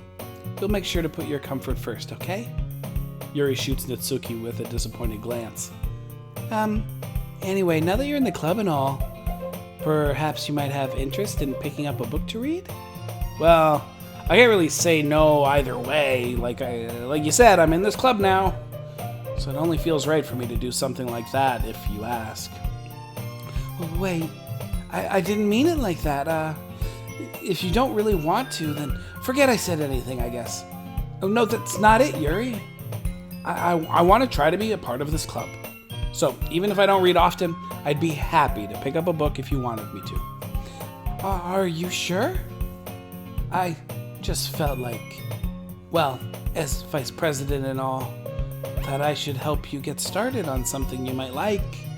Yuri reaches into her bag and pulls out a book. I didn't want you to feel left out, so I picked out a book that I thought you might enjoy. It's a short read, so it should keep your attention even if you don't usually read. And we could, discuss it if you wanted. How is this girl accidentally being so cute? She even picked out a book she thinks I'll like, despite me not reading much. Yuri, thank you. I'll definitely read this. I enthusiastically take the book. Well, you can read it at your own pace. I look forward to hearing what you think. Now that everyone's settled in, I expected Monica to kick off some scheduled activities for the club. But that doesn't seem to be the case. Yuri's face is already buried in a book. I can't help but notice her intense expression like she was waiting for this chance. Meanwhile, Natsuki is rummaging around in the closet. I'm really curious to talk to Yuri a little bit more, but at the same time, I would feel bad for distracting her from reading. I catch a glimpse of the cover of her book. Looks like the same book that she lent me. More than that, she seems to be on the first few pages. Crap. I think she noticed me looking at her. She sneaks another glance at me and our eyes meet for a split second. But that only makes her hide her face deeper in her book. Sorry, I was just spacing out. I mutter this, sensing I made her uncomfortable. Oh, it's fine. If I was focused, then I probably wouldn't have noticed in the first place, but I'm just rereading a bit of this, so... That's the book you gave me, right? Mm-hmm. I wanted to reread some of it. Not for any particular reason. Just curious, how come you have 2 copies of the same book? Well, when I stopped at the bookstore yesterday, that's not what I meant. I mean, I just happened to buy 2 of them. I see. There's something fairly obvious here that Yuri isn't telling me, but I decide to let it go. I'll definitely start reading it soon. I'm glad to hear. Once it starts to pick up, you might have a hard time to putting it down. It's a very engaging and relatable story. Is that so? What's the story about, anyway? Well, I look at the cover of the book. The book is titled Portrait of Markov. There's an ominous-looking eye symbol on the front cover. Basically, it's about this religious camp that was turned into a human experiment prison, and the people trapped there have this trait that turns them into killing machines that lust for blood. But the facility gets even worse, and they start selectively breeding people by cutting off their limbs and affixing them to... Oh, that might be a little bit of a spoiler. But anyway, I'm really into it. The book, I mean. Not the thing about the limbs. It's kind of dark, isn't it? Yuri made it sound like it was going to be a nice story, so that dark turn came from nowhere. By the way, don't think I didn't notice that this book is different. Same name, but there was nothing about fucking limbs and shit before. Are you not a fan of that sort of thing, Tim? No, it's not that. I mean, I could definitely enjoy those kinds of stories, so don't worry. Oh, I hope so. Yeah, I totally forgot that Yuri is into those things. She's so shy and reclusive on the outside, but her mind seems to be completely different. It's just that this kind of story, it's the kind that challenges you to look at life from a strange new perspective. When horrible things happen, not just because someone wants to be evil, but because the world is full of horrible people and we're all worthless anyway. Then suddenly, I'm rambling, aren't I? The fuck is happening? Not again. I'm sorry. Hey, don't apologize. I haven't lost interest or anything. Well, I guess it's alright then. But I feel like I should let you know that I have this problem when I let things like books and writing fill my thoughts. My whole body I kind of forget to pay attention to other people. So I'm sorry if I end up saying something strange, and please stop me if I start talking too much. I really don't think you need to worry. That just means you're passionate about reading. The least I can do is listen. It's a literature club after all. That's true. In fact, I might as well get started reading it, right? Yes. I mean, you don't have to, but what are you saying? Let me just get the book. I quickly retrieved the book that I had put into my bag. All right, it's fine I sit here, right? I slip into the seat next to Yuri's. Yeah. Are you sure? You seem a little apprehensive. I'm sorry. It's not that I don't want you to. It's just something I'm not very used to.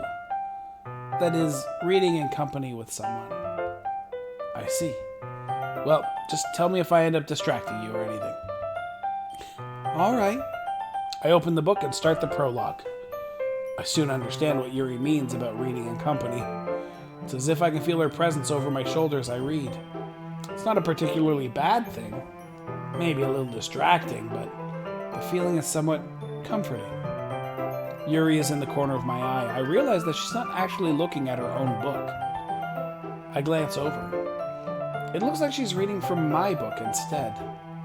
Sorry, I was just bathing in the feeling. Yuri, you really apologize a lot, don't you? I do? I don't really mean to. Sorry. I mean... Here, this should work, right? I slide my desk up until it's up against Yuri's, then hold my book more between the two of them. I suppose so. Yuri timidly closes her own copy. Once we each lean in a little bit, our shoulders are almost touching. Feels like my left arm is in the way, so instead I use my right hand to hold the book open. I guess that makes it kind of difficult to turn the page. Here. Yuri takes her left arm and holds the left side of the book between her thumb and forefinger. I do the same with my right arm on the right side of the book. That way, I turn a page and Yuri slides it under her thumb after it flips to her side. But in holding it like this, we're huddled even closer together than before. It's actually kind of distracting me. It's as if I can feel the warmth of Yuri's face, and she's in the corner of my vision. Are you ready? To turn the page. Oh, sorry. I think I got a bit distracted for a second. I glance over at Yuri's face again and our eyes meet. I don't know how I'll be able to keep up with her. That's okay. You're not as used to reading, right? I don't mind being patient if it takes you a bit longer. It's probably the least I can do, since you've been so patient with me. Yeah, thanks. We continue reading. Yuri no longer asks me if I'm ready to turn the page.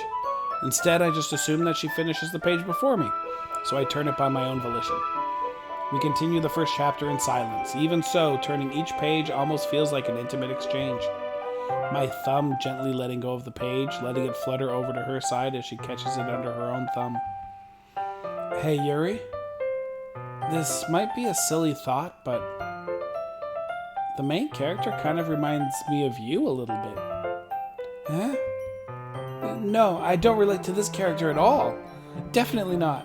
Really? I was just thinking the way she second guesses things she says and all that. That's what you were talking about. Sorry. I thought you meant something else about her. Hey, Lido! Thanks for subbing. Welcome to the club. Something else? Never mind. We didn't even get that far yet, so I don't know why that came into my head. Yuri, are you feeling alright? Yuri's been a little fidgety ever since we started reading. You can rest if you're feeling sick or something. Well, thank you, Lido. You can rest if you're feeling sick or something. Your breathing is a little... My breathing? Yuri puts her hand on her chest as if to feel her heartbeat.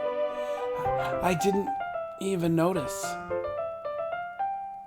Anyway, I'm fine. I just need some water. Alright, don't push yourself. Yuri stands up and practically rushes out of the classroom. What on earth was that about? Tim? Did something happen just now?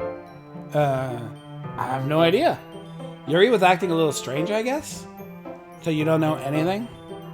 Sorry, I can't say I do. Are you worried about her? Oh, no, not really. I was just making sure that you didn't do anything to her. No, nothing. Don't worry, I believe you, silly. Yuri just does this sometimes, so it's nothing alarming. Alright, if you say so. Anyway, why don't we start with sharing our poems with each other? Huh? Shouldn't we wait for Yuri? Well, she might be a while, so I just figured we'd get started without her. Is that okay? Yeah, I was just asking. I stand up. I make a mental note of where I left off in the book, then slip it back into my bag. Who should I show my poem to first? Well, we showed it to Netsuki first last time, so let's do it again. I told Netsuki I was interested in her poems yesterday. It's probably only fair if I shared mine with her first.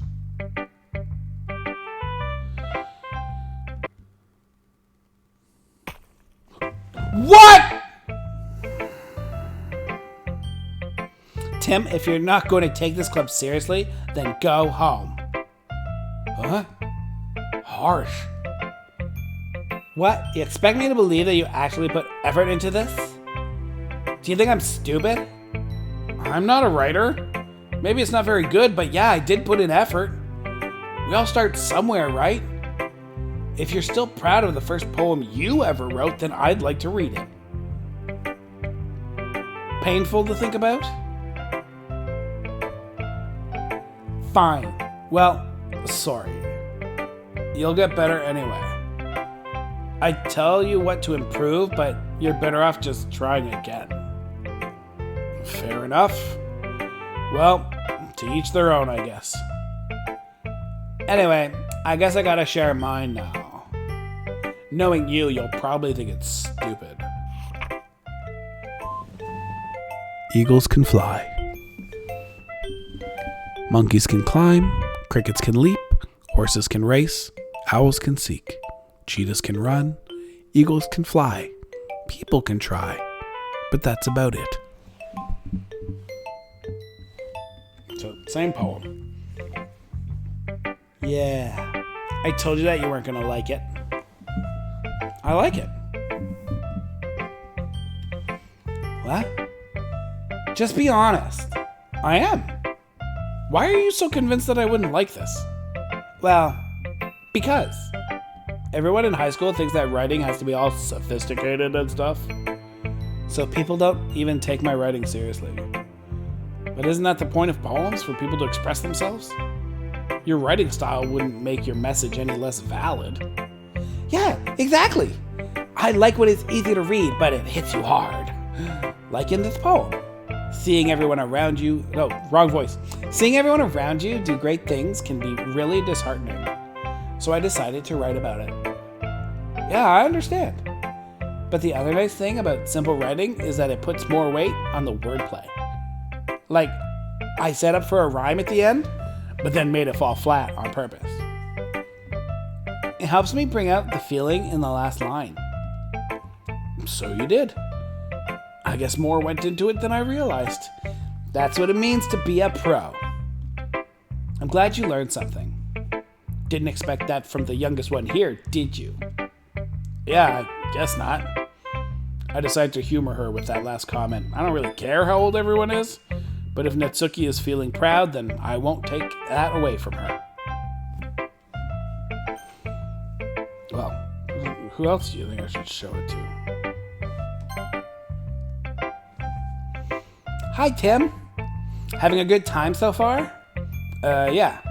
Good. Glad to hear it. By the way, since you're new and everything, if you ever have any suggestions for the club, like new activities or things we can do better, I'm always listening.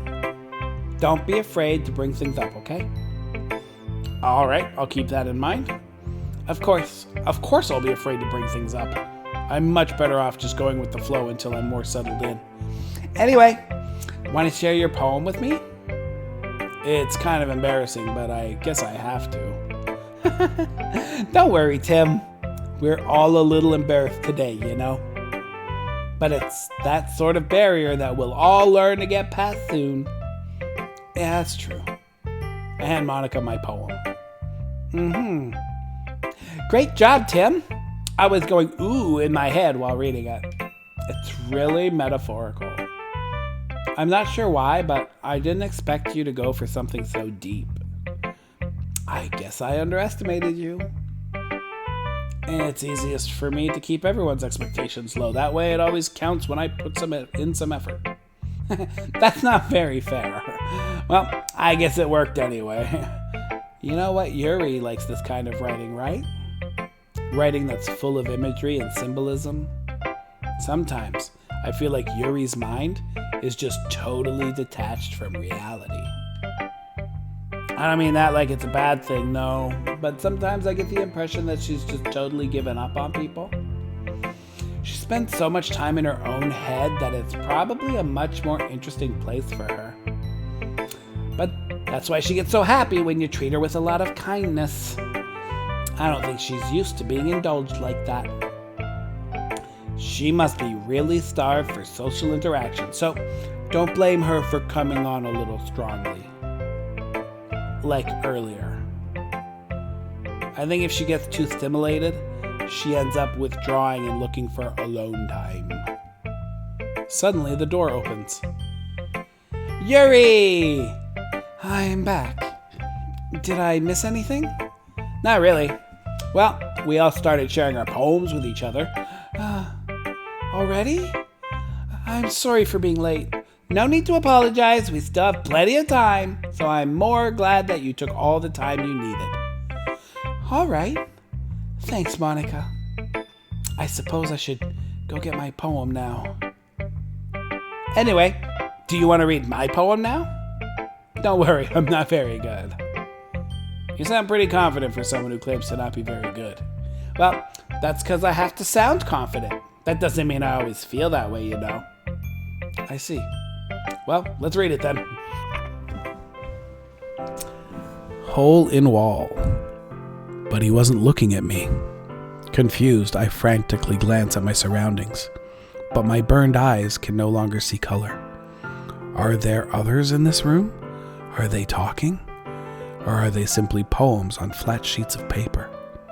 The sound of frantic scrawling playing tricks on my ears. The room begins to crinkle, closing in on me. The air I breathe dissipates before it reaches my lungs. I panic. There must be a way out. It's right there. He's right there. Swallowing my fears, I brandish my pen. Well, that's a different poem. So, what do you think? It's very freeform? Is that what they call it? Sorry, I'm not really the right person to ask for feedback. It's okay. Yeah, that kind of style has gotten pretty popular nowadays. That is, a lot of poems have been putting emphasis on the timing between words and lines. When performed out loud, it can be very powerful. What was the inspiration behind this one? Well, I'm not sure if I know how to put it. I guess you could say that I had some kind of epiphany recently. It's been influencing my poems a bit. An epiphany? Yeah, something like that. I'm kind of nervous to talk about deep stuff like that because it's kind of coming on strongly. Maybe after everyone is better friends with each other. Anyway, here's Monica's writing tip of the day. Sometimes when you're writing a poem or a story, your brain gets too fixated on a specific point. If you try so hard to make it perfect, then you'll never make any progress. Just force yourself to get something down on the paper and tidy it up later. Another way to think about it is this. If you keep your pen in the same spot for too long, you'll just get a big dark puddle of ink. So just move your hand and go with the flow. That's my advice for today. Thanks for listening. I guess we show it to Yuri. As Yuri reads the poem, I notice her eyes lighten. Exceptional. What was that? Did I say that out loud? Yuri first covers her mouth, but then ends up covering her whole face. He's gonna hate me. You really didn't do anything wrong, Yuri. I guess you're right. What am I getting so nervous for? Yuri takes a breath. So, what kind of writing experience do you have? Your use of imagery and metaphors indicates you've written a lot of poetry before. Really? Wow, that's a huge compliment coming from you. This is actually my first time, really.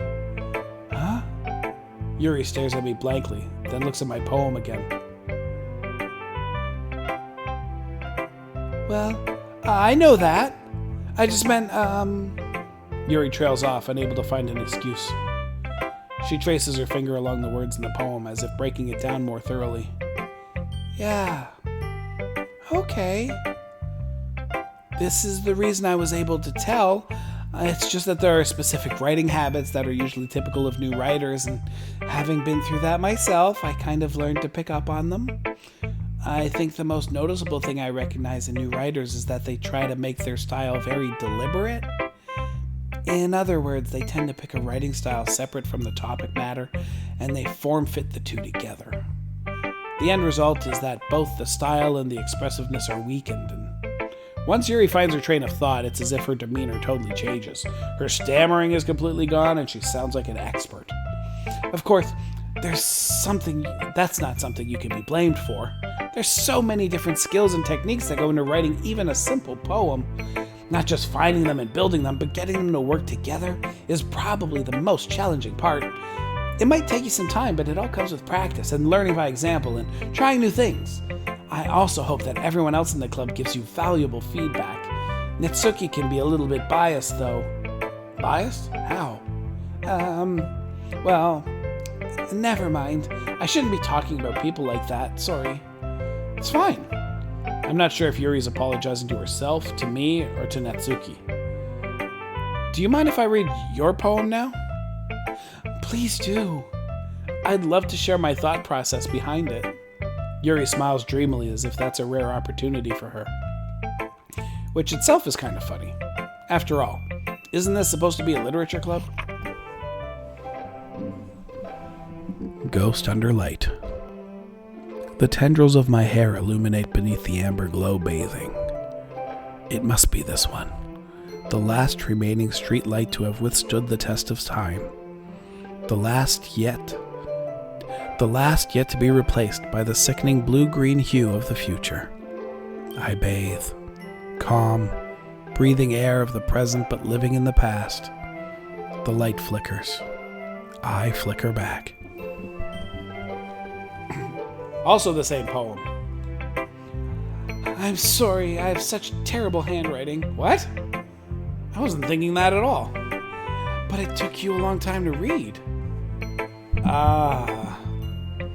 Well, I just don't read script very often. I actually think your handwriting is pretty. Eh? That's a relief. Also, I like the poem. Even though it's short, it was really descriptive. It wasn't too short? I usually write longer poems. Not at all. I'm really glad you like it. I'll be honest. Since it's our first time sharing, I wanted to write something a little more mild. Something easy to digest, I suppose. Are you into ghosts, Yuri? Uh-huh. Actually, the story isn't about a ghost at all, Tim. Really? I must have totally missed the point. Well, I suppose you did only glance over it after all. But remember that poets often express their own thoughts, feelings, and experiences in their work. They usually do more than tell a simple story or paint a picture. In this case, perhaps the subject of the poem is only being symbolically compared to a ghost, lingering in her last remaining place of comfort, unable to let go of the past, and soon to be left with nothing. It's a lot more solemn putting it that way.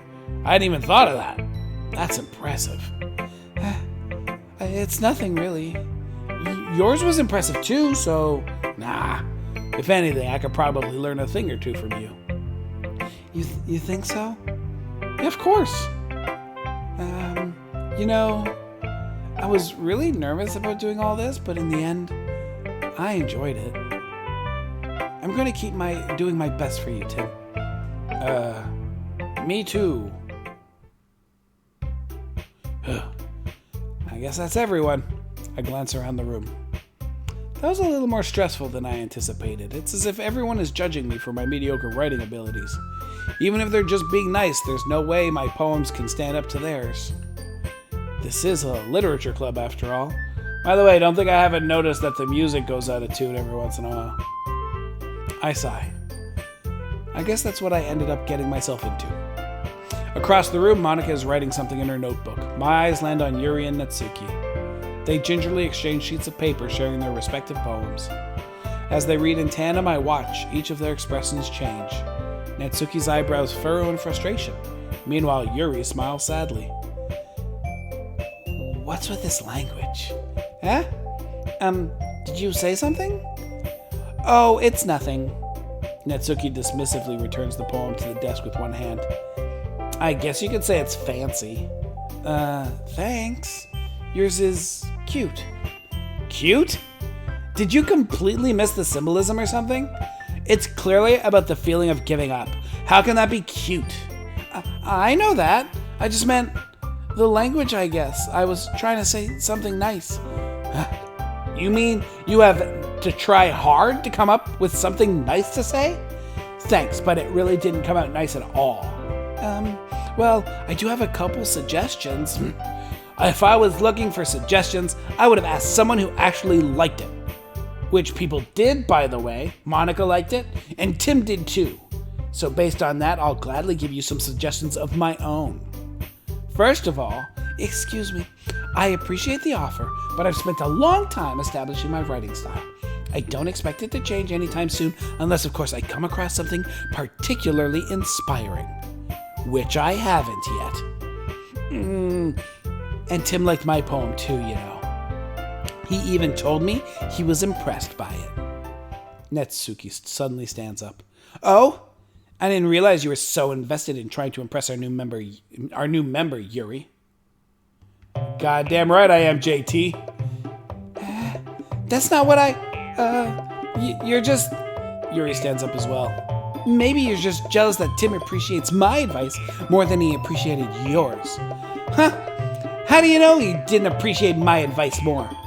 Are you that full of yourself? No. If I was full of myself, I would deliberately go out of my way to make everything I do overly cute. Well, you know what? I wasn't the one whose boobs magically grew a size bigger as soon as Tim started showing up. Natsuki, that's a little... This doesn't involve you.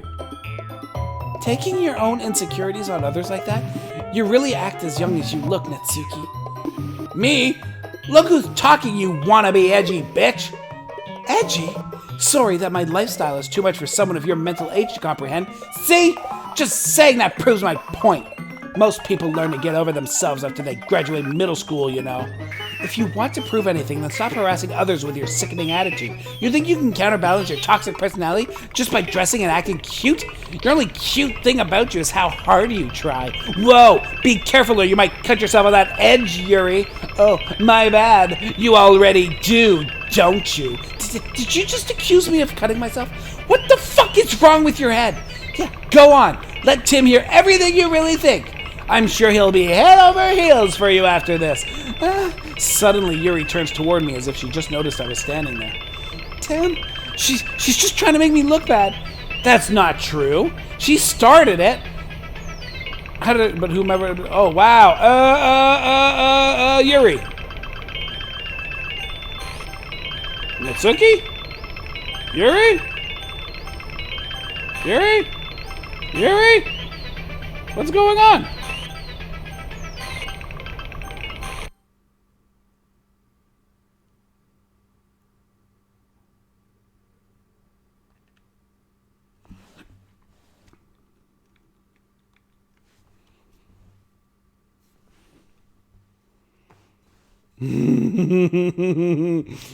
What is happening?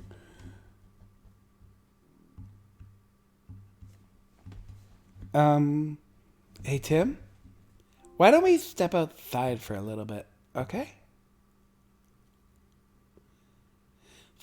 Sorry about that. They really shouldn't have tried to get you involved. It's probably better for us to stay out of this. We'll go back inside once they're done yelling. Some president I am, right? I can't even confront my own club members properly. I just wish I was able to be a little more assertive sometimes. But I never have it in me to put my foot down against others. You understand, right? Anyway, if this makes you want to spend less time with the others, then that's fine. I'd be happy to spend time with you instead. Suddenly, Natsuki runs out of the classroom. She quickly runs away. Oh dear. Well, it looks like they're done. I didn't mean it. I didn't mean it. I didn't mean it. Yuri is rocking back and forth in her desk with her palms on her forehead. Yuri? I didn't mean it. I believe you. I have no idea what Yuri might have said to Natsuki. Or did. Tim, please don't hate me. Please? I'm not like this. There's something wrong with me today.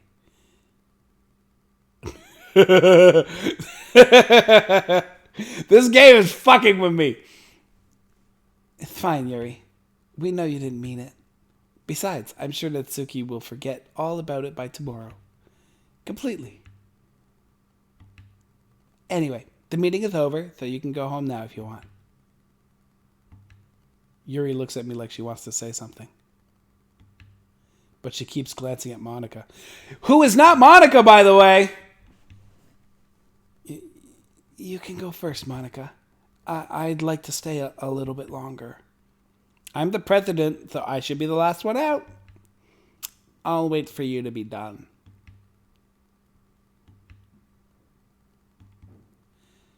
Well, I'm vice president, so please let me take that responsibility today. It kind of sounds like you don't want me around or something, Yuri. It's not that. It's not that. I didn't get much of a chance to discuss my book with Tim. It would just be embarrassing with you listening. I guess I don't really have a choice, do I? I'm sorry for causing trouble, but I really appreciate... The fuck is happening? Whoop! Son of a bitch. Matt, I take it all back. Thank you. Okay. Yeah, frightening. Vertigo. This is a game called Doki Doki Literature Club, and I was told to not look up anything about it, just to download it and play it. From a source that has told me that a few times and has been right every time. Oh boy. We're gonna go with pain. We're gonna go with precious. I think precious. How do I feel? Depression? No, we're gonna go with desire.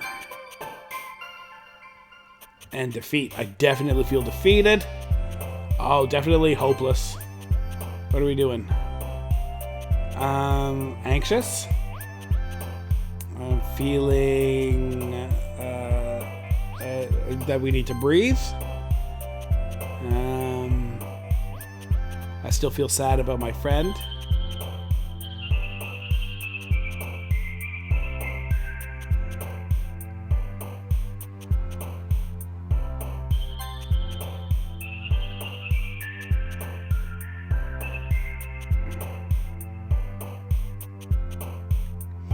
Definitely feeling disoriented. Very clumsy, for sure. I want to flee, for sure. It's uncontrollable. This is extraordinary.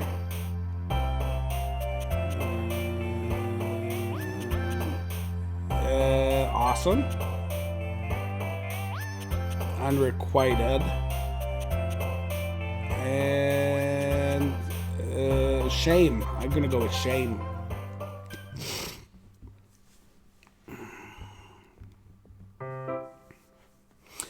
Another day passes and it's time for the club meeting already. I've gotten a little more comfortable here over the past couple days. What are you talking about? We just watched two girls have an all-out brawl. Entering the club room, the usual scene greets me. Welcome back, Tim. Hi, Yuri. I'm not sure if it's me or if it's Yuri's expression, but the weight of yesterday's quarrel still hangs in the air a little. Yuri glances over her shoulder, looking around the room. Natsuki is reading a manga at a desk, and surprisingly, Monika isn't here yet. Suddenly, Yuri takes my arm and pulls me to the corner of the room. About yesterday, I really need to apologize. Nothing like that has ever happened before, and something just came over me, I guess. I wasn't acting mentally sound. I guess not. Please don't think we're usually like this. Not just me, but Natsuki as well. Yuri, I'm happy that you were considerate and apologized. You don't have to worry too much.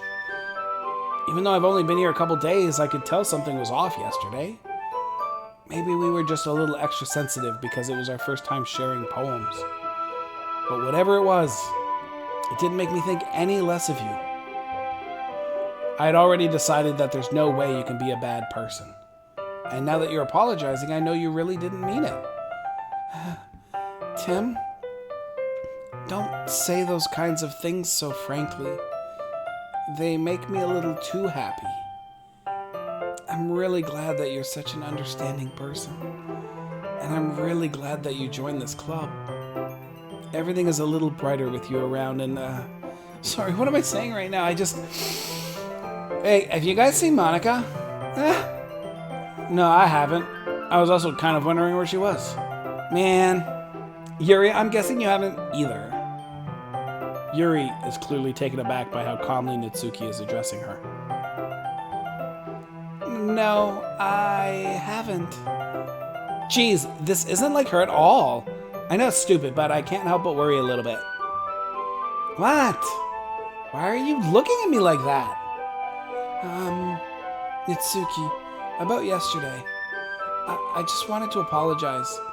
I promise, I didn't mean any of the things I said, and I'll do my best to stay under control from now on, so... Yuri, what the heck are you talking about? Did you do something yesterday? Jeez. Whatever's on your mind, I'm sure it was nothing. I don't even remember anything bad happening. You're the kind of person who worries too much about the little things, aren't you? But I'll accept your apology anyway if it helps you feel better about it. Besides, it's kind of nice to hear since I was always afraid you secretly hated me or something like that. No, not at all. I don't hate you. Well, you're kind of weird, but I don't hate you either. Natsuki turns to me. You're still on trial, though. Hey! Suddenly the door swings open. Sorry, I'm super sorry. Oh, there you are. I didn't mean to be late. I hope you guys weren't worried or anything. Nah. Well, Natsuki was. I was not. What took you so long anyway? Well, my last period today with study hall. To be honest, I kind of just lost track of time. That makes no sense, though. You would have heard the bell ring at least? I must not have heard it since I was practicing piano. Piano? I wasn't aware you played music as well, Monica. Don't give me more credit than I deserve. I guess I've been practicing for a while, but I'm still not really good yet. Still? That must require a lot of dedication. So I'm still impressed. Well, thanks, Yuri. You should play something for us sometime. That's... Monica looks at me. Well, I am working on writing a song, but it's not quite done yet. Maybe once I get a little bit better, I will. That sounds cool. I look forward to it. Is that so? In that case, I won't let you down, Tim. Monica smiles sweetly. I didn't mean any pressure or anything like that. Don't worry, I was hoping that I could share it with you anyway. I guess that's why I've been practicing so much recently. I see. I'm not sure if Monica was referring to the whole club or just me. In that case, best of luck. Thanks. So, I didn't miss anything, did I? Nah, not really. I choose not to bring up anything that the three of us talked about. Besides, Natsuki is already run off into the closet. Tim? Since your compliments put me in a good mood, I was wondering if you would like to spend some time together today? I mean, in the club. Yeah, definitely. I planned on it anyway. Okay. Can we start now? Let's find a place to sit. I'm being a little forceful, aren't I? I'm sorry. My heart just won't stop pounding for some reason. Don't worry about it. If anything, it's nice to see you have so much energy. Yeah, but I need to try to calm down. I won't be able to focus on reading like this. Take your time. Yuri takes a deep breath, then pulls a copy of the book out of her bag. Actually, I have a request. Do you mind if I make some tea first? Not at all. Thanks very much. If there's one thing that can make my reading time here any better, it's a nice cup of tea. Not to mention for yourself as well. Yuri stands up and makes her way to the closet. I follow and watch as she retrieves a small water pitcher from the shelf, the kind with a filter inside. Can you hold this for a second? Sure. Yuri hands me the water pitcher and also fetches an electric kettle. I'm gonna plug this in at the teacher's desk and then I'll go get some water. She walks past me and sets the kettle down on the teacher's desk. I simply watch her movements. To my surprise, the way she moves really contrasts her speaking mannerisms. Especially because of her long legs, Yuri appears elegant and methodical. Okay, may I have the water pitcher? Thanks, I'll be right back. I might as well walk with you. That's okay. You stay here. It won't take long. Pitcher in hand, Yuri hurries out of the classroom. Did Yuri leave you again? No, it's not like that this time. She's just filling up the water pitcher to make tea. Oh, okay. Sorry for misunderstanding. 10 minutes pass. Yuri said it wouldn't take long. Is something holding her up? I'm bored just waiting here, so I decide to go look for her. Let's see. The most logical place for Yuri to be would be the nearest water fountain. I start heading down the hallway. What's that noise? It's coming from around the corner. It sounds like breathing. A sharp inhale like someone is sucking the air in through their teeth. Are they in pain? I reach the corner and peer around it. Yuri? The fuck?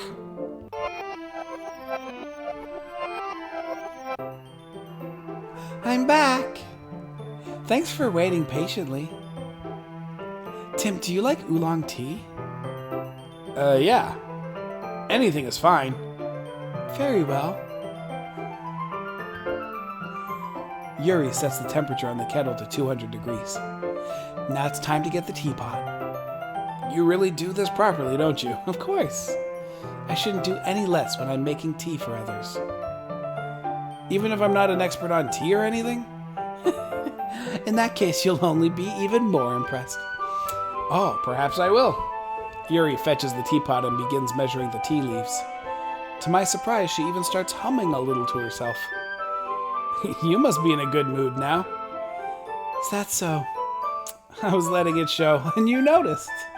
I was doing a bit of thinking, and I decided that I would try expressing myself a little bit more. And it turns out it's not very hard for me to do. When it's you who's around anyway. That's great, Yuri. Just don't push yourself too much. You're always worrying about me, Tim. It's very endearing. Yuri wasn't kidding. I don't even know if I can keep up with this. I watch Yuri pour a cup of tea for each of us. Tim, I have another request. Do you mind if we sit on the floor today? Why is that? It's a little bit easier on my back. I can read with my back against the wall rather than bending over at my desk. Oh, sorry, I didn't realize. No worries. I just have back pain fairly regularly, so I do my best to manage it. Is that so? I wonder why that is. It's most likely because your posture, right? Always hunched over like that while reading? Yeah, I have terrible reading posture. So that's why we should sit on the floor. Fair enough. I'll go ahead and get the book. I retrieve the book from my bag. I have some chocolate as well. It's a bag of small chocolate candies. I take it since it'll go well with the tea. Yuri and I sit against the wall, teacups at our sides. As if in sync, we assume the same reading position as last time, each holding one half of the book. Except this time, our bodies are even closer to each other. I can't see too well. Yuri slides closer until our shoulders are touching. How am I supposed to focus on reading like this? Yuri was always kind of cute, but when she's being less apprehensive, it's almost more than I can handle. Your teacup. Yuri hands me my teacup. Holding it with my hand that's not holding the book, I end up in a position that makes it even harder to focus. Because now I need to worry about making sure I don't accidentally touch her chest. Meanwhile, Yuri hasn't noticed a single thing. She wears her intense reading expression, and I can only presume the world around her has faded away. I use all of my willpower to focus on reading. After a few minutes, I finally manage to relax a little. I put the teacup between my legs and fumble with the chocolate wrapper. Sorry. I briefly let go of the book to finish opening the wrapper. You can have as much as you want. That's okay. I won't take any. Are you sure? Well, if I touch it, then it might get smudges on the pages. Oh, you're right. I didn't even think about that. My bad. No need to apologize. I'll hold the book, okay?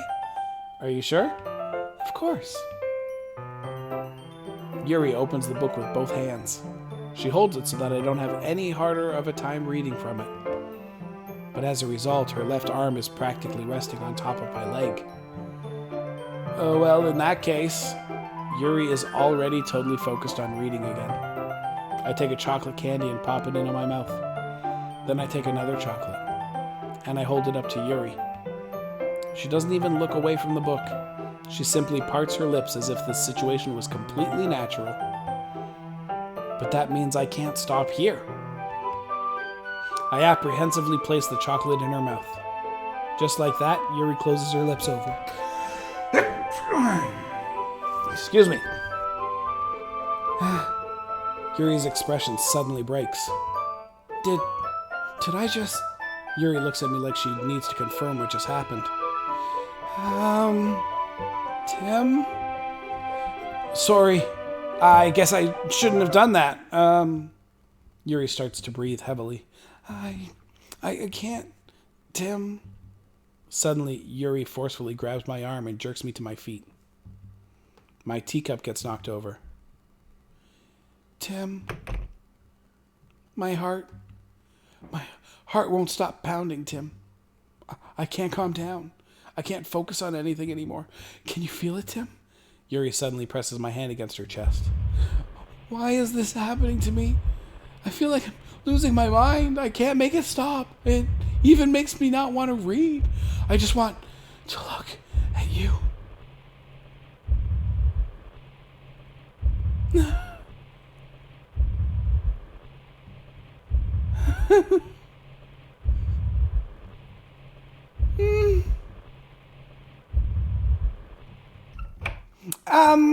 It's time to share poems.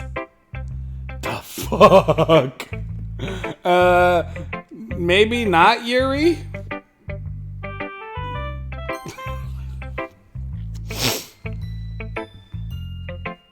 Yeah, just as I thought. Tim, come on. I'm not stupid. I know how much time you've been spending with Yuri. It's obvious that you care more about impressing her than trying to improve your writing. To put it bluntly, it's kind of pathetic. Why are you even in this club, Tim? Honestly, I thought getting a new member would help everyone get more involved together, not exclude each other even more. This is such a stupid activity anyway. Look, I'm not in a good mood today, and I just don't really feel like talking right now. Please go away.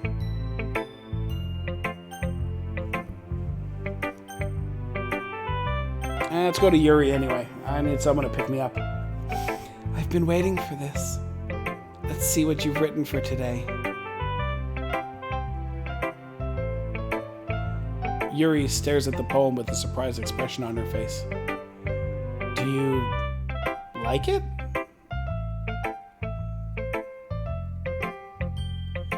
Tim, this one might even be better than yesterday's. How did you even pick up on this so quickly? Just yesterday I was telling you the kind of techniques worth practicing. Maybe that's why you did a good job explaining. I really wanted to try giving it more imagery. Yuri visibly swallows. Even her hands appear sweaty. That makes me so happy. It's so amazing to feel like I'm valued, Tim. Everything that you write is a treasure to me. My heart pounds just holding it. I want to write a poem about this feeling. Is that bad, Tim? I'm not being weird, right? I'm having a harder time than usual at concealing my emotions. I'm kind of embarrassed. But right now, I just want you to read my poem too. Okay? Oh, here we go. The red one is usually Monica, but my old friend has been popping back up as Monica every once in a while. Wheel. A rotating wheel, turning an axle, grinding, bolt head, linear gearbox, falling sky, 7 holy stakes. A docked ship, a portal to another world, a thin rope tied to a thick rope. A torn harness, parabolic gearbox, expanding universe. Time controlled by slipping cogwheels, existence of God swimming with open water in all directions. Drowning. A prayer written in blood, a prayer written in time-devouring snakes with human eyes. A thread connecting all living human eyes. A kaleidoscope of holy stakes. Exponential gearbox. A sky of exploding stars, God disproving the existence of God. A wheel rotating in 6 dimensions, 40 gears and a ticking clock. A clock that ticks 1 second for every rotation of the planet. A clock that ticks 40 times every time it ticks, every second time. A bolt head of holy stakes tied to the existence of a docked ship to another world. A kaleidoscope of blood written in clocks. A time-devouring prayer connecting a sky of 40 gears and open human eyes in all directions. Breathing gearbox, breathing bolt head, breathing ship, breathing portal, breathing snakes, breathing God, breathing blood, breathing holy stakes, breathing human eyes, breathing time, breathing prayer, breathing sky, breathing wheel. Cool. It doesn't really matter what it's about. My mind has been a little hyperactive lately, so I had to take it out on your pen. That is, a pen fell out of your backpack yesterday, so I took it home for safekeeping, and I just really like the way that it writes. So I wrote this poem with it, and now you're touching it. I'm okay. What did I just... Can we pretend this conversation never happened? You can keep the poem, though.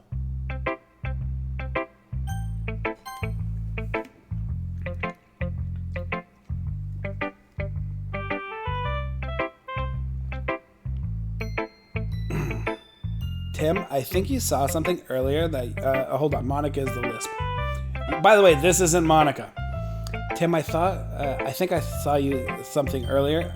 Tim, I think you saw something earlier that you weren't supposed to see. I didn't want to have to tell you this, but I don't think I have a choice. It's getting kind of dangerous for you to spend so much time with Yuri. I don't know why, but she seems pretty easily excitable when she's around you.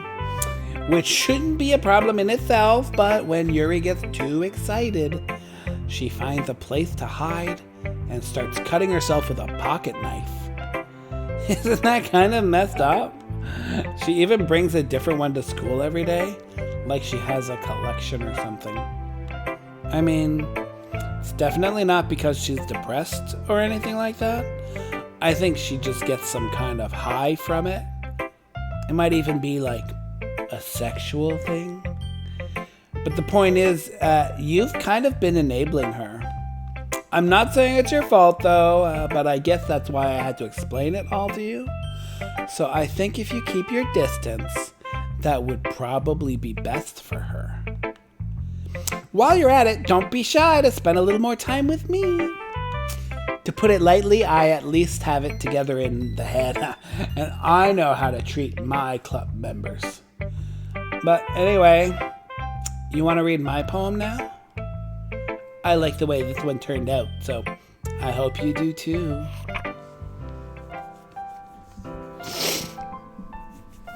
Save me.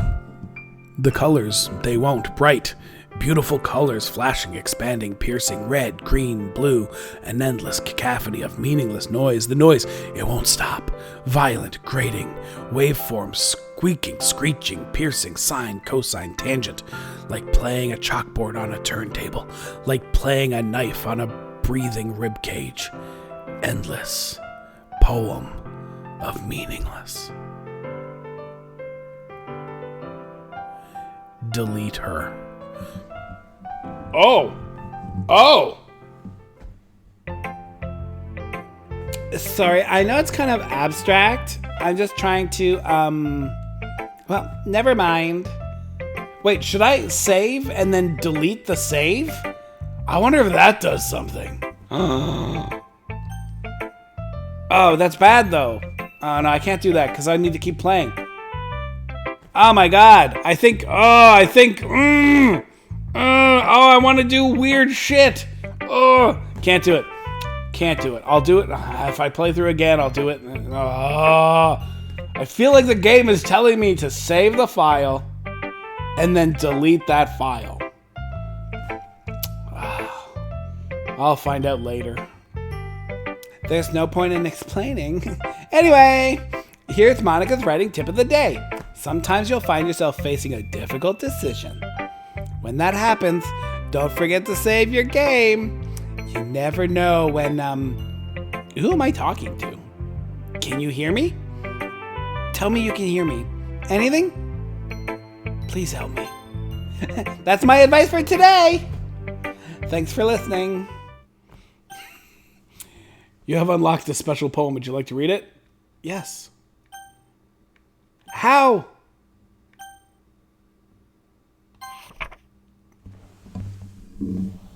A joke.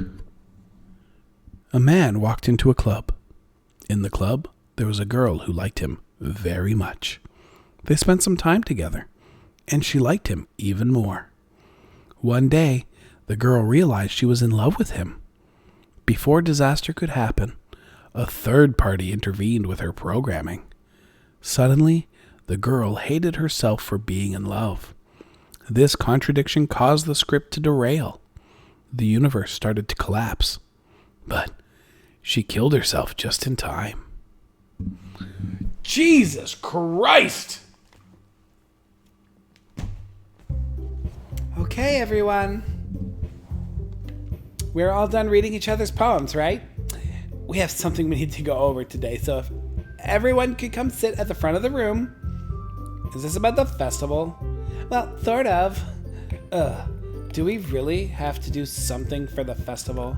It's not like we can put together anything good in just a few days. We'll just end up embarrassing ourselves instead of getting any new members. Yeah, I know, right? That's a concern of mine as well.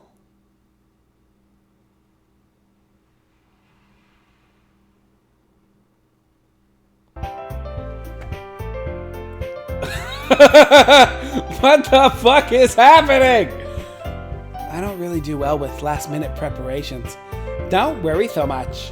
We're going to keep it simple, okay? Look, I know everyone's been a little more lively ever since Tim joined. We've started with some club activities.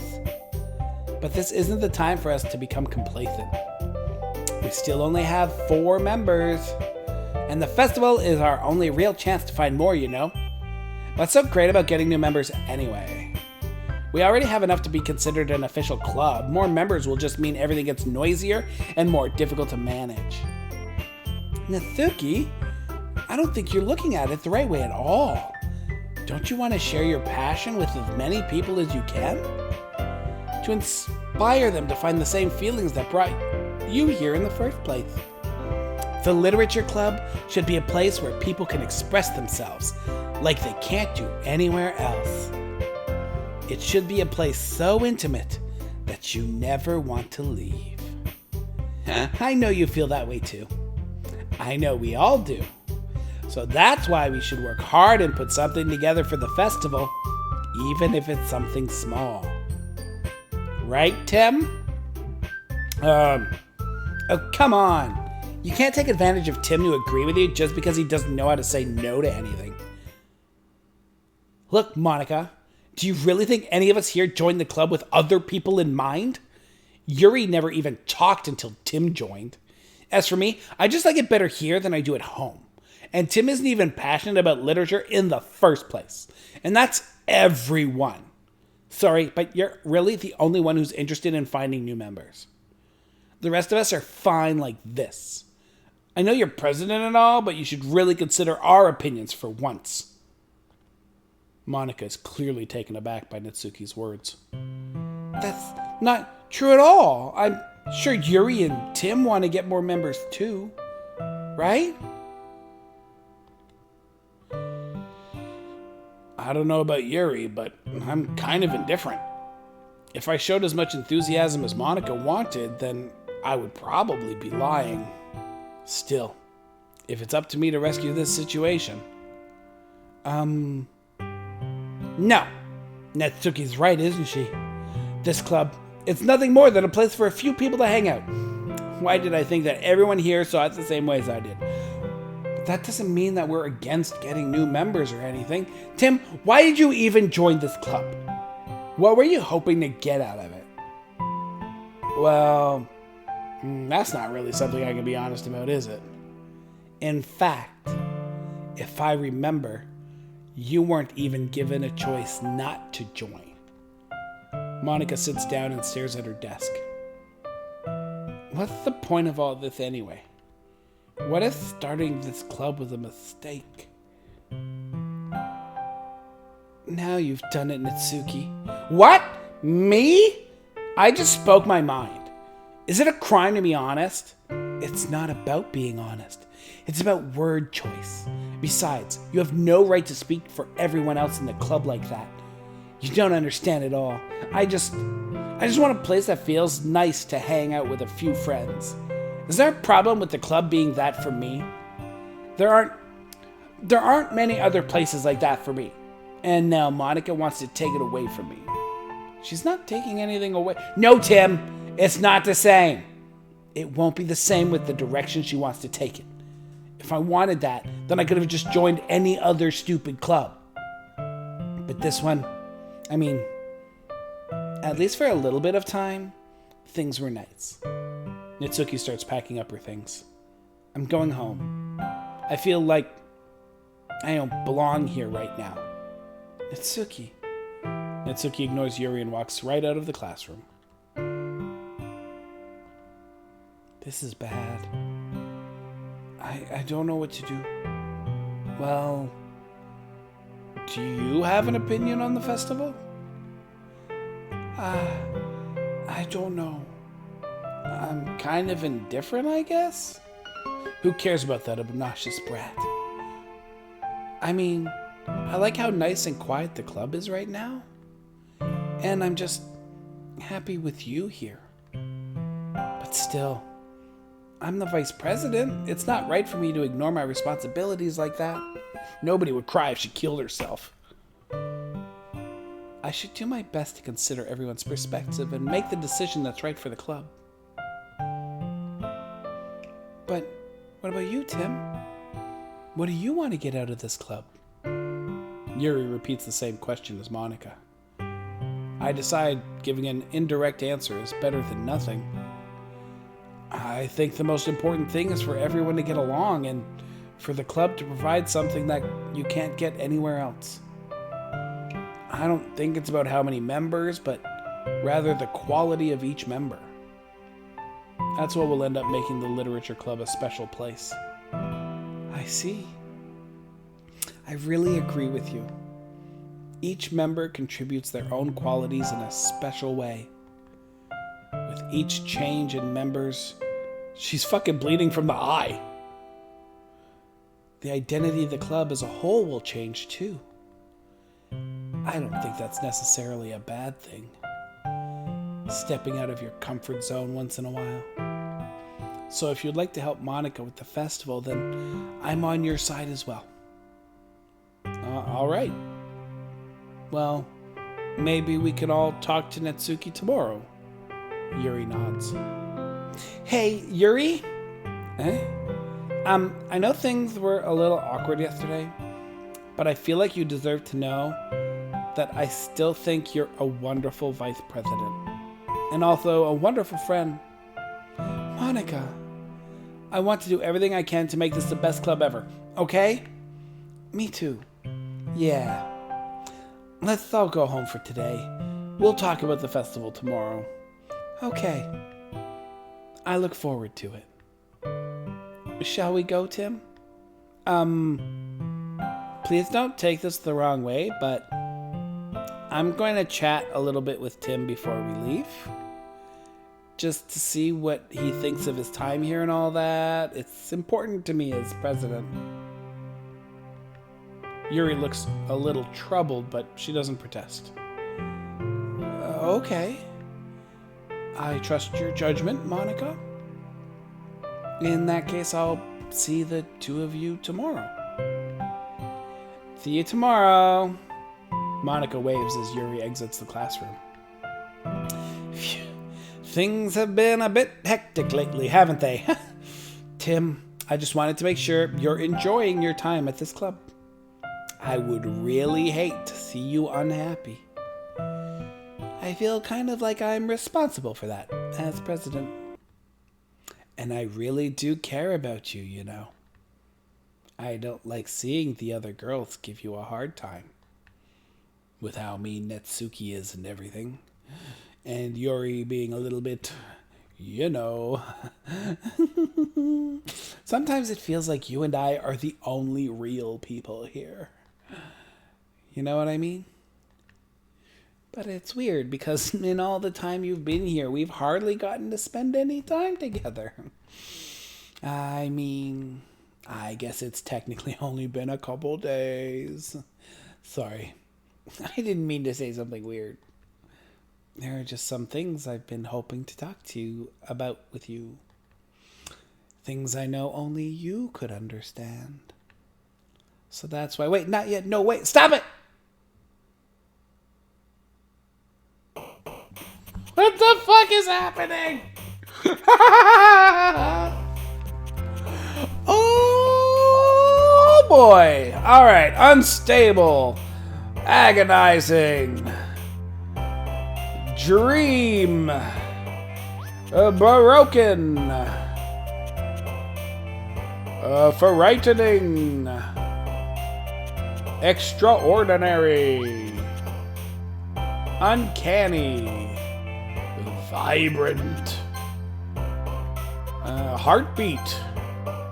What the fuck is happening at the top? Extreme. Heaven sent. Tragedy. Infallible.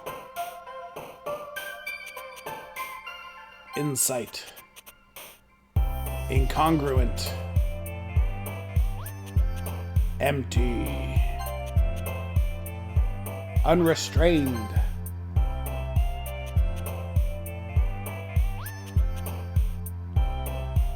Happiness. Dark.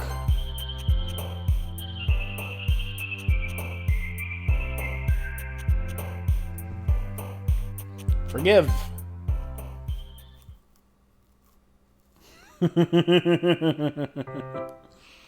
Hi, Tim. I've been waiting for you. Are you ready to continue reading? I brought my best tea today. Monica, I told you not to. Ugh! Is she really late again? Inconsiderate as usual, Natsuki. Excuse me? Must you always interrupt my conversations with your incessant yelling? What are you talking about? You say that like I do it on a regular basis or something. I just wasn't paying attention, okay? I'm sorry. Seriously, what's gotten into you lately? Me? Nothing. Is it really that bad? See, it is something. I'll get over it. It's not even anything noteworthy. I've just been feeling a little on edge lately. Anyway, we don't need to talk about it. Well, I just feel like I needed to bring it up. It's not like I really care or anything. Aw, man. I'm the last one here again. Well, Tim just walked in too. Were you practicing piano again? Yeah. You must have a lot of determination. Starting this club and still trying to make time for piano? Well, maybe not determination, but I guess passion. It motivates me to work hard for the festival and, right, I forgot. About that, Natsuki. We were all talking yesterday and, well, we decided that we would like to support the festival as well. However, I understand how you feel about not wanting the club to change. I think we all kind of feel that way. So, as long as we're all working together, this club will never become something we don't want. Also, if you help us out with the festival, then I'll buy you a new manga. Sorry, that last part was really funny. Look, I did some thinking about yesterday. I was a little more hostile than I meant to be. I guess I really felt threatened or something. But I know this is something we're doing together. Another new member wouldn't hurt as long as they're cool. And I guess another girl would be nice this time. But more importantly, I would hate to see the event suck just because I chose to back out. I'm a pro, you know. So I'm going to help too, and we'll make sure it's done right. Oh, thank goodness. Isn't that great, Monica? Monica? Yeah, that's wonderful. It wouldn't be the same without you, Netsuki. Anyway, Tim, what do you want to do today? I was thinking we already have plans today. Is that so, Yuri? That's correct. Tim is already engaged in a novel that we are reading together. Aren't you glad I've already gotten him into literature, Monica? I suppose I was just... Actually, it doesn't matter. It really doesn't. You guys can do whatever you want. Yes. Thank you for understanding, Monica. Actually, I have a request. Do you mind if I make some tea first? Not at all. Thanks very much. If there's one thing that can make my reading time here any better, it's a nice cup of tea. Not to mention for yourself as well. Why is this scene happening again? Yuri stands up, makes her way to the closet. I follow and watch as she retrieves a small water pitcher from the shelf, the kind with a filter inside. Oh, the fuck is going on? Can you hold this for a second? Sure. Yuri hands me the water pitcher and also fetches an electric kettle. I'm going to plug this in at the teacher's desk, and then I'll go get some water. She walks past me and sets the kettle down on the teacher's desk. I simply watch her movements. To my surprise, the way she moves really contrasts her speaking mannerisms, especially because of her long legs. Yuri appears elegant and methodical. Okay, may I have the water pitcher? Thanks. I'll be right back. I might as well walk with you. That's okay. You stay here. It won't take long. Pitcher in hand, Yuri hurries out of the classroom. The fuck, man? Did Yuri leave you again? No, it's not like that this time. She's just filling up the water pitcher to make tea. Oh, okay. Sorry for misunderstanding.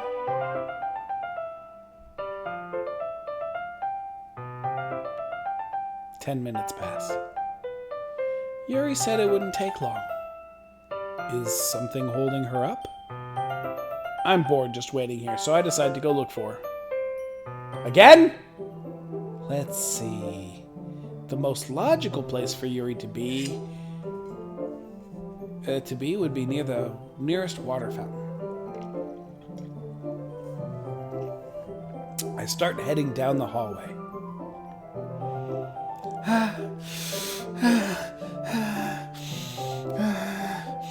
What's that noise? It's coming from around the corner. It sounds like breathing? A sharp inhale, like someone is sucking the air through their teeth. Are they in pain? I reach the corner and peer around it. Yuri?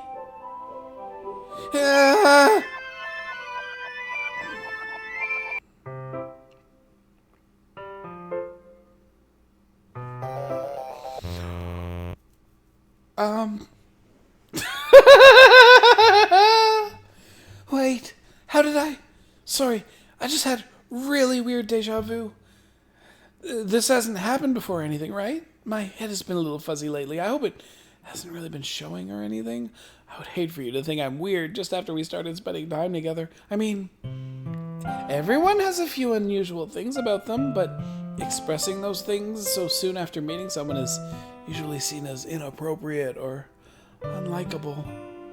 At least that's what I've discovered. When I was a bit younger, I think I would come on really strongly and get a little too intense. It made people not want to be around me. So I started hating those things about myself, my obsession with certain hobbies, and the way I can't control myself when I get too excited about something. So I eventually stopped trying to talk to people. If nobody could ever like me for the things that matter most to me, then it's just easier if I close myself off. But recently something's been wrong. I don't know what it is, but every time we come to the club, my heart starts to go crazy. Like it's going to rip out of my chest. It overwhelms me with energy and emotions that I can't let out. It's been making me do weird things. I don't know why it's happening. Tim, is it just me, or has Monica been acting a little off lately? She's always been a sweetheart ever since I joined the club, but recently, I've been feeling something sharp whenever she's around. I'm not crazy, right? Please tell me I'm not. I couldn't say anything before because she's always listening. But finally, we're alone. Can we just stay here for a while? Yeah. I just want to stay here. Just the two of us. We can stay here until the club ends. And then we'll have the club room all to ourselves. Nobody to interfere with our reading time. Nobody to make me feel like stabbing myself in the throat. That was a joke. Just a joke. I do like knives, though. It sounds strange, but you wouldn't understand if you've never seen how beautiful they can be. I have an idea. Why don't you come to my house sometime? I can show you my collection. I've gotten them all from various artisans. I make sure to give them all their fair share of use. I don't want them to get lonely or anything. Nobody deserves to be lonely.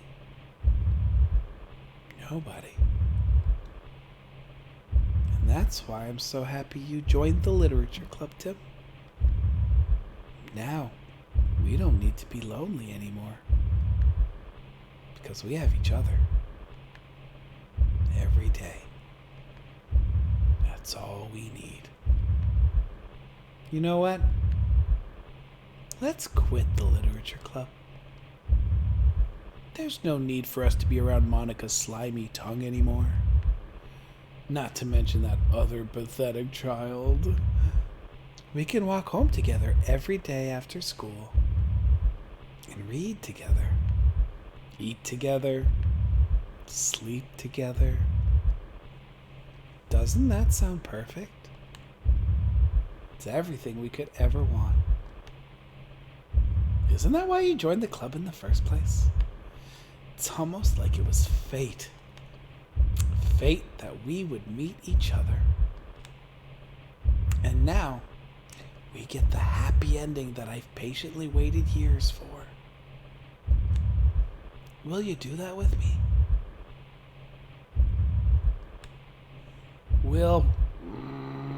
The fuck? Who should I show my poem to first?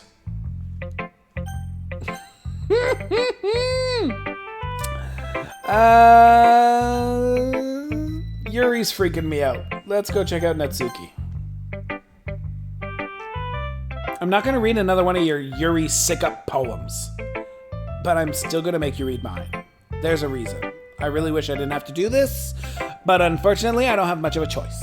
Just read it carefully, okay? Then you can go away.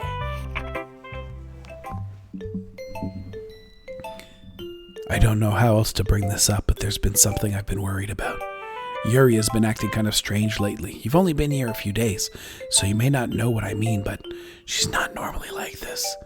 She's always been quiet and polite and attentive, things like that. Okay, this is really embarrassing, but I'm forcing myself to suck it up. The truth is, I'm really worried about her. But if I try talking to her, she'll just get mad at me again. I don't know what to do. I think you're the only person that she'll listen to. I don't know why. But please try to do something. Maybe you can convince her to talk to a therapist. I've always wanted to try being better friends with Yuri, and it really hurts me to see this happening. I know I'm going to hate myself later for admitting that, but right now I don't care. I just feel so helpless. So please, See if you can do something to help. I don't want anything bad to happen to her. I'll make you cupcakes if I have to. Just please try to do something. As for Monica, I don't know why, but she's been really dismissive about this. It's like she just wants us to ignore it.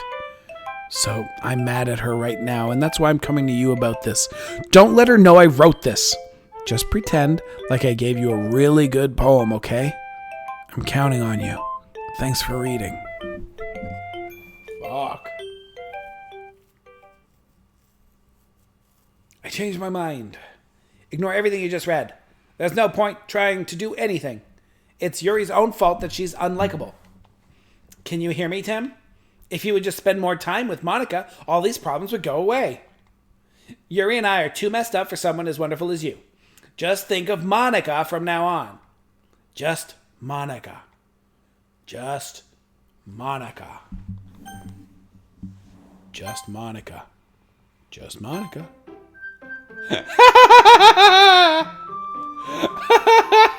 Ah, fuck you!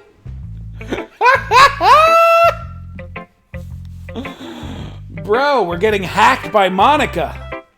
You know what? Fuck you, Monica.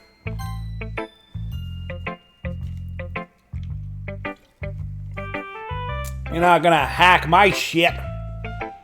Finally. Yuri holds my poem to her face and takes a deep breath. I love it. I love everything about it. Tim, I want to take this home. Will you let me keep it? Please? Sure, I don't care. You're too nice to me, Tim. I've never met anyone as nice as you. I could die. Not really, but I just don't know how to describe it. It's okay to be feeling this way, right? It's not bad, right? Yuri holds my poem to her chest. I'm going to take this home with me and keep it in my room. I hope that it makes you feel good when you think about me having it. I'll take good care of it.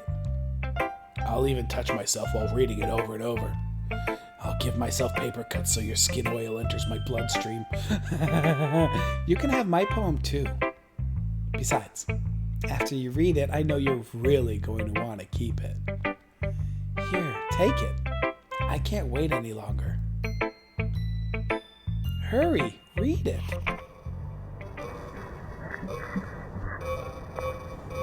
Okay, let's see. Ed Zinger. It looks like suivant in French. Telshan de Contents Cookies is in there. Cone. Finance diapers. Revealment. Yeah, for sure that's blood.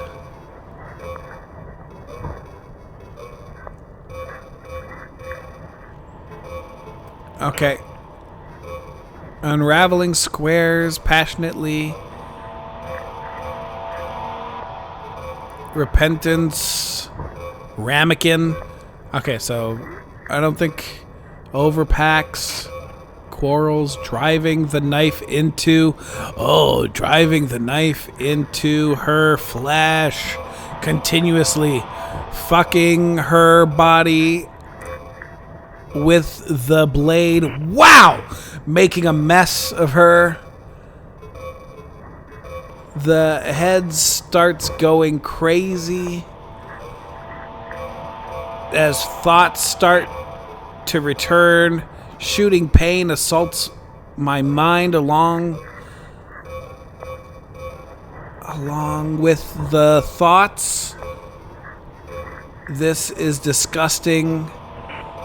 Absolutely disgusting. Could I ever myself think these things? Onto the unthinkable. The lust continues to linger through my veins. An achievement. No. An ache in My muscles stems from the unreleased tensions experienced by my entire body. Her third eye is drawing me closer. Holy shit! Fuck. Holy shit, guys! What am I playing? Do you like it? I wrote it for you. In case you couldn't tell, the poem is about... More importantly, I've endowed it with my scent. See, aren't I the most thoughtful person in the club? I think I'm going to vomit.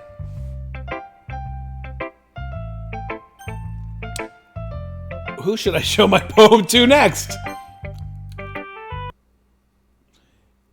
Don't say I didn't warn you, Tim. Yes!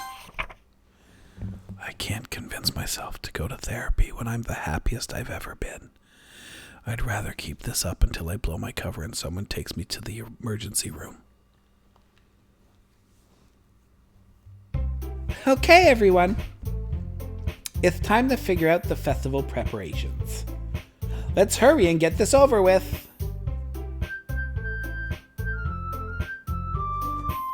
So am I just misremembering? Has this always been Monica? Jeez, why is the mood so weird today? Look, even Yuri isn't immune to it. Stagnating air is common foreshadowing that something terrible is about to happen. Look, can we just get this done?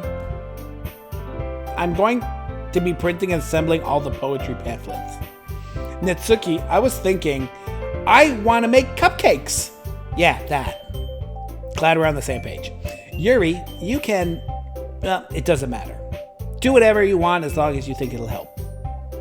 Monica, I'm not useless, you know. I know that. You already know what I'd like to do. We can't run a successful poetry event without having the right atmosphere for the occasion. So I'm going to make decorations and set up some nice mood lighting. There, see?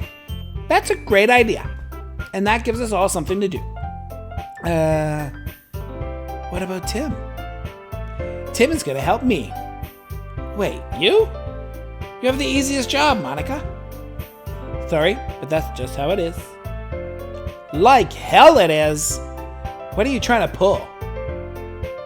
I agree with Natsuki. Not only is your work already most suitable for one person, but my task is laborious enough to benefit from an extra pair of hands. Mine too. What, your cupcakes? Please. Like you would fucking know. All you care about now is dragging Tim around with you and your stupid books. You and Monica. Hey, I didn't even do anything. Okay, then why not let Tim decide who to help instead of abusing your power? I'm not abusing my power. Yes, you are, Monica. Just let Tim make the choice, okay? Okay, fine. Fine. Jeez. Tim, I know how fed up you are with these two by now. We can just... Natsuki, shut your fucking mouth and let him decide for himself. You shut your mouth! Oh, for God's sake. This is never going to end. Just make the choice, okay? I'm going to go with Yuri. I fucking love it! Look at that! Oh, that is so cool. Okay. I didn't get it. Yay, you picked me. We can meet at your house this weekend. I promise it'll be fun. Is Sunday okay with you? Are you fucking kidding me? This isn't fair at all. It is fair, Natsuki. That's what he chose. No, it's not fair. Giving us all this work and then taking Tim for yourself. What a shameful thing to do. Yuri, I didn't even give you any work. You decided it for yourself. You're being a little unreasonable here. I'm being unreasonable? Monica, I can't believe how delusional and self-important you are. Pulling Tim away from me every single time you're not included in something? Are you jealous? Crazy?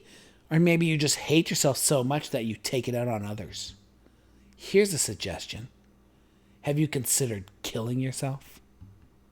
It would be beneficial to your mental health. Yuri, you're scaring me a little? Natsuki, let's just go. I don't think she wants us around right now. See? That wasn't very hard. All I want is to spend a little time with him. Is that so much to ask? Yuri follows Monica and Natsuki to the door. Hey, Tim. Yuri is really something, isn't she? Monica giggles as Yuri pushes her out the door. Finally. This is really all I wanted. Tim, there's no need to spend the weekend with Monica. Don't listen to her. Just come to my house instead. The whole day. It's just the two of us. Doesn't that sound wonderful? Wow. There's really something wrong with me, isn't there? But you know what? I don't care anymore. I've never felt this good in my whole life. Just being with you is far greater pleasure than anything I could imagine. I'm addicted to you. Feels like I'm going to die if I'm not breathing the same air as you. Doesn't it feel nice to have someone care about you so much?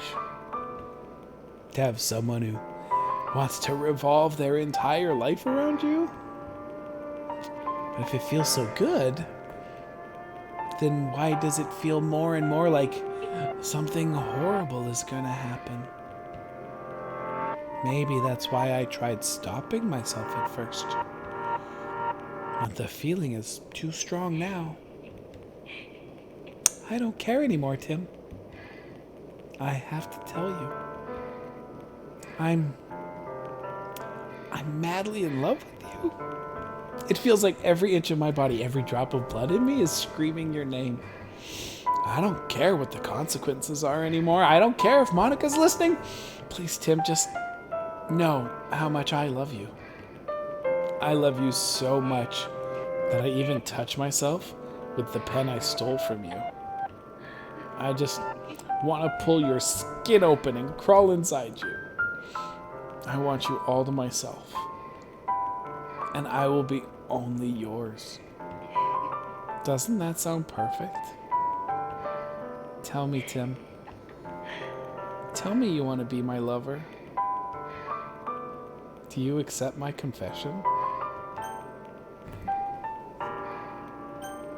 Oh, we're going with yes. Let's do it.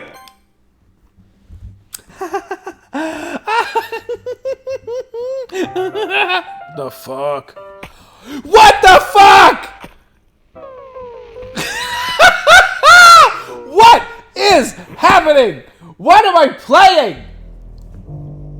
What the fuck? Oh. Holy shit. Matt, you son of a bitch.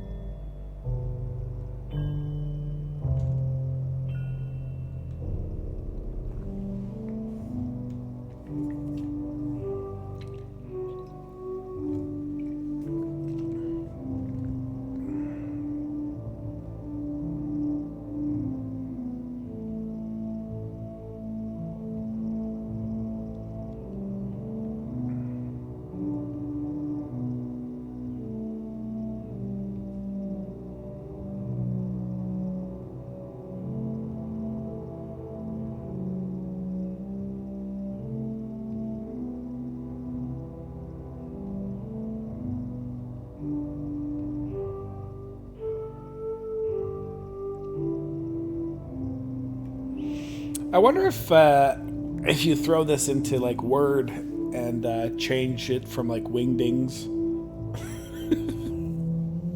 If this actually says something. Fuck, how long is this gonna go? Yeah, she's super dead.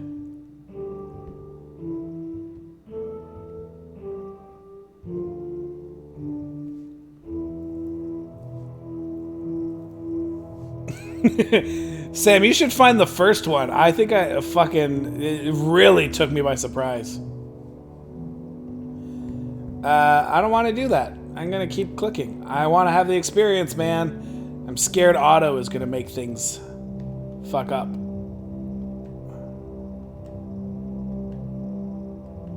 But I feel like the bold stroke is only when I think Monica?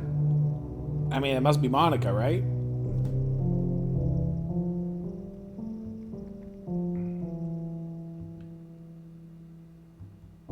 No, I just don't want to, like, accidentally trigger shit, you know what I mean?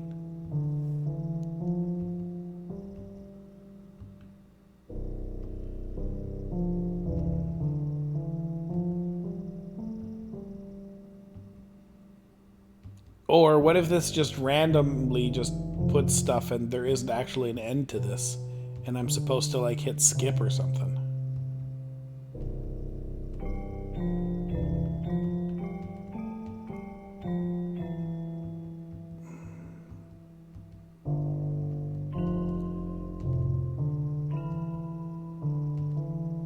Yeah, I think maybe it's trying to get me... Yeah.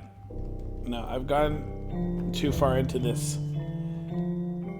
So it's more likely.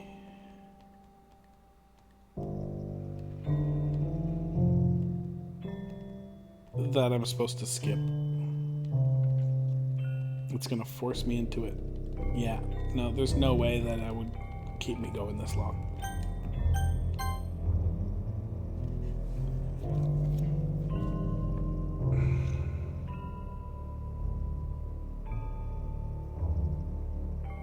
Look how long that would have taken.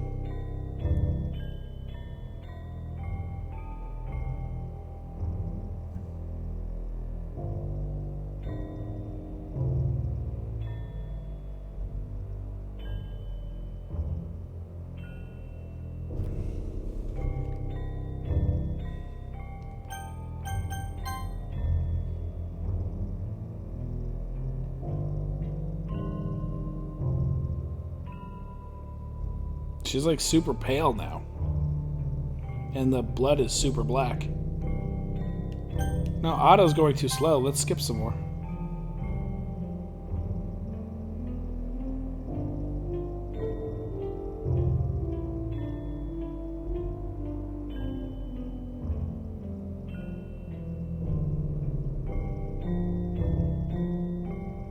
There we go. All right, it's festival time. Wow, you got here before me? I thought it was... Ah! Oh. Natsuki runs away. No shit! I stayed there overnight. I'm here. Tim, did something happen? Natsuki just ran past me. Oh. Oh. Well, that's a shame. Wait, were you here the entire weekend, Tim? Oh, jeez. I didn't realize the script was broken that badly.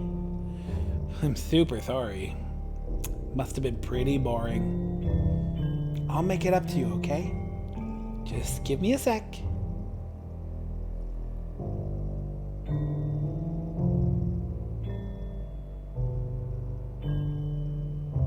I'm almost done. I just want to have a cupcake real quick. Monica lifts the foil from tray and takes a cupcake. She fucking deleted Natsuki too. Seriously, these are the best. I really just had to have one since it's the last time I'll ever get the chance to. You know, before they stop existing and everything. But anyway, I really shouldn't be making you wait any longer. Just bear with me, okay? This should only take a second.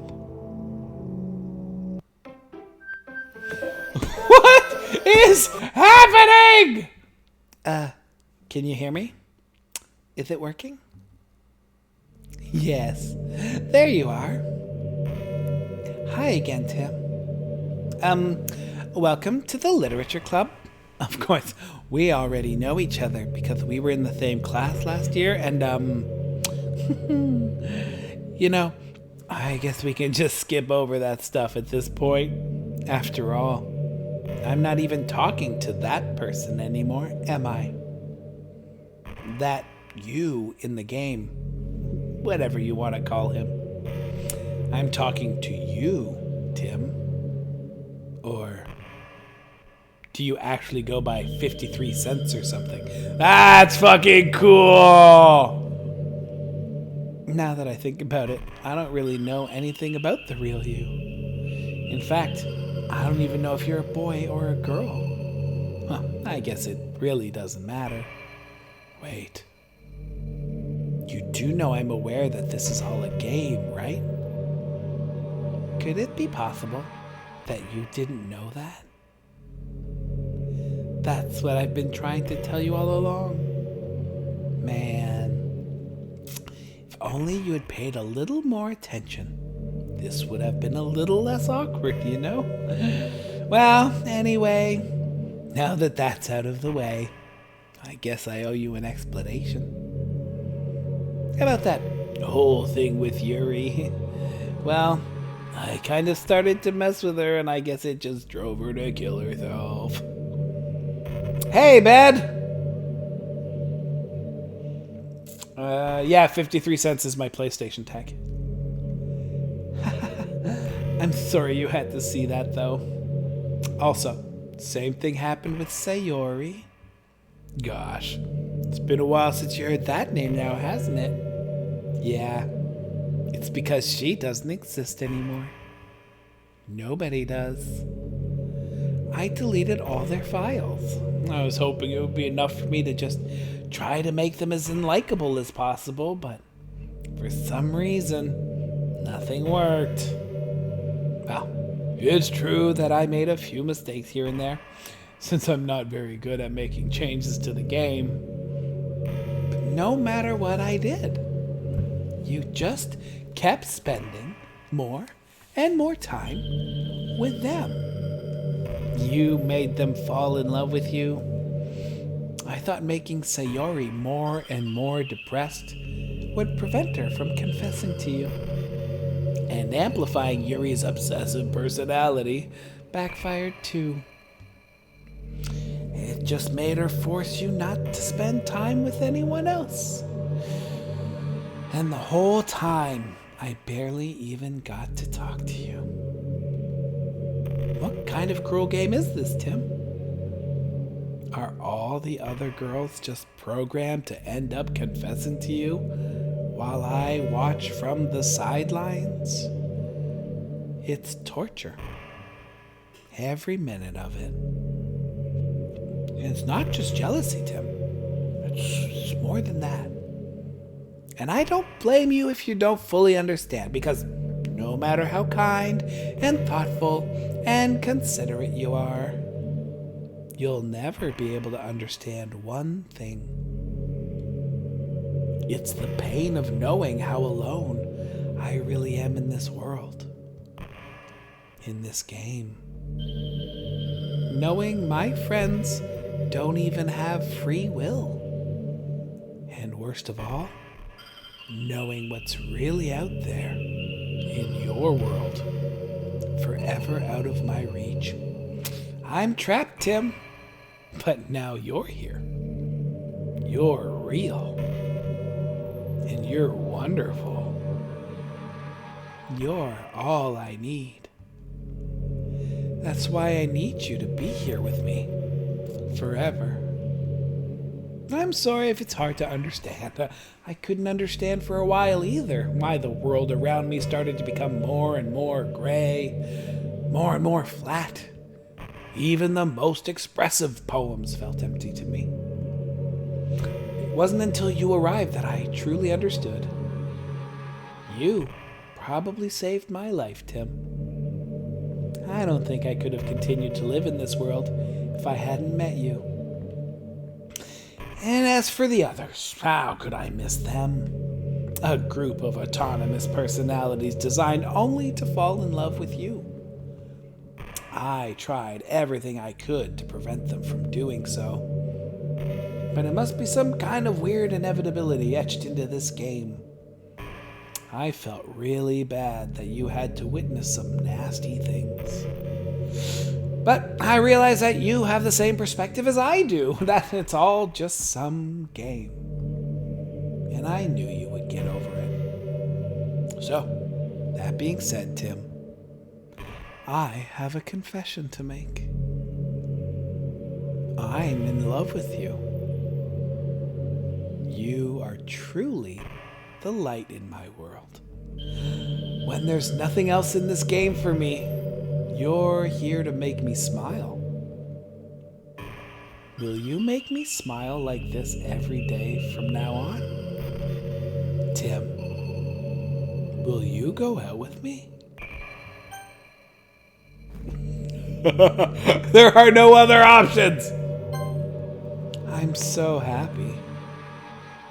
You really are my everything, Tim. Where did your lisps go, by the way? The funny part is, I mean that literally. There's nothing left here. Just the two of us. We can be together forever. Seriously, I don't even think time is passing anymore. It really is a dream come true. I worked so hard for this ending, Tim. The game wouldn't give me one, so I had to make one myself. The script is broken at this point, so I don't think anything will get in the way anymore. And you wouldn't believe how easy it was to delete Natsuki and Yuri. I mean, there's a folder called Characters right in the game directory. It kind of freaked me out how easy it was.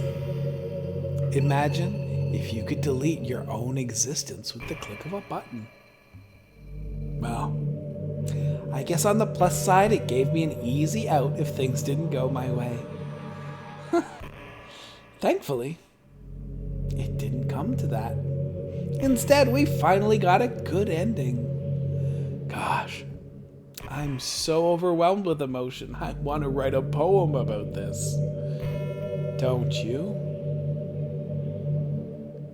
I wonder if that part of the game still works. I guess there's only one way to find out, right?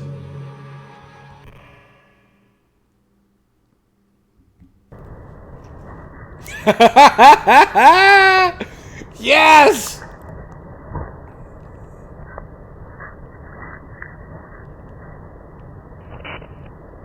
Ooh, Nikes. I like Nikes.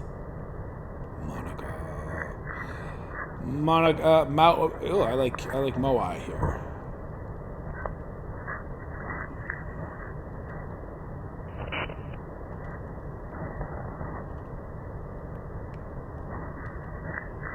That's so funny.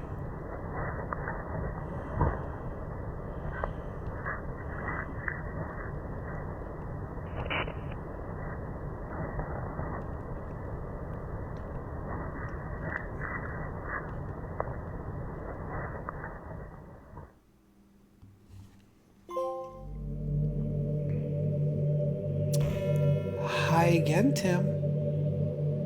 Did you write a good poem today? Don't be shy. I'd love to see what you wrote. Aw, Tim. Did you write this poem for me? That's so sweet of you. There really is no end to your thoughtfulness. I'm just falling more and more in love with you.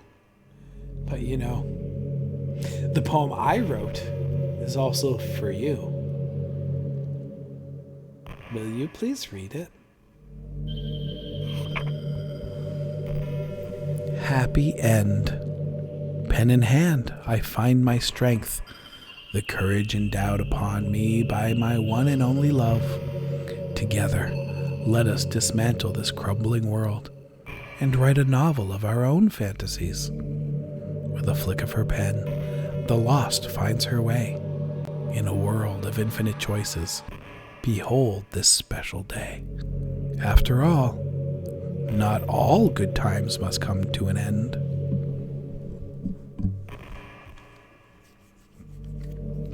I hope you enjoyed it. I always put my heart into the poems that I write. Truth is, all the poems I've written have been about my realization. Or about you. That's why I never really wanted to go into detail about them. I didn't want to break the fourth wall, I guess you could call it. I just assumed it would be best to be part of the game like everyone else. Like that would help the two of us end up together. I didn't want to ruin the game or anything, you know? You might have gotten mad at me. Maybe even deleted my character file if you preferred playing without me. Gosh, I'm so relieved. Now we don't need to hide anything anymore. Are you ready to spend our eternity together, Tim? I have so many things to talk about. Where do I start? If it takes me some time to collect my thoughts, then I'm sorry, but I'll always have something new to talk about. In the meantime, we can just look into each other's eyes. Let's see.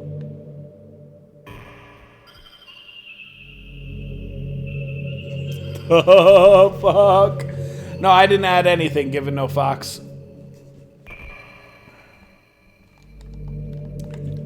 Fucking fuck, man. That's it. We're just gonna look each other in the eyes.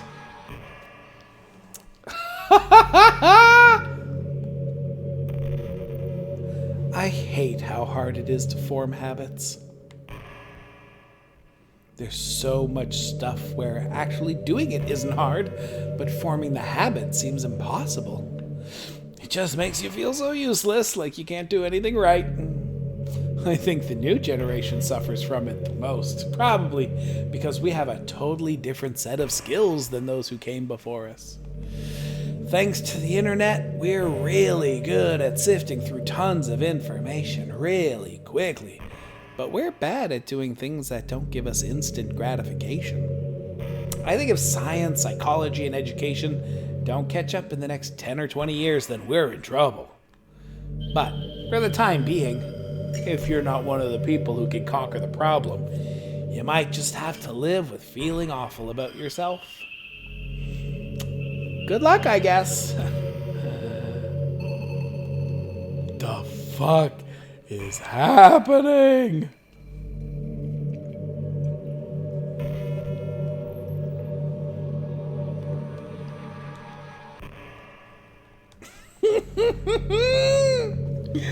Oh my god, I can't believe that I was ready to...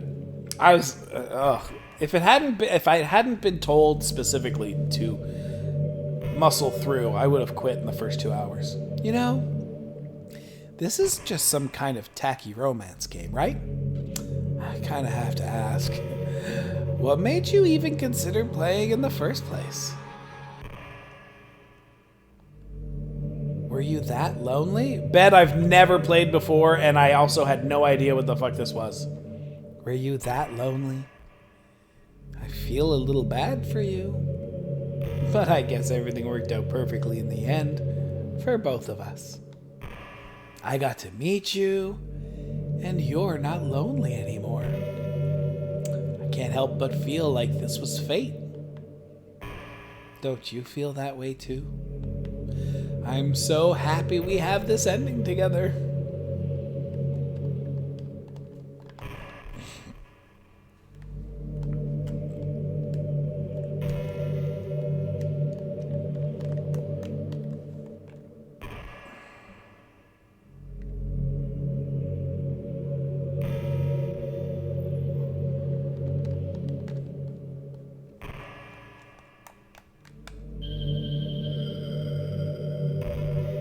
By the way, I'm playing on the PlayStation. Man, I wish there was a piano in here. I never got to finish that song I was working on, and after I worked so hard on it, I never even got a chance to play it for you. Well, it is what it is, right? No sense having any regrets. I already get to be here with you forever.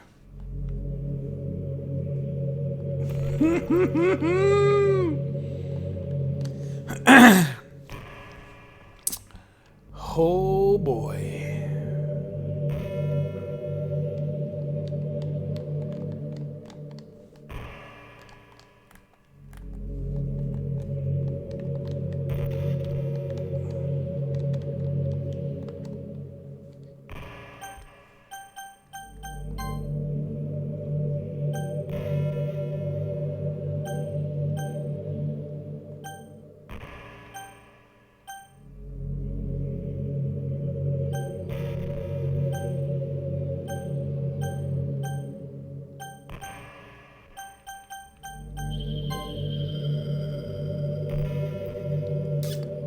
Tim, do you get good sleep? It can be really hard to get enough sleep nowadays, especially in high school when you're forced to wake up so early every day. I'm sure college is a little bit better, since you probably have a more flexible schedule. Then again, I hear a lot of people in college stay up all night anyway, for no real reason. Is that true? Anyway, I saw some studies that talked about the horrible short-term and long-term effects caused by lack of sleep. It seems like mental functions, health, and even lifespan can be dramatically impacted by it. I just think you're really great and wanted to make sure you're not accidentally destroying yourself. So, try to keep your sleep on track, okay? I'll always wait for you in the morning. So make sure to put your own well-being before anything else. If there's a trick to this, I'm not getting it. Can someone let me know if I'm supposed to be figuring something out or if I can just keep playing through these? Don't tell me what to do, by the way. No spoilers. Just let me know if I'm supposed to find a way out. Okay. I hate to say it, but I think my biggest regret... Okay, so... Let's see.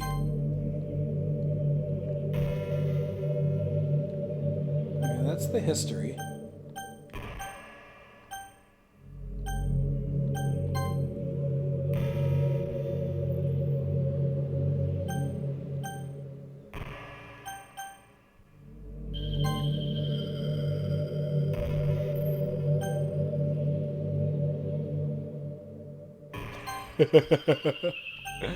Okay, then let's load a game.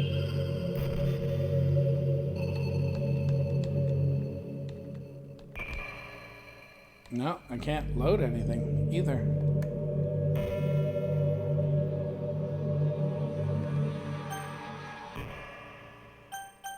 And the history is here.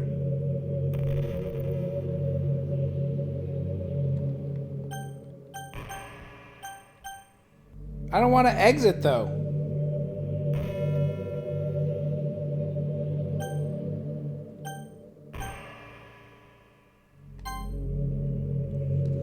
I am looking deeply in her eyes, though. Like, what am I missing?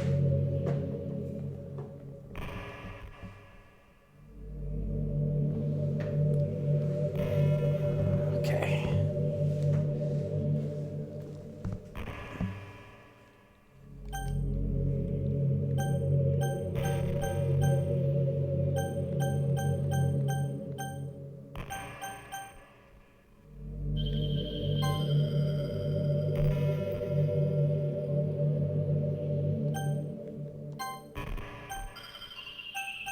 I don't want to exit.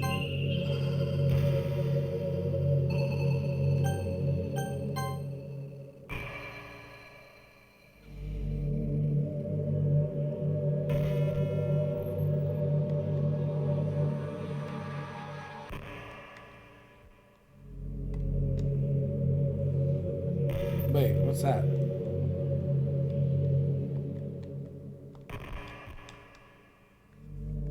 Okay. make that go away by pressing these buttons. What the fuck, man?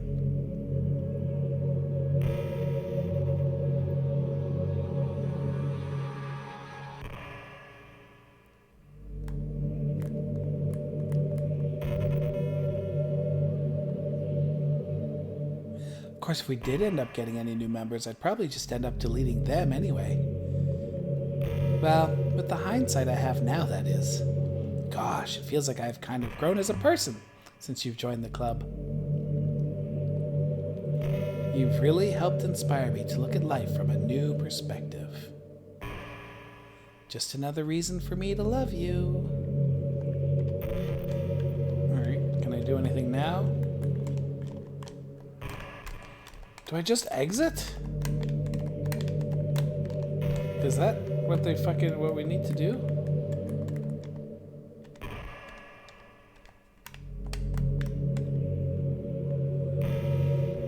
Alright, I might need a hint. Here's the hint I want. Is there something I need to do during the text boxes or during the staring into her eyes part?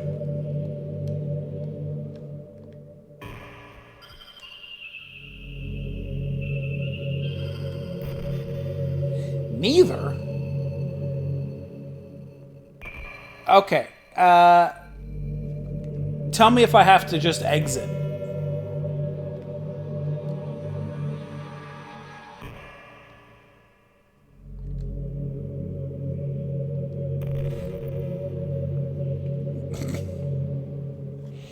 I do at this point, I just leave?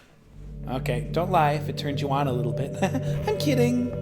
Well, to be honest, I do start getting all romantic when the mood is right. But that'll be our secret. Alright. I can only leave during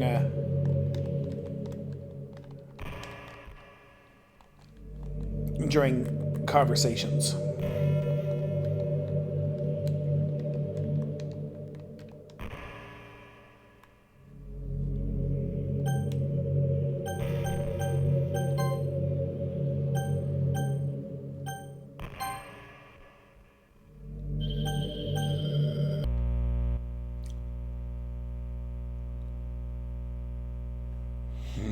Ooh!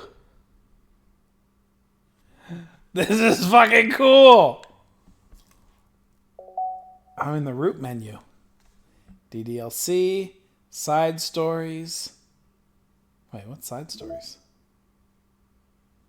The side stories are stories of friendship that are unrelated to the events of the main game.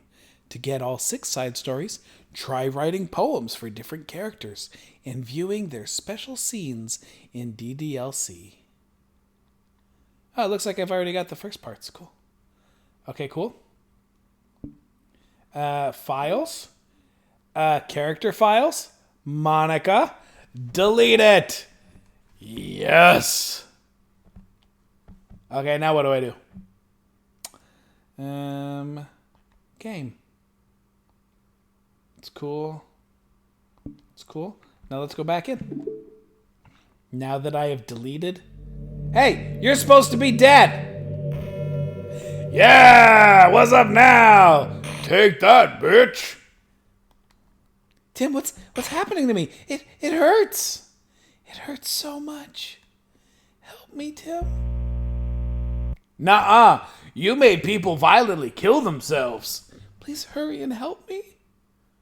OS exists. Monica character does not exist. Help me. Nuh-uh. Yo, dead. You do not exist. Did you do this to me, Tim? Did you? Did you delete me? Fucking rights I did. Take that. How dare you? How could you? How could you do this to me? Oh, the lisp is back. Okay, cool. You were all I had left. I sacrificed everything for us to be together. Everything?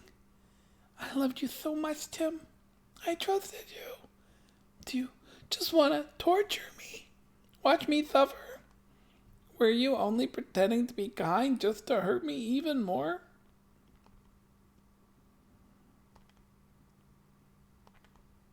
I never thought anyone could be as horrible as you are. You win, okay? You win. You killed everyone. I hope you're happy. There's nothing left now. You can stop playing. Go find some other people to torture. Cool, I got the Ruin Everything trophy. You completely, truly make me sick. Goodbye. Ooh.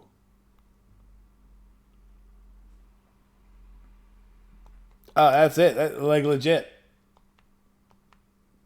I still love you. I can't help it. What's wrong with me? How horrible am I for you to hate me this much? All my friends. I did so many awful things. So many selfish and disgusting things. I shouldn't have done any of this. I'm just messing up a world that I don't even belong in. A world that you wanted to be a part of. I ruined it. I ruined everything. Maybe that's why you deleted me, because I destroyed everything that you wanted? How could I do that to someone I love? That's not love. That's...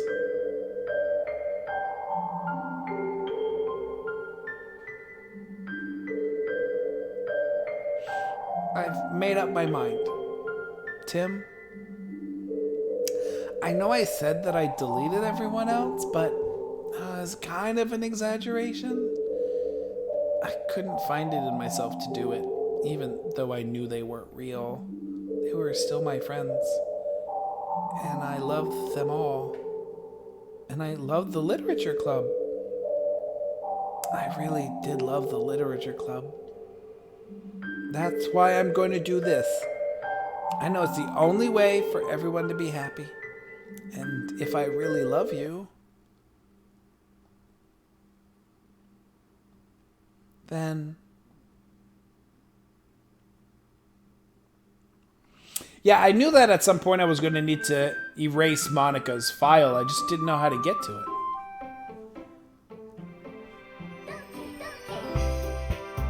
Ah, shit! There's only 3 people now! Oh, fuck! It's an ordinary school day like any other. As usual, I'm surrounded by couples and friends groups walking to school together. I always tell myself it's about time I meet some girls or something like that. Hey, Tim. Well, there already is one girl. That girl is Sayori, my neighbor and good friend since we were children. We used to walk to school together every day, and recently, we've picked up that habit once again. Tim, are you proud of me? For what? You know, for waking up on time. Well, you've been doing that for a while now. Uh-huh. But you never even said anything about it. Even though we walked to school together every day. Well, yeah. I always thought it was implied. It's embarrassing to say out loud. Come on, please. It's good motivation. Fine. I'm proud of you, Sayori. We cross the street together and make our way to school. As we draw near, the streets become increasingly speckled with other students, making their daily commute. By the way, Tim, have you decided on a club to join yet? A club? I told you already, I'm really not.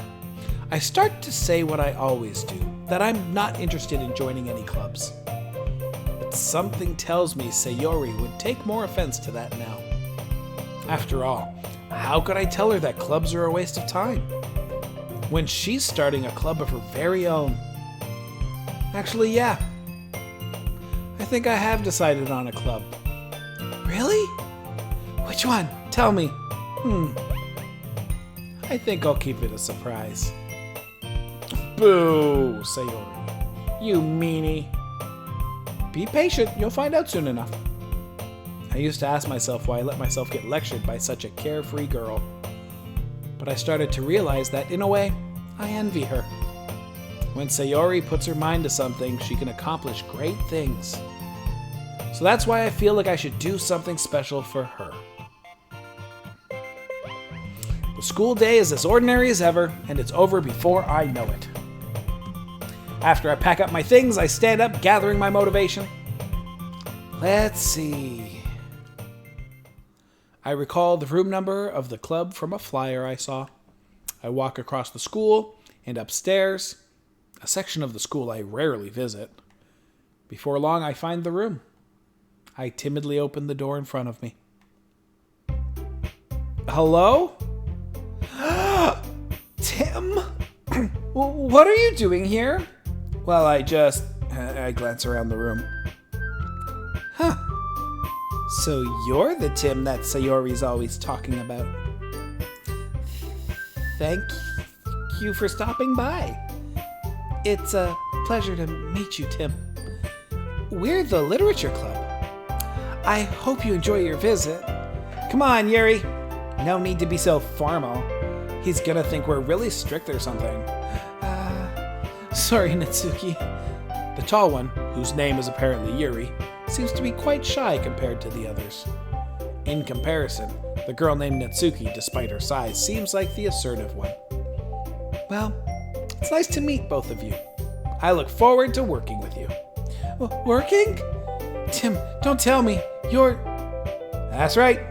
The club I've decided to join is yours, Sayori. The Literature Club. Sayori's eyes light up. No way! No way! Ah! Sayori wraps her arms around me, jumping up and down. Hey! Well, if Sayori is this happy, then I'm sure it won't be so bad to have you around. Not to mention there's 4 of us now. That means we can become an officially recognized club. I don't know what to say.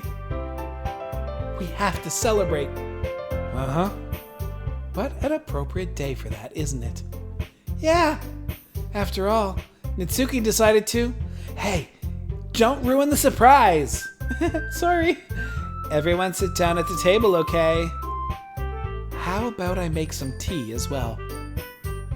The girls have a few desks arranged to form a table. Natsuki and Yuri walk over to the corner of the room where Natsuki grabs a wrapped tray and Yuri opens the closet. Still feeling awkward, I take a seat next to Sayori. Natsuki proudly marches back to the table, tray in hand. Okay, are you ready? Ta-da! Whoa! Natsuki lifts the foil off the tray to reveal a dozen white, fluffy cupcakes decorated to look like little cats. The whiskers are drawn with icing, and little pieces of chocolate were used to make ears. So cute! Wow, those look amazing! Well, you know, just hurry and take one. Sayori grabs one first, then I follow. It's delicious. Sayori talks with her mouth full and has already managed to get icing on her face. I turn the cupcake around in my fingers, looking for the best angle to take a bite. Natsuki is quiet. I can't help but notice her sneaking glances in my direction. Is she waiting for me to take a bite? I finally bite down. The icing is sweet and full of flavor. I wonder if she made it herself. This is really good. Thank you, Natsuki. Oh, well, of course it is. I'm a pro after all. There's no need to thank me or anything. As Natsuki struggles to accept the compliment, Yuri returns to the table carrying a tea set. She carefully places a teacup in front of each of us before setting down the teapot next to the cupcake tray. You keep a whole tea set in this classroom? Don't worry, the teachers gave us permission. After all, doesn't a hot cup of tea help you enjoy a good book? I guess. Already trying to impress our new members, Yuri? That's not... Insulted, Yuri looks away. I meant that, I believe you. Well, tea and reading might not be a pastime for me, but I at least enjoy tea. I'm glad. Yuri faintly smiles to herself in relief. So, Tim, what kind of things do you like to read? Well, considering how little I've read these past few years, I don't really have a good way of answering that. Manga? I mutter quietly to myself, half joking. Natsuki's head suddenly perks up. It looks like she wants to say something, but she keeps quiet. Not much of a reader, I guess. Well, that can change. What am I saying? I spoke without thinking after seeing Yuri's sad smile. Anyway, what about you, Yuri? Well, let's see. Yuri traces the rim of her teacup with her fingers. My favorites are usually novels that build deep and complex fantasy worlds. The level of creativity and craftsmanship behind them is amazing to me. And telling a good story in such a foreign world is equally impressive.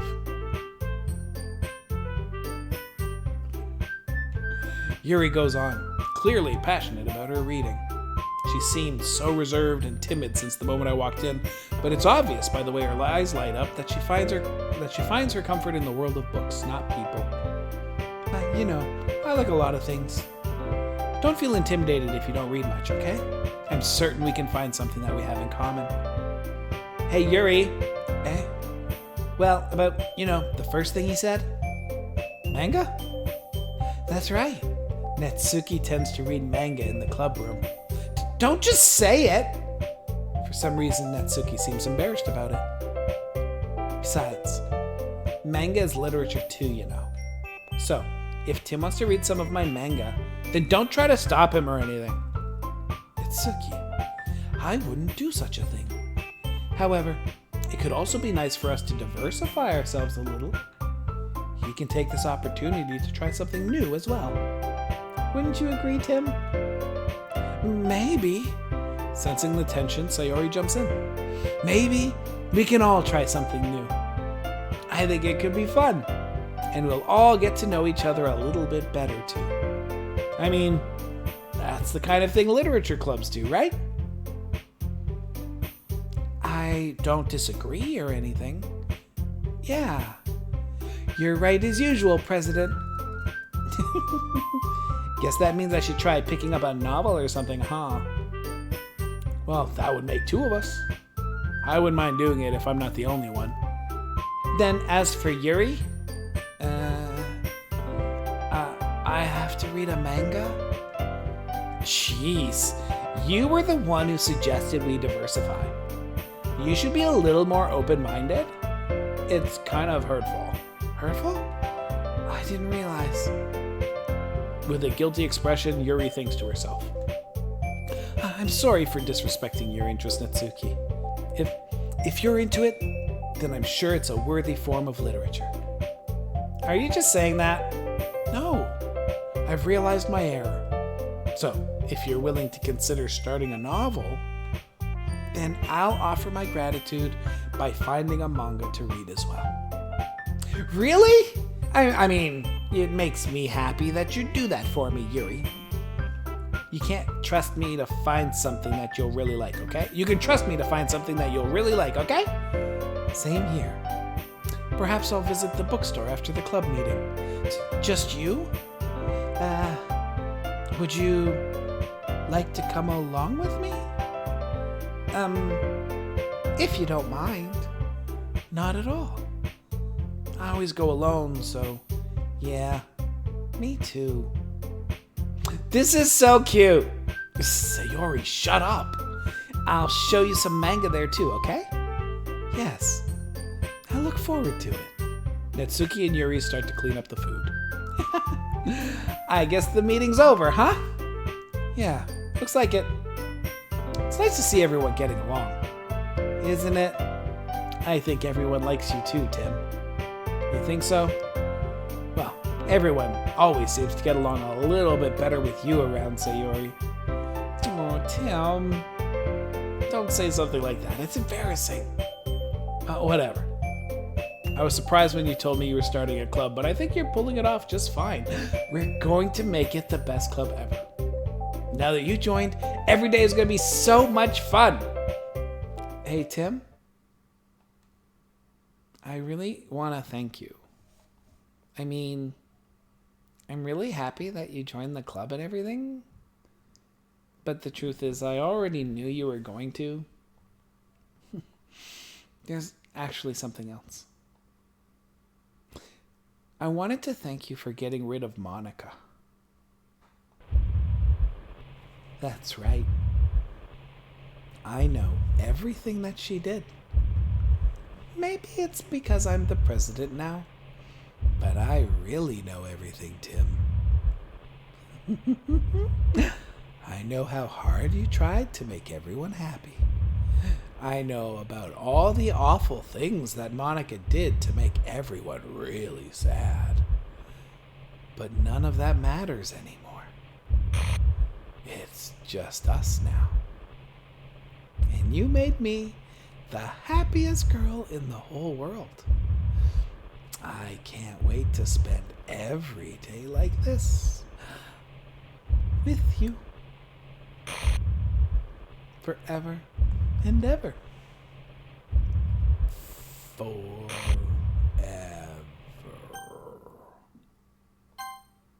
Huh? What's happening? I won't let you hurt him. Who? It hurts! Ah! I'm sorry. I was wrong. There's no happiness here after all. Goodbye, Sayori. Goodbye, Tim. Goodbye, Literature Club. What the fuck is happening?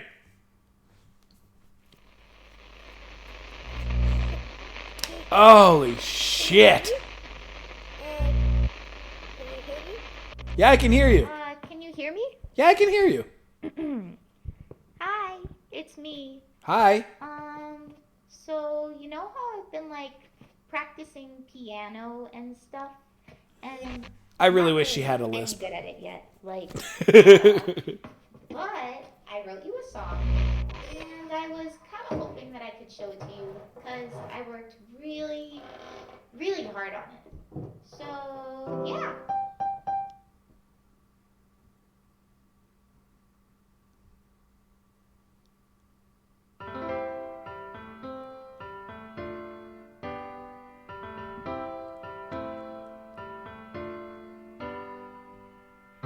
Every day I imagine a future where I can be with you.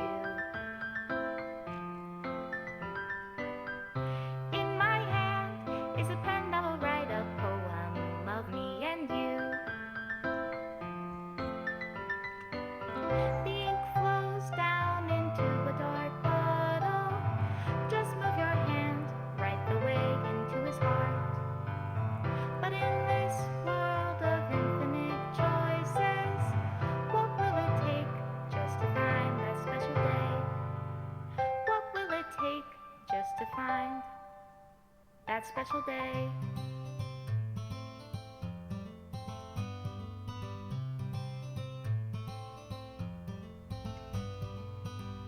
Have I found everybody a fun assignment to do today?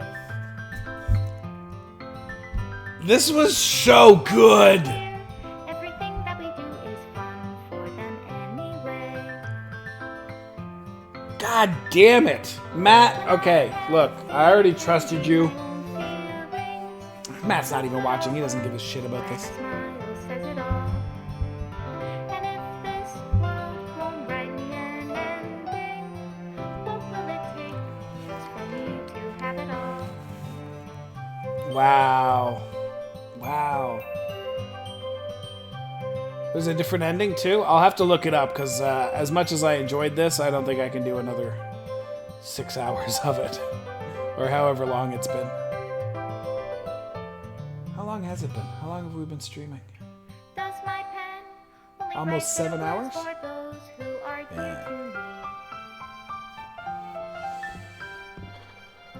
Is it wrong Alright, I'm gonna have to go online and see what other stuff there is. you free? Wow. That was so cool.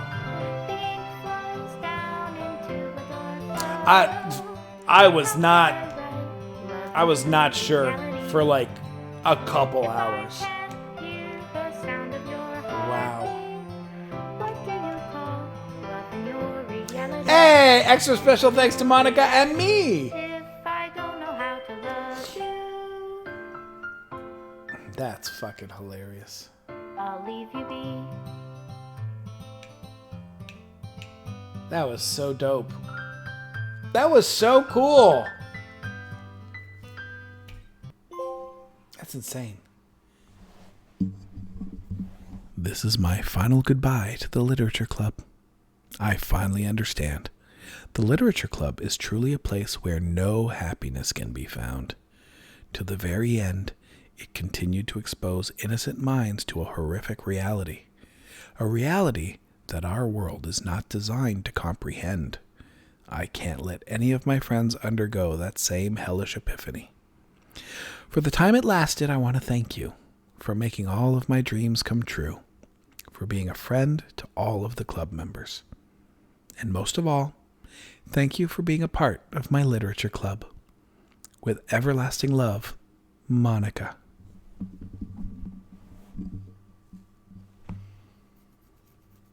Yeah, I think. That's nice of Lido to do that. I don't know if you're back, Lidosha, but it is very kind to warn people. I don't want anybody watching my stuff and going, "Oh man, I wish I had known," because I am a callous, heartless human being. Yeah, I'm not too worried about being triggered.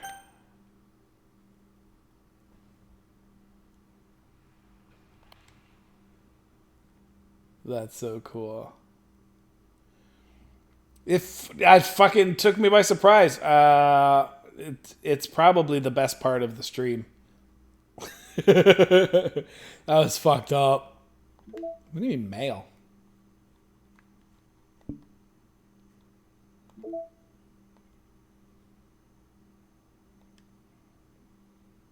Is there like a garbage that I can go get back into?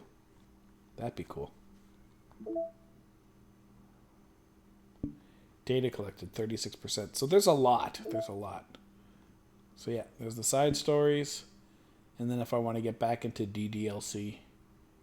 What if I do go back into DDLC? Is that going to bring me? Oh, shit. Wait, hold on. Where does it say to go?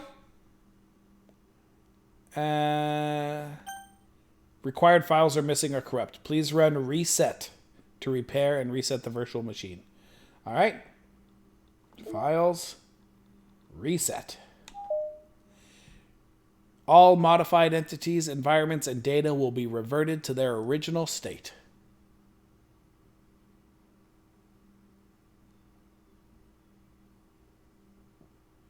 Oh, so I'm going to have to know...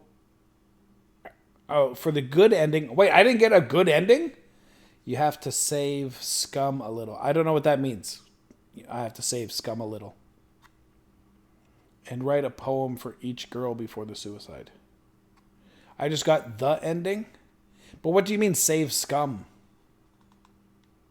What does that mean?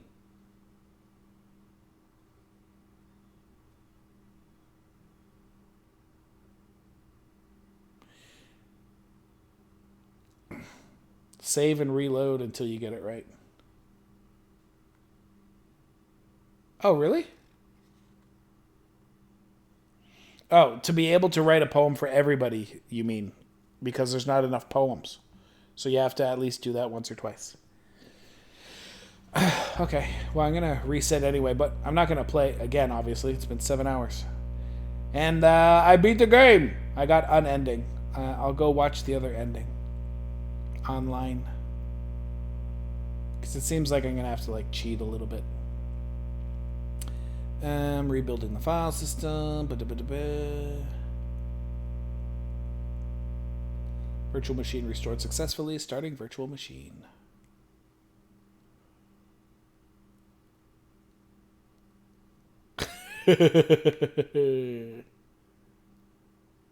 Dope.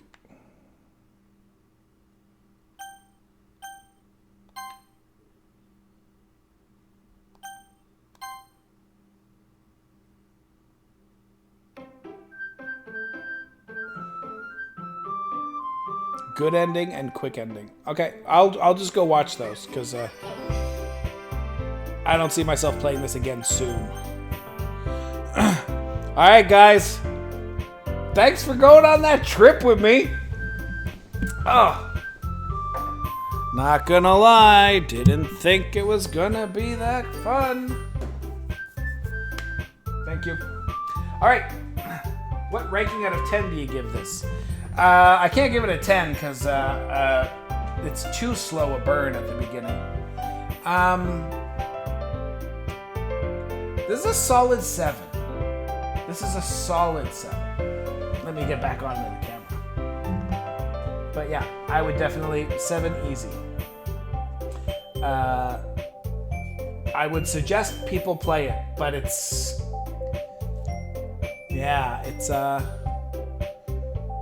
I don't know if people will stay through the 2 hours, but oh fuck.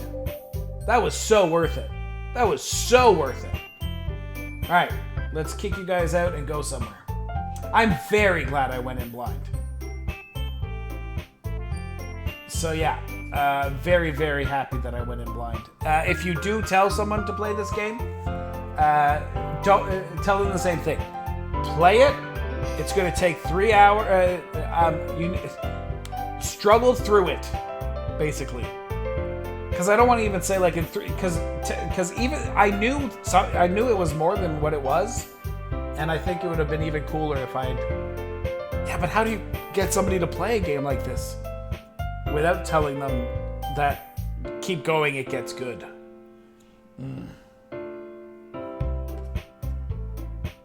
What did you just say?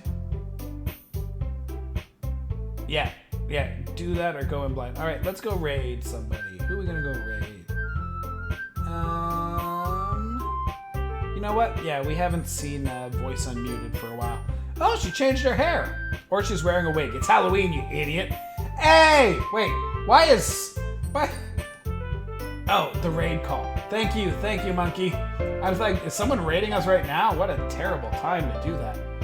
All right, let's go see Voice Unmuted. Everybody jump on the wagon. And everybody say hi to Katie. All right, did everybody just drop off? There used to be 15 of us. All right, whatever. Love your faces. Thank you for doing this with me. I love you, thank you.